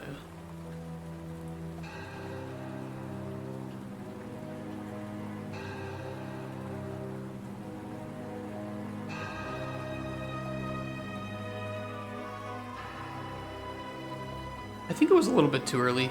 Yeah. It was definitely ahead of its time. I mean, I would say just in general, the Source engine was ahead of its time.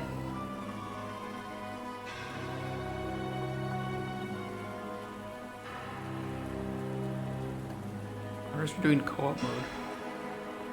That's pretty cool. Rare Ubisoft W right there. Very, very rare Ubisoft W.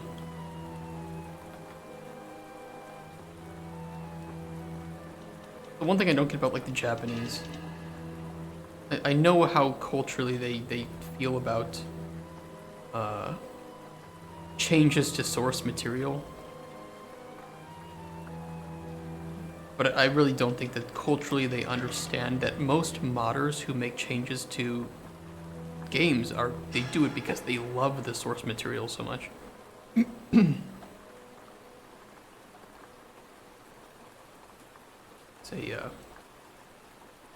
There's a very big L for the Japanese right there.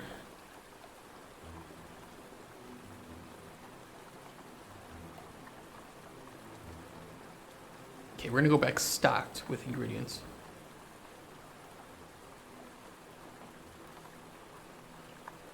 Grab some barrel cactus.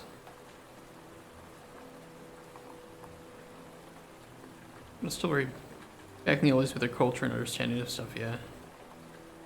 Also, let's build on or expand the source material. Very few twist it. Yeah, you know, it's like, do you think the modders of Skyrim spend so much time with it because they hate Skyrim? No, it's because they love it. They want to, you know, adjust it to meet a different playstyle, and it extends the lifetime of a game significantly if done well.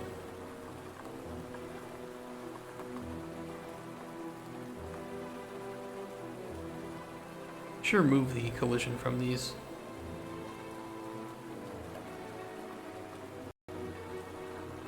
I'm just gonna spend time because they liked. That's true. There are a lot of big titty mods for Skyrim. There are an awful lot. As somebody who's not generally a purveyor of the fine, soft largeness, it's a little hard to find content that I want at all times. But the good thing is you have like body slide, right? So you can just make the bodies that you want. I don't feel so strong about Western dubs changing their intended dialogue for their anime. I think part of that is that they just didn't know it was occurring.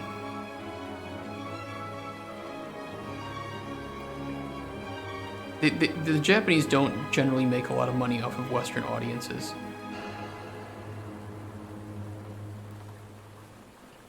Look at the codes.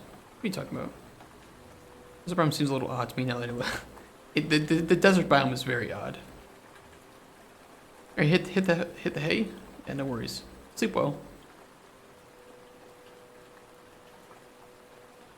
I know that some creators have gotten wind of it and have been very upset that their source material has been changed. But I think others just don't know that it's happening. This is essentially Minecraft terrain generation, yes. This is, I wanted a desert, I had some good desert aspects, or assets, so I shoved them into the side of this map. What I mean is, if you don't know what is an ingredient, you might skip it. The forest biome makes it more clear what is collectible. What do you mean? Oh, okay, I get what you mean, yeah, I think that there's some... A lot of it's just going to depend on the art direction of the game, I think, and deciding what we want to be interactable and what we want to be foliage, like background foliage, right? So for now, I've just had to work with the assets that I have, and it sometimes works, sometimes doesn't. But you're right, it is easier to see in the forest areas what is collectible and what than the desert. I did make the desert first, though, so I made some mistakes.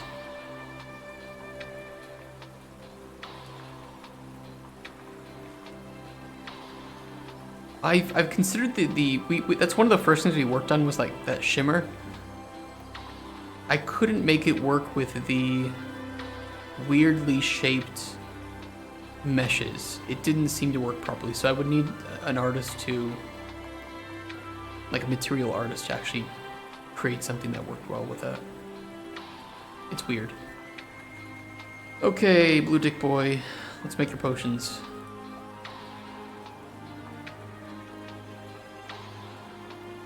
Yeah, it's something that would be worth thinking about. But I do want the player to kind of examine the world around them rather than just like jumping onto the things that are shimmering or something, right? And yeah, the art style is really what it's going to come down to.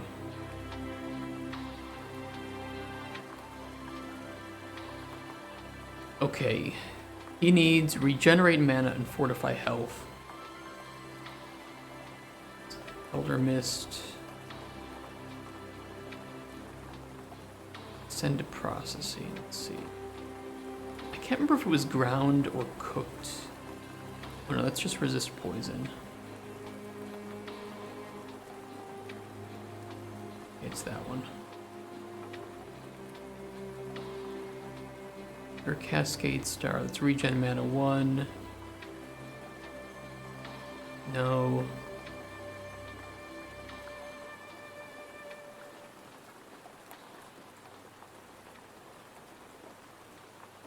Yeah, should work.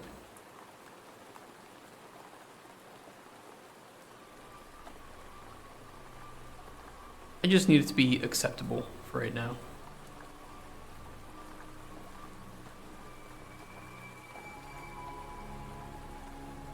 It's got paralysis.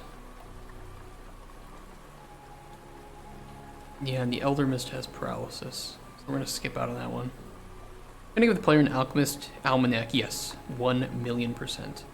1,000,000,000%. But it is a big, big, big task that needs to be done right from a UI perspective. All I know right now is it will 1,000,000,000% be in the game. Like you said, an in-game wiki of everything that they discover and find and do. But it's going to be one of the largest time sinks, I think, for the production of the game, and it needs to be. It needs to be.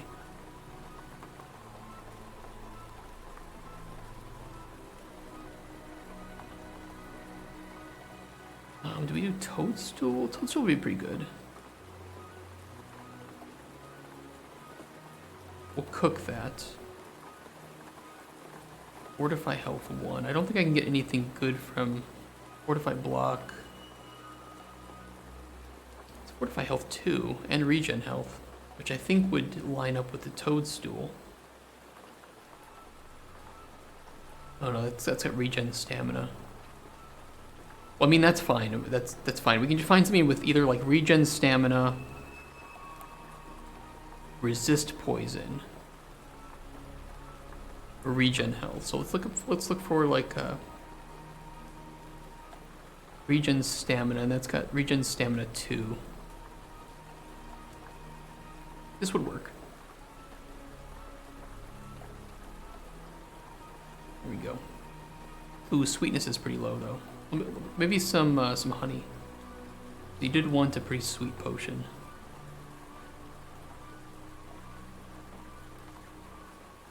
That'll work. I was always amazed by the name Toads who would collect frog shit. Yeah. Good point. Let's see, let's just call this main potion for now.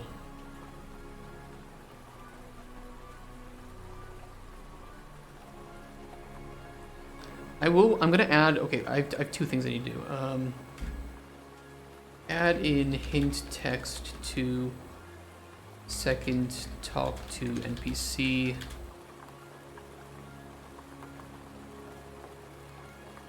Objective. Say, player can continue making potions.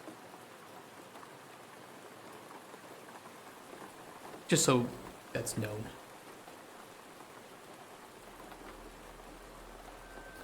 The French might do that, that's true. Okay, so we need resist poison. Ideally, resist poison and cure poison on the same potion would be great. Let's send that to alchemy. Send to alchemy. If you have anything with cure poison that's also has resist poison. Not that I have found. It does have resist poison too.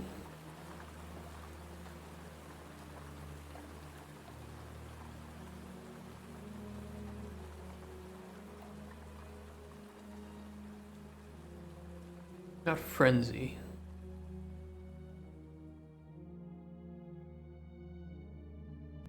Ma rain.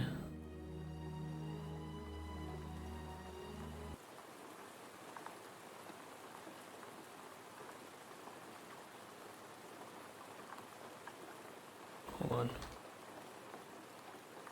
You see this flickering, it's just because it's really low FPS right now because I'm tabbed out.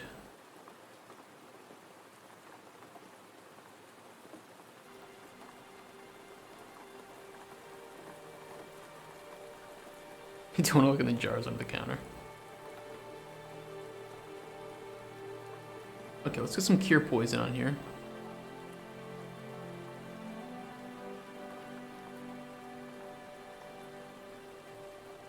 Not invisibility, what am I thinking?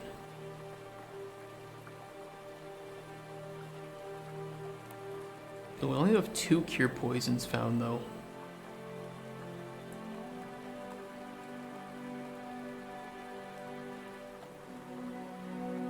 Alright, let's throw some of these things in and we'll see what happens.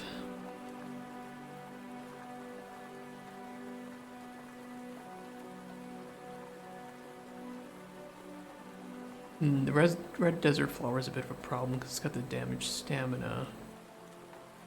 Well, it could work. It does have resist poison 2, cure poison, and restore health. Honestly, it's pretty good. I think you'll take it. Secondary 1. Let's make it pink. Breast cancer awareness. I'm gonna go deep with the potions and make some potion ingredients of other potions. I do not know yet. I will say that that is unlikely but unknown. I do know that ingredients will be able to be used for potions or cooking.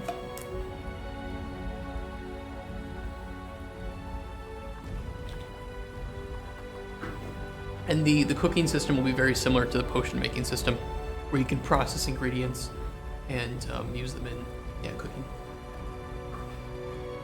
Well, let's make some food. Food for buffs too.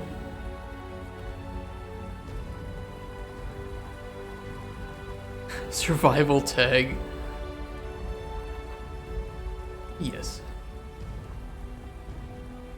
Send to alchemy the ghost weed, and I think freshwater pearls we can try too. Oh, that gets rid of the invis. Okay, let me see if I have any better invis. Invis 3.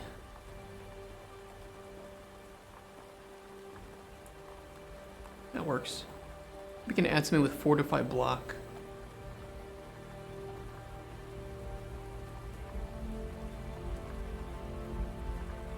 Could work. Fortify block 1 and frenzy, but we don't have any frenzy on these, so that's good. We would avoid that. Red desert flower has damaged stamina. That could work too. It's got fortify block too. Boom.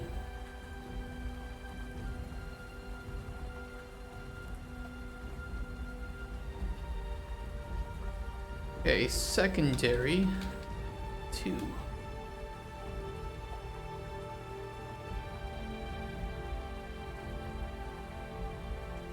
This is our main potion, right? Regen mana, fortify health. And these are secondary potions.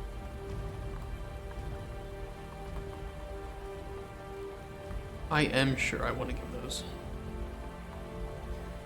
Alright, we can keep walking around for 10 minutes or so, and well, it is nighttime.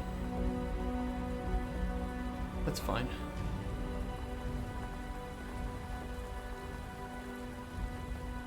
I'm gonna set it to snowing as well, actually.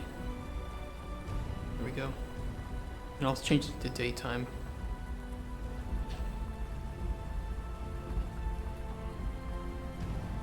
I want to double check if there are any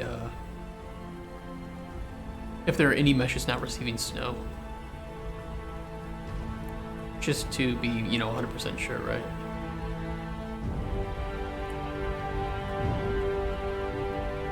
Alright, Starbuck, calm down. I know, blah.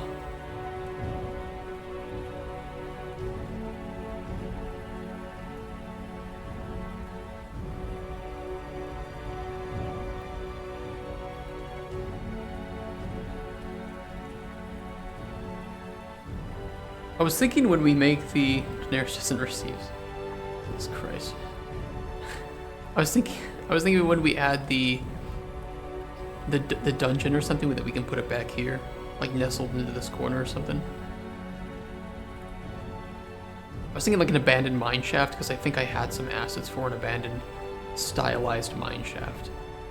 And the ghost weed is ironically very difficult to see in the snow.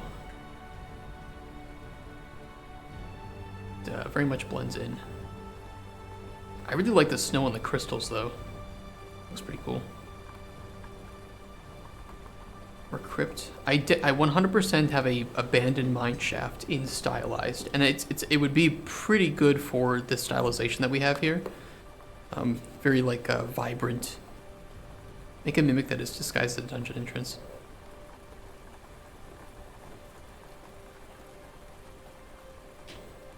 I'll put a female elf getting eaten by a mimic for the Frieden reference. Bloodleaf. Lamb's ear. Where are my borders? Pretty far away actually from the borders.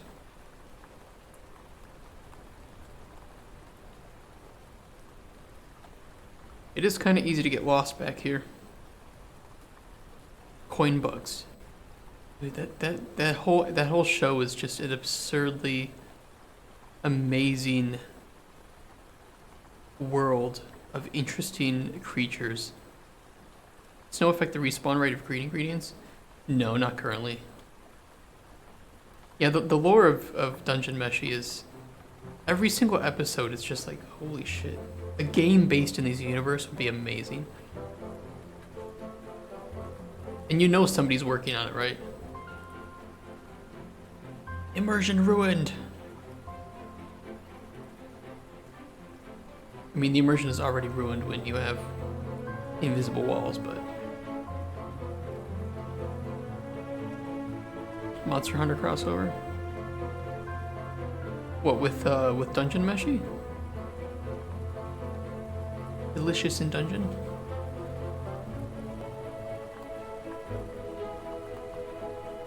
That'd be pretty cool. I mean, if we have cooking and you can harvest animal parts, we kind of would be able to do stuff like that. Already has the cook your victim. I mean, Palworld has that too.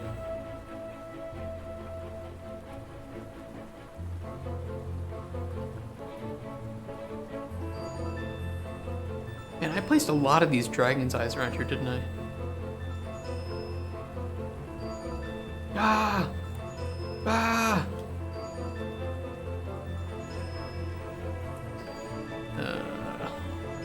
Snow being under here is a little bit sus. I could remove that.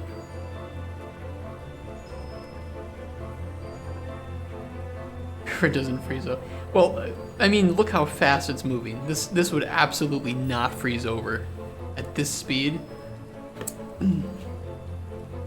This moves way too fast.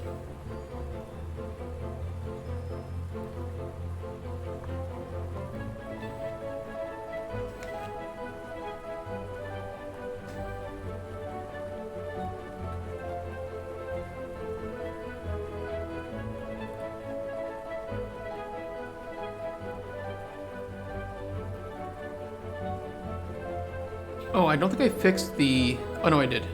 I fixed the collision on that.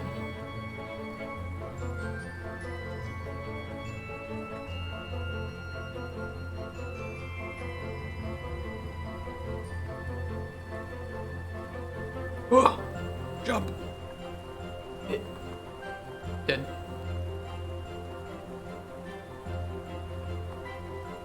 Wouldn't flow as fast if we were to make a dam on it.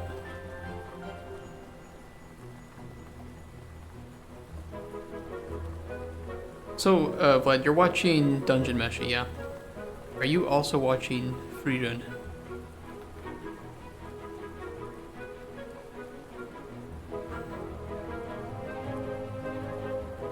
Because I think that that's a show that you would really, really enjoy.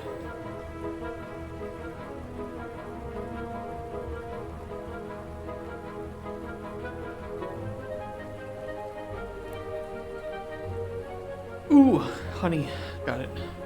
Gotcha, bitch.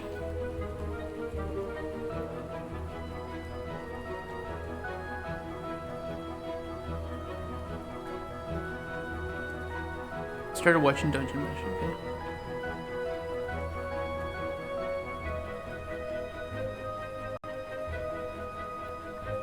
The I guess good thing is that the anime season is almost done, so if you wanted to watch something else, like Frieren, you would have all of the episodes available.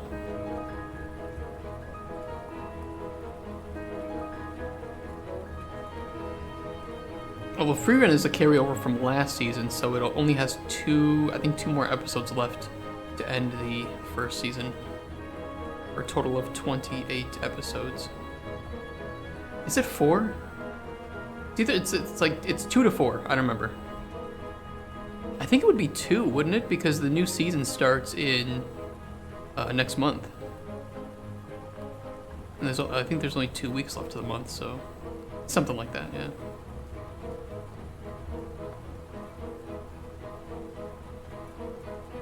I think next season is really stacked as well. Wait, they do another season so close to the first one? No. They did core 1 and they did part 1 and part 2 to the season. And the first part was in the last part of 2023. Wait for ReZero. I cannot wait for Mushoku Tensei Season 2 Part 2. I just hope the animation budget is higher than Season 2 Part 1.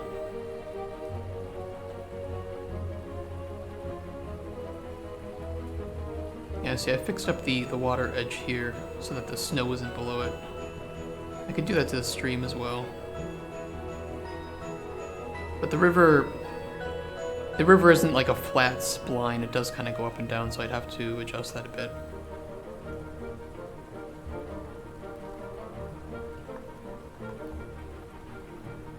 Ruin next to the bridge.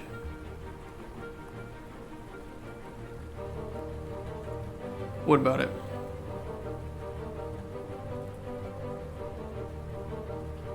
Oh, something similar to Bleak Falls Bureau. I just call it like Outpost because I have these limited text space on there.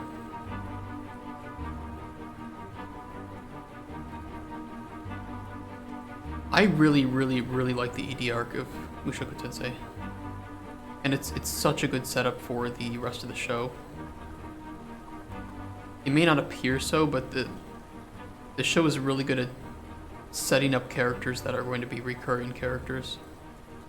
I do think they didn't adapt the arc as well as they could have. Because they wanted to rush through the light novel 7 in 3 episodes, which is crazy. They fucked that part up.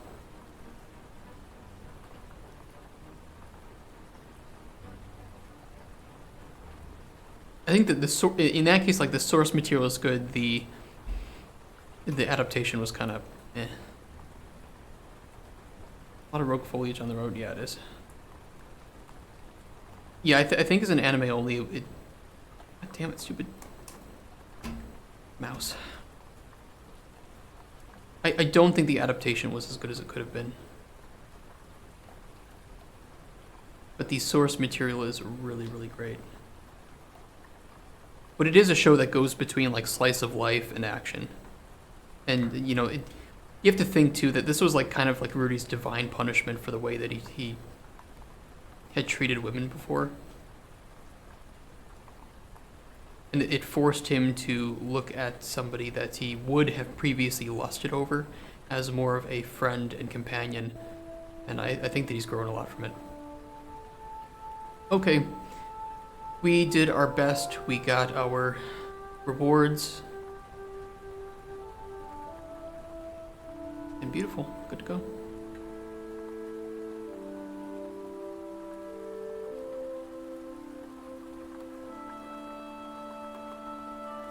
Page is working, filter is working.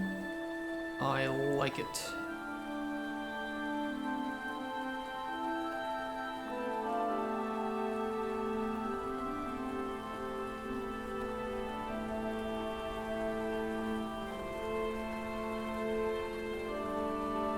I made a loot filter. Well, yeah, kind of. It will filter based on the currently known effects. So if you want, like, you have a lot of bloodleaf, right? If we just send some to processing and we process these,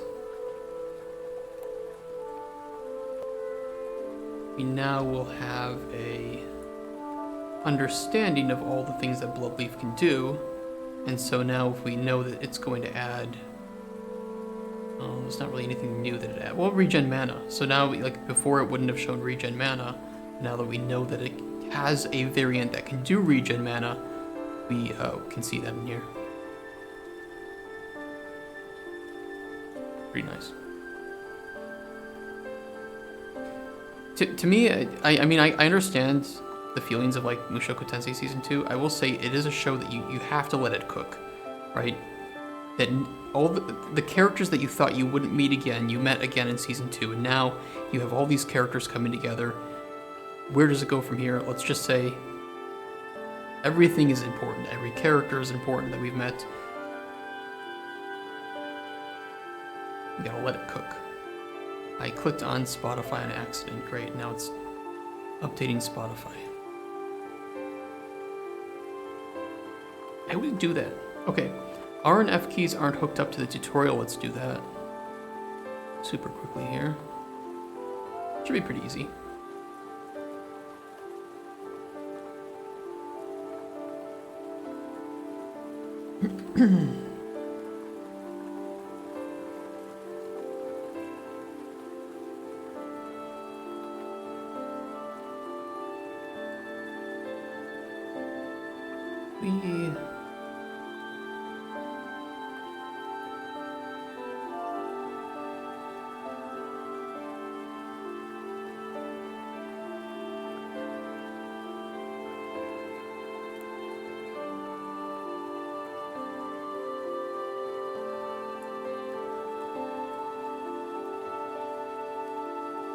I think it'll be send ingredient to shell for alchemy, right?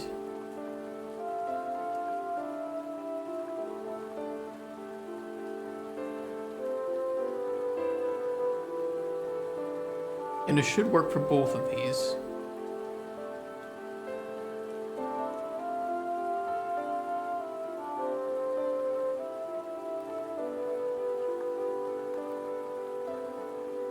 Posture check, okay. Posture fixed.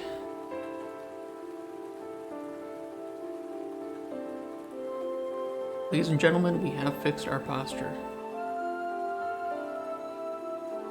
Okay, and then switch to shell for alchemy. We only want to work here with this one. No sound cue. Well, it's not a sound alert. Mr. President, wake up. That one is a sound alert.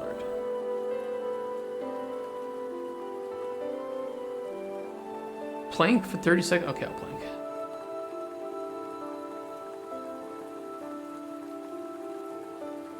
After I test if this works.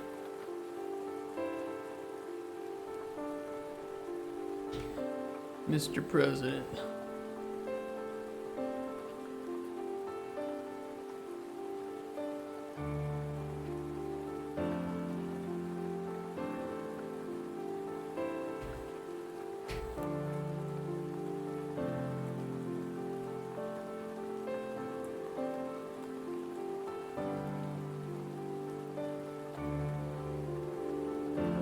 That should have done it.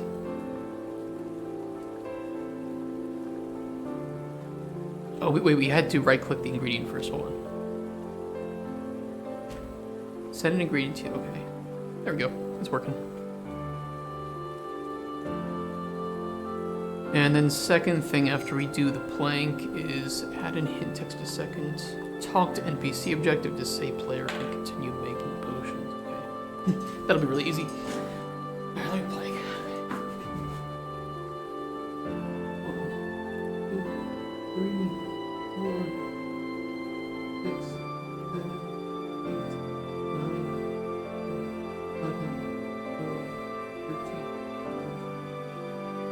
16, 17, 18, 19, 20, 2, 3, 4, 6, 7, 8, 9, 30. I did it, Mom. You are making me suffer, yeah.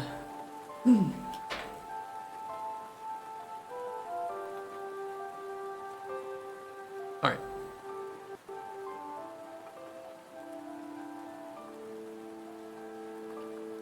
Tutorial objectives. Put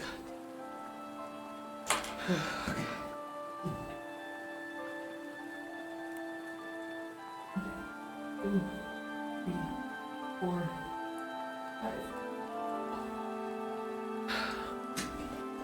I'm gonna die, you guys. Oh my god.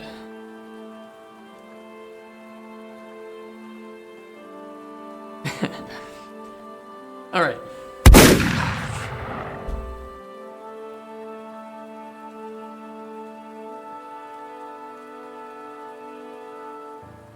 God damn it.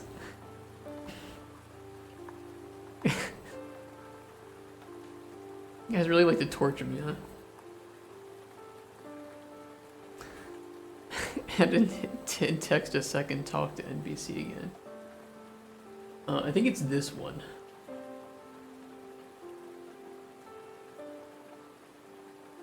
No.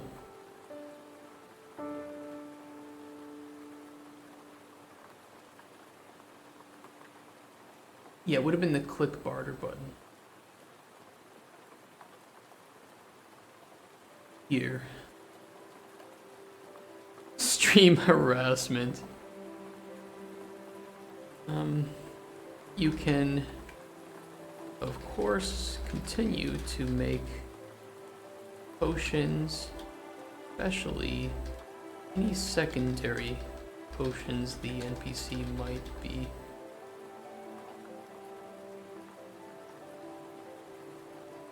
might find helpful for his adventure. Okay, I think that's pretty good.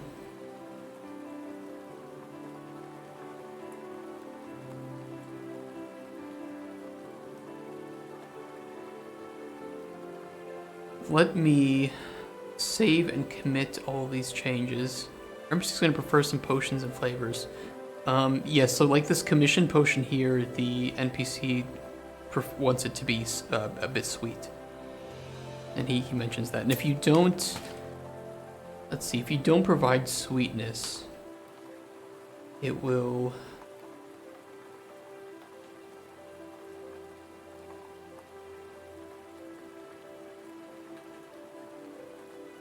subtract 10 from the score. So the base score will be 70 on the main potion out of 100, and from there it will apply bonuses or penalties, and if you're missing the flavor, it will apply a penalty of 10 points. My favorite NPC X or NPC Y, can I pre-make potions to have it ready on demand? Yeah, it is out of prototype scope. I would say that if you know that the NPC is going to want a specific potion, if they're like, I'm going to come to you for this specific potion every, once a month or whatever.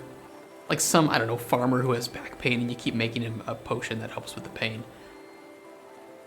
You could make it ahead of time, and maybe there would be something where if you have it already on you, he's more happy and brings you some, I don't know. We'll see.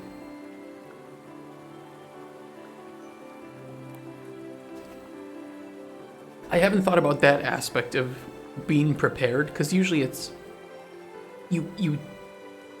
I would say for like most commissions you won't be able to prepare in that way because you won't know what they need, but there might be some cases where you would know what they need, and maybe we can reward the player for preparing for that. We will see.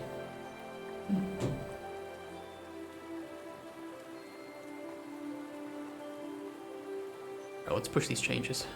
And then I'm going to do a little bit of Pacific Drive today. Because we do not have that many days until Dragon's Dogma 2 comes out, and I will not be playing any other games when that comes out. Okay, what did we fix today? We fixed a lot.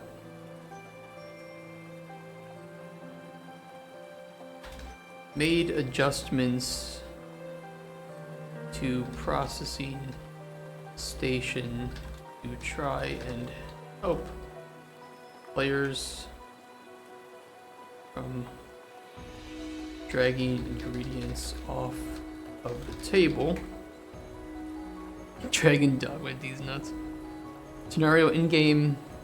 It's in-game Tuesday. Usually Barbarian Bob visits on Tuesday. Barbarian Bob tends to run crypts. Health restore and poison resist ready on hand to make Barbarian Bob happy. I definitely like the idea of preparing for that. If you know. From a data perspective, it would not be too complex to do. So I think it is, I would say it is possible. Made a beautiful Leon S. Kennedy in the character creator. I love the names that they give characters in the Resident Evil universe. I mean, the Japanese kind of really love to do that with American characters. I would say that the Japanese are really good at making characters that are even more ridiculous in name than Americans sometimes name their kids.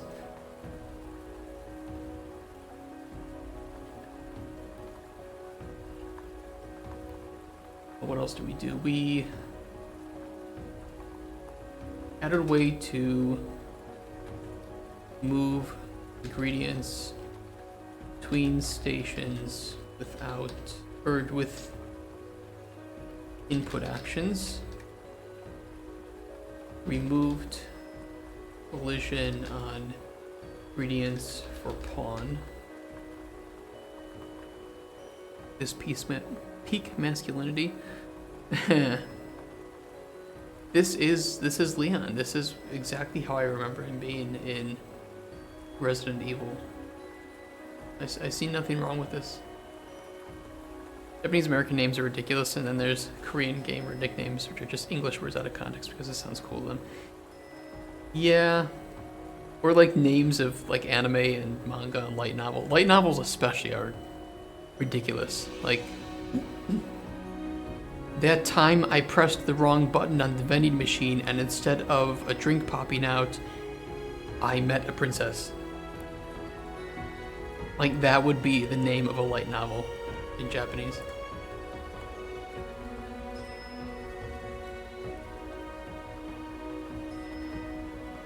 Table. I just completely forget what we actually did here. Fixed some other stuff. I forgot. Well, there we go. Perfect check-in. No issues found. Competitive StarCraft player 10 years ago, and in some smaller tournaments you could find Koreans training to play on their ladder. Use Europe as a training mode. Played against a dude whose nickname was Wardrobe. Well, you would think that if you look in there, there is war inside of a wardrobe, right?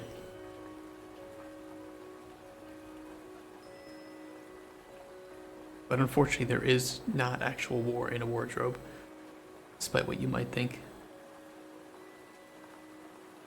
All right, let me end the recording there. Stay with me.